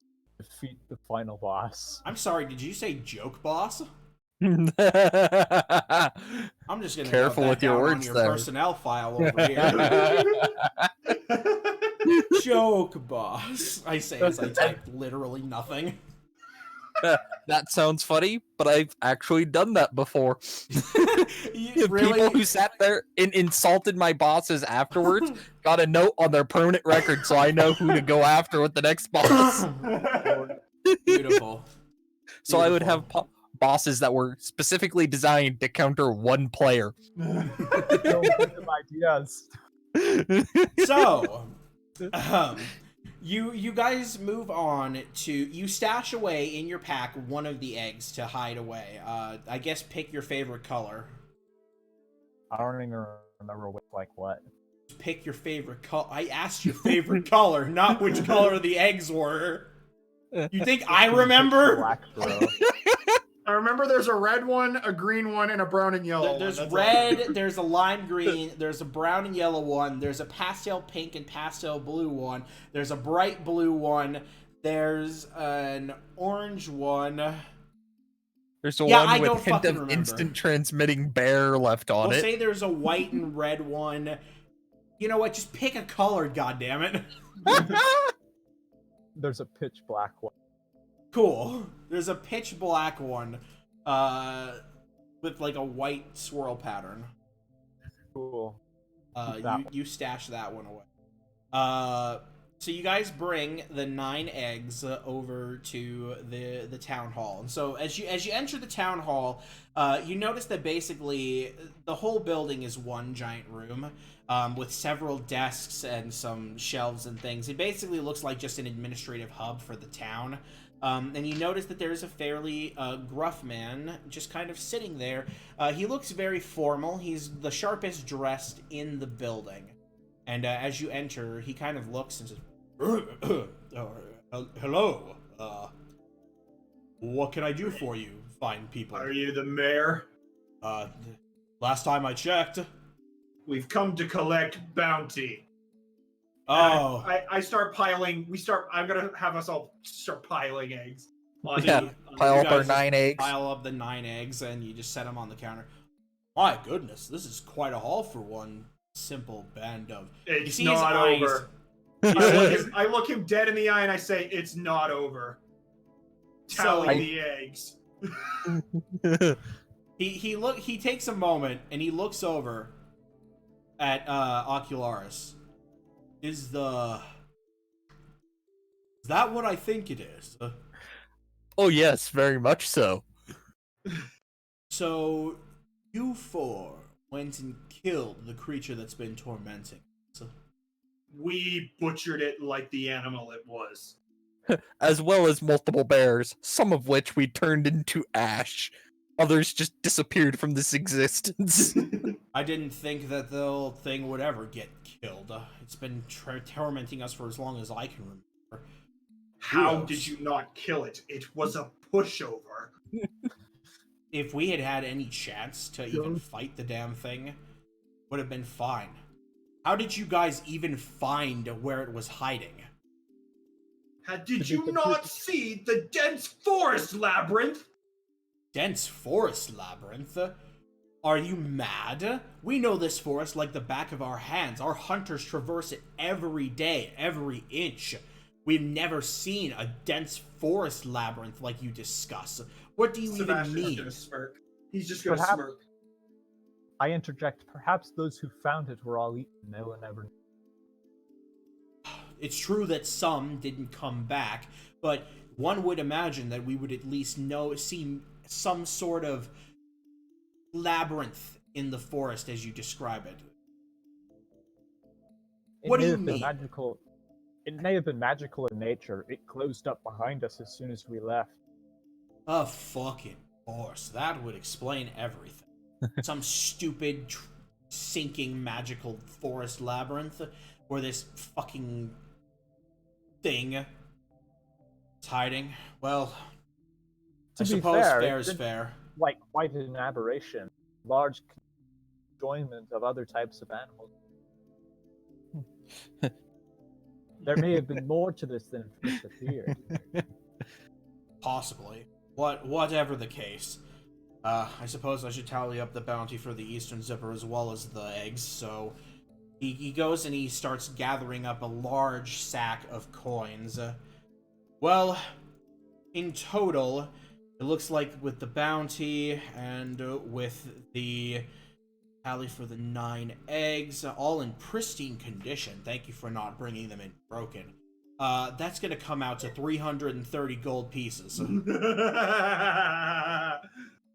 math for that should be easy enough. 110 each. Mm-hmm. Sounds good to me. Now, do you want to reserve one of these eggs for each of you, or are you going to be sticking around for the egg smashing? Oh, I think we should. I suppose yeah. we should. Considering that you all were the ones to break apart and destroy this creature, as you say, I think that we'll lift the ban on the 1 egg per person. So there's 9 eggs, 3 for each of you. You'll each have 3 eggs to smash tomorrow. And he kind of like slides the 3 eggs back to you. You can hang on to these until tomorrow, and then bring them to the central square when we do the smashing. Sounds good to me. Good. Well, I don't know what you are doing here. I've never met you. Wish I could have said at least something to you before sending you out on some kind of mission to smite this thing, but you did good. You did good for the town of Mostwig, and we aren't going to forget it. Really. Here, I might as well even... I haven't even introduced. He reaches his hand out to each one of you. The name is Gunther Trolt. I'm, of course, the mayor here, and I'm in your debt. Remember that. I and the rest of this town. I kind of smiling. I will. Oh, I He gives you this certainly look will as like... well. He gives you this look of... Yeah? Don't forget what we've done. I could come to collect on a favor. Well, we owe you that favor at the very least, on top of this. You've saved many lives. Hopefully we've gathered all of the eggs and these creatures won't return. Please don't mind these two too much. They're well-natured, I assure you. I would Gonna give the certainly warlock hope a so. slight kind of glance at the warlock, and I'm sure none of these eggs have escaped our notice. No, definitely. Sebastian's not even paying attention. He's just fucking staring at the mayor. Sigurd barks egg. Egg. Well, you And- all look a little bit beaten and a little bit tired, but... I suppose- forgot. My belly's been basically slit open. Oh yeah. I'm currently bleeding on the floor. Perhaps, Profusely. I'll tell take you what. ourselves- He writes a quick note on a scroll of paper and he hands it to you. Here, get your next night at the inn for free. He Oh, takes it and goes, "Thank you very much. It seems you've already cashed the favor." As he Oh. turns around and Don't walks let to him pay the off the favor that easily. As I Sebastian walk out is the door. not that intelligent. I'm gonna be following out the door. You got hit. Good He- old the- power. The mayor laughs as you guys just kind of all filter out, and you enter out into the main area, and you are now free to participate in your evening however you wish. Well, I That think the does. tavern has a tale that needs to be told, Ooh. and there's a bard willing to tell it. There's a bard willing to tell the tale. So, off to the tavern goes Ocularis. What about I'm the heading rest there of too because Sebastian wants to take a bath and you? seal his wound. Sebastian. Sebastian. And what He about likes you, hot Nanor? springs. I'm gonna go ahead and return to our rooms my room, since we all got our own room, to attune to the wand thing. You do so. So, as everybody returns, Sebastian gives over the slip of paper, or whoever holds it, and everybody gets their rooms next night for free. Sebastian heads off to take a bath with his dog and to wash clean all the blood, and the tavern is going to be regaled with an epic tale about the dungeon. I don't know if you actually have anything written, so if you do, tell me. No, I'm not that good at writing. I don't have anything Make it up written. on the spot. Do it. This just makes me want to play a bard, because I would absolutely write shit. Anyway, I'm not Marley, that good at don't making stuff. say that because when I played your campaign back when I first played Paladin Glade, I was viscerally entertained in everything you put in front of us. Don't sell yourself short like don't that. sell yourself Yes, short but unless that you're was mean with when a talking lot of about your artwork. preparation. That was with time and preparation. Without time and Improv's a little preparation, harder. it's a lot harder. Yes. Yeah. You just gotta make like a couple rhymes. So, I'm not good with rhyming. bringing this all to an end here, I want to not to an end, mind you, just to talk about this the whole wand thing. Fuck is I have it here. Hello. Hi. Oh, it's on the I forgot.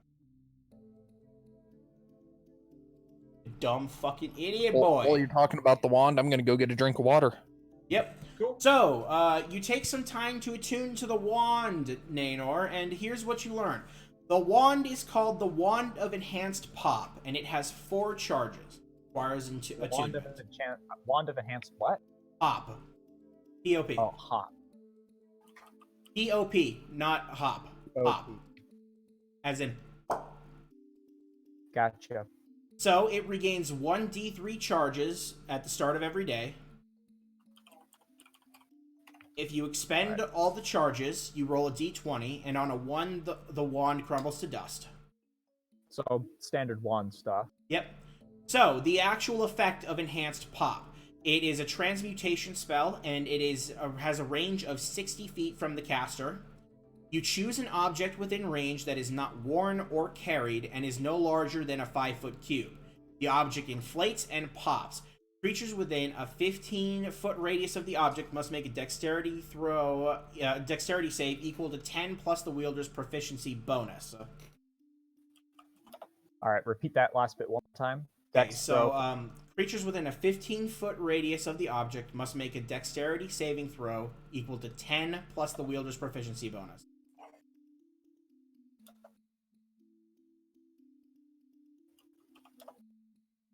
Plus proficiency. So on a failed save, the target takes 2d6 damage and half as much on What kind of damage is it? It's Is it force gonna be damage. Force? Yeah, it's an explosion. Mostly what it is it's I would think it would be bludgeoning then, wouldn't it? No. I would actually call it piercing because the object actually shatters into like pieces. And So it's like a grenade more than like. it's like a grenade, yes. Okay, so piercing. Call it piercing. Oh, and it's not 2d6, it's 3d6. That's 3d6, and I assume half for a success. yep, half on a success. That's a pretty sick wand. Yeah, no kidding.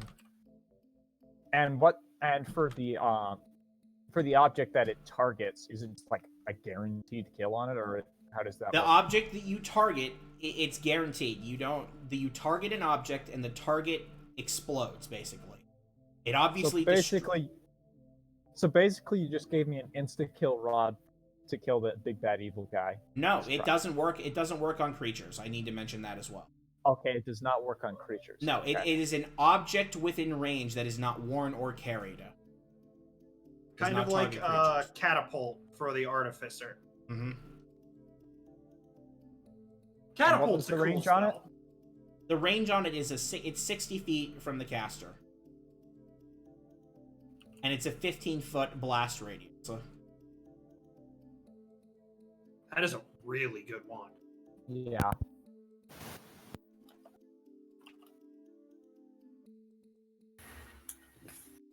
You're Ooh. a wizard, Nanor.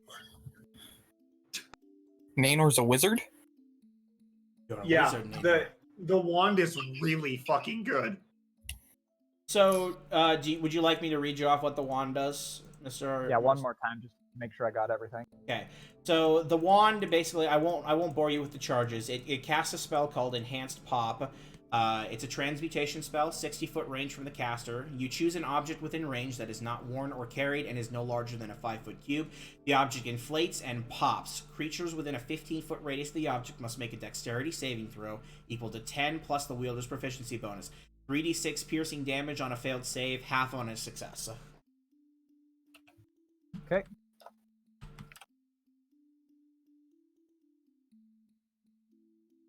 Sweet. I think I got all that. Yes, sir. Excellent. So, after regaling the tavern with such a tale, you actually collect a couple of tips, Mr. Ocularis. And those tips come out to 16 silver pieces. Woohoo! Sebastian, you get all cleaned up, and you all end up heading back to your rooms for rest after Nanor gets attuned. And unless anybody else has any other things they'd like to do, the night passes without a trace. Sebastian's gonna spend a little extra time in the hot spring and then go out. He's gonna spend a long time in the hot spring. Hey guys, I figured out how we're gonna break our eggs. I'm gonna fucking. How are you gonna break the eggs? Oh, he could use the wand. I'll explode them all at once. No thanks. Yeah, Yeah, so that's dangerous. all creatures within a 15-foot radius have to make a dex save. I'm gonna tell everybody to get back. I have a pickaxe just for this occasion, okay? I'm gonna crush it with my bare hands. Tests, not eggs. You can blow yours up. I'm gonna crush mine with my bare hands. Plus, you're not even sure if you're going to be allowed to crush them with your own stuff. So you're gonna have you're gonna have to wait on that. But so let's wait till the next day for that. The night Are we all passes. done for now? Shouldn't be anything else. If Cameron just said that he was gonna do the thing, anything that you need to do, Ocularis? Nope. So with all of that done, you all have a wonderful night's rest, recovering all of your stuff, and you're all going to level up to your next level. So for Sebastian and for Ocularis, that's 4. Yes! For Nanor, that's 3. And Sigurd is going to get to level up his HP as well. I'm almost there. I can almost buy an elephant and a carriage. Oh my god. Why would... Wait. Are you trying to make a fucking circus out of this party? No, I'm gonna travel in style while these plebeians are running along beside. Hey, I might buy a warhorse. I might buy a good warhorse. I'd be fine with that. So, or we could buy 2 elephants before we level up, because I know that you guys are gonna want to spend your time leveling up. I want to move on to tomorrow's festivities because we're actually kind of running out of time here. So I want to go ahead and get through this before we end the stream for tonight. Oh, okay. Is that okay with everybody? Yeah. Sure. All right, so it comes to the next morning, and there is a loud hustle and bustle outside. Even before you wake up, you can feel the energy in the air. There's a lot of cheering, and there's a lot of music being played, and as everybody kind of gathers themselves, gets their eggs, and heads out into the main square, the party is in full swing. There's colored fabrics and banners and streamers. Everybody is wearing like these patterned clothes to match the eggs. It's a real freak show in a sense. But everybody seems to be having fun. It seems like a down home carnival in a way. As you guys kind of approach the area, you can see that there are already quite a few people standing up on top of the wooden platform, each all clutching an egg. As you kind of get there, one of the attendants, who appears to be just one of the mayor's staff, waves you over and says, Quickly, we're about to start the smashing. Head up onto the stage." Take my eggs and onto the stage I go. In Okey-dokey. full bardic glory, so it's a big spectacle. Oh, you do it. You climb up onto the stage, you show off all 3 of your eggs. Everyone is super jealous. You get to break open 3. Gosh, Ocularis, how come your mayor lets you have 3 eggs? Because I'm better than you plebeians. So, as you guys all kind of get set up, you get instructed by the attendants to set your 3 eggs on the ground, and each one of you is handed a colorful wooden mallet. It's obnoxiously cartoony. So, with that, they say to hold on to the smash and wait for the mayor, who steps out into the center of the platform and addresses everyone. He clears his voice. Ladies and gentlemen, families, singles, my wife. Welcome to our annual egg smashing. And this year it's a special one. As you can see, there are a select group of people here who have been allowed several more eggs to be smashed on this fateful day. And that is because they went out and claimed the bounty on the Eastern Zipper. And I just want to thank them so much for helping to rid us of this scourge and make Moss Twig a safer, better place. Maybe in the future, our spring nights can be spent looking at the stars and not at our locked doors. Everybody, give these men a hand. Before we smash the eggs, I want to lean over to Sebastian and go, I bet I can smash my eggs harder than you can smash yours. He just looks at you and goes, bet. There's a lot of applause, and there's a lot of hooting and hollering and woo! You know, that kind of deal. And the mayor raises his hand. Smashers, ready your mallets. Full divine smite, let's do this. Sebastian is going to really taut his muscles and lift it up like a giant sledgehammer ready to smash those eggs. Ready. Lift. And he throws his arm down in just this boy. Smash!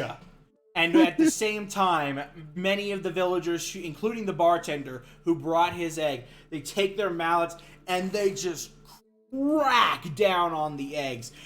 Viscera from the eggs, the yolks, the whites, just sploosh everywhere. Question. How hard we smash it, does that attune to how high our strength stat is? Sure. Because the only thing I got from this level up was ability score improvement, and I upped my strength to 20. Ooh. So, yeah, you're gonna decimate this egg. You're gonna decimate all 3 of your eggs. In one strike. Yes. The eggs smash open. Now, each of you, I want you to roll me 3 separate d6s. 3 separate d6s? Yep. Okay. So for each one of you, we'll go 1-to-1. Let's start with Ocularis. Let's start with you, and tell me what you roll. A 6, a 3, Okay. and a 6. Ooh. Dang. Not bad. Not bad at all. So, in the remains of your eggs, all of you notice this at the same time, by the way, there are several items. One in each of the eggs. For you, Ocularis, 2 of your eggs contain a strange white crystal that just kind of glows with potential. One of them also contains a chunk of gold nugget. Ooh. Like how much weight wise? It's about a half a pound gold nugget. Ooh, that's valuable. No kidding. That's very It's valuable. a bit impure. But on a guess, you could wager that it's around 5 gold pieces worth of gold. It's not too much, and with the impurities, But that's still it's like, 5 gold pieces. yes. Yeah. But On top of the other gold I'm already holding. so you also Parker, have these 2 strange white crystals. More fun. More You can elephants. never have enough money. Yep. So again, Ocularis, 2 strange white crystals added on to that. Now I want an elephant. All right. So let's move on to Nanor. Nanor, give me your rolls. No, I want a T-Rex. I can buy a T-Rex. That's a thing in this game. I got know a it's an 2, a 5, and Allosaurus. a 4. A 2, a 5, and a 4. Yep. So in one of the eggs, you find a chunk of silver nugget. You reckon that Same with size-ish. yeah, about the same size. You reckon that with its impurities, you might be able to evaluate it around 5 silver pieces worth of silver nugget.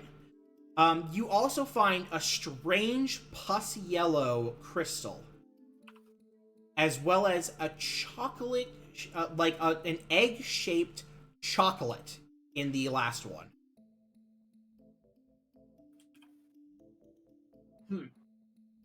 Okay. The chocolate, by the way, is a whole pound's worth of chocolate. Oh wow.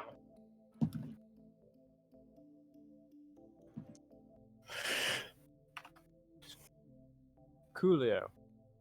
Okay, and Mr. Sebastian. So I rolled a 5, a 6, and a 3. Oh, Okay. we don't. One is. So for the 5, Cameron, you also get a sweet 1 pound chocolate egg. Okay. For the 6, you get a white crystal, and you also get a gold nugget. So 1 pound chocolate egg. Just call it sweet chocolate.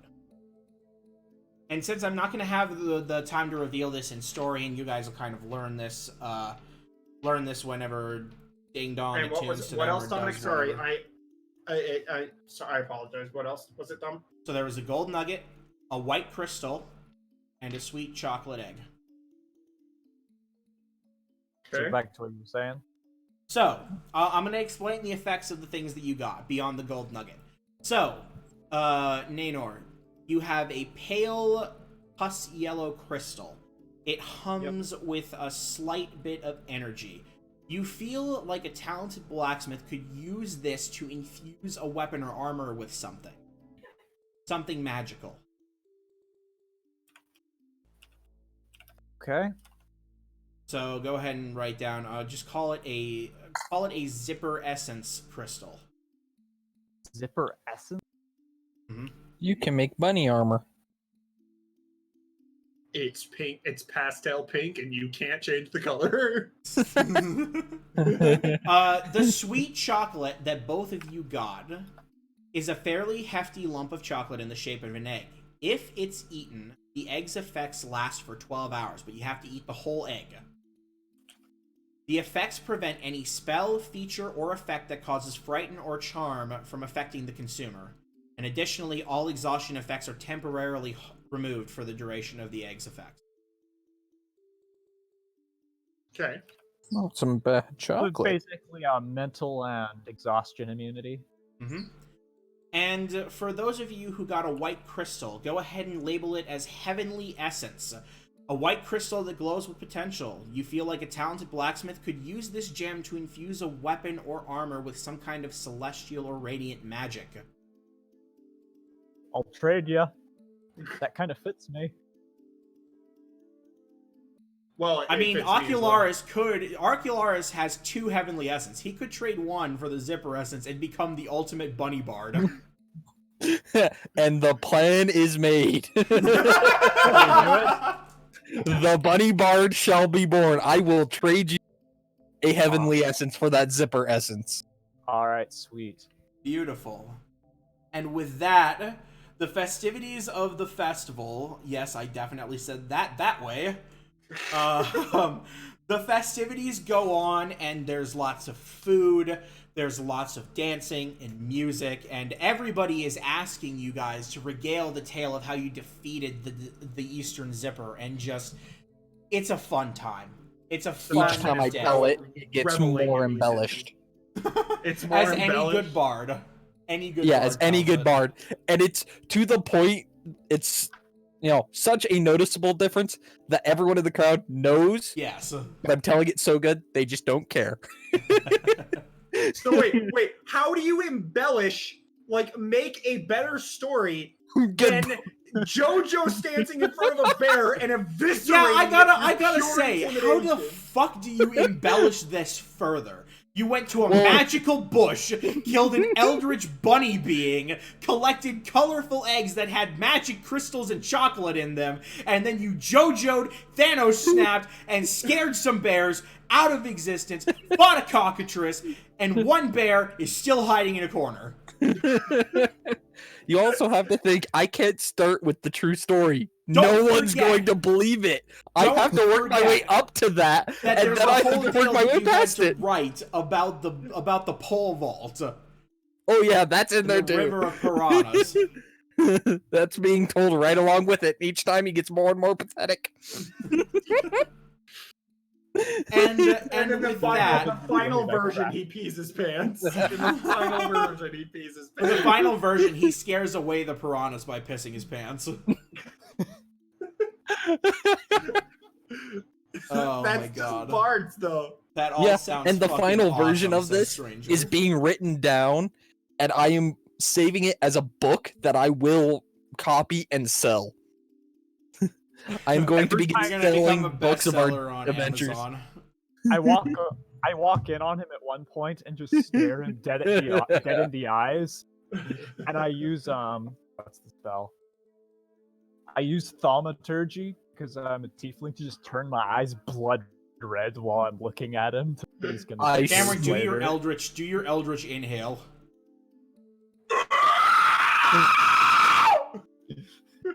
Ow. Yeah, it's like I'm just gonna smile at him and not even miss a step in the story. So all of that, Dead all in of the this eye. goes on. It's a wonderful, beautiful day of partying and a well-deserved rest after a dungeon crawl and an Sebastian eldritch is going encounter. to completely fail at flirting with girls. Oh, wonderful.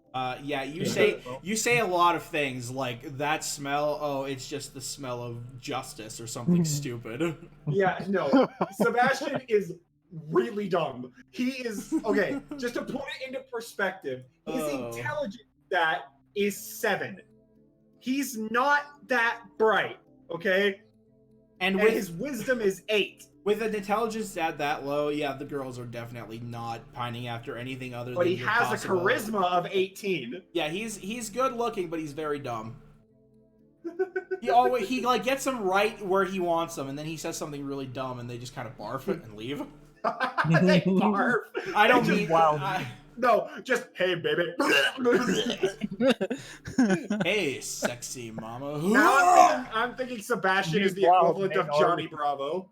Meanwhile, Naynor with his charisma of 18 and intelligence of 14, get all of them. So, with that, I'm going to close out Planes and Quests for today. Thank you, everybody, so much for hanging around and for enjoying and coming on this little Easter adventure. Hopefully, I can live up to this in future episodes. This was immense fun for me. I hope you all had an amazing time. Stranger seems to be in that camp. So thank you. Thank you to him. I'm so glad to have you around for these streams. Love hanging out with you, bud. So I guess that's me, Dungeon Master Dominic, creator of the world's scariest bunny creature. Beyond Monty Next will Python. be the world's Beyond scariest Monty bunny Python. bard. No holy hand grenades. But you can technically turn anything into a holy hand Yes, grenade. but first, bunny bard. The bunny bard will come to fruition. Things are just really getting somewhere. But thank you all so much for watching. I've got to go and eat my sandwich from yesterday and get cleaning, and then I have a project to do. But I will see all of you for the next episodes of Planes and Quests. Maybe next Sunday. Don't think so, because we'll be moving. We'll probably be out of state by then. So, probably have to wait till the Sunday after next, which I know is unfortunate, and we're going to be really spotty on streams during the week. So, we'll do what we can. We'll see if we can be around, but we'll sign off here. So, bye, everybody, and take care. Bye. Ah!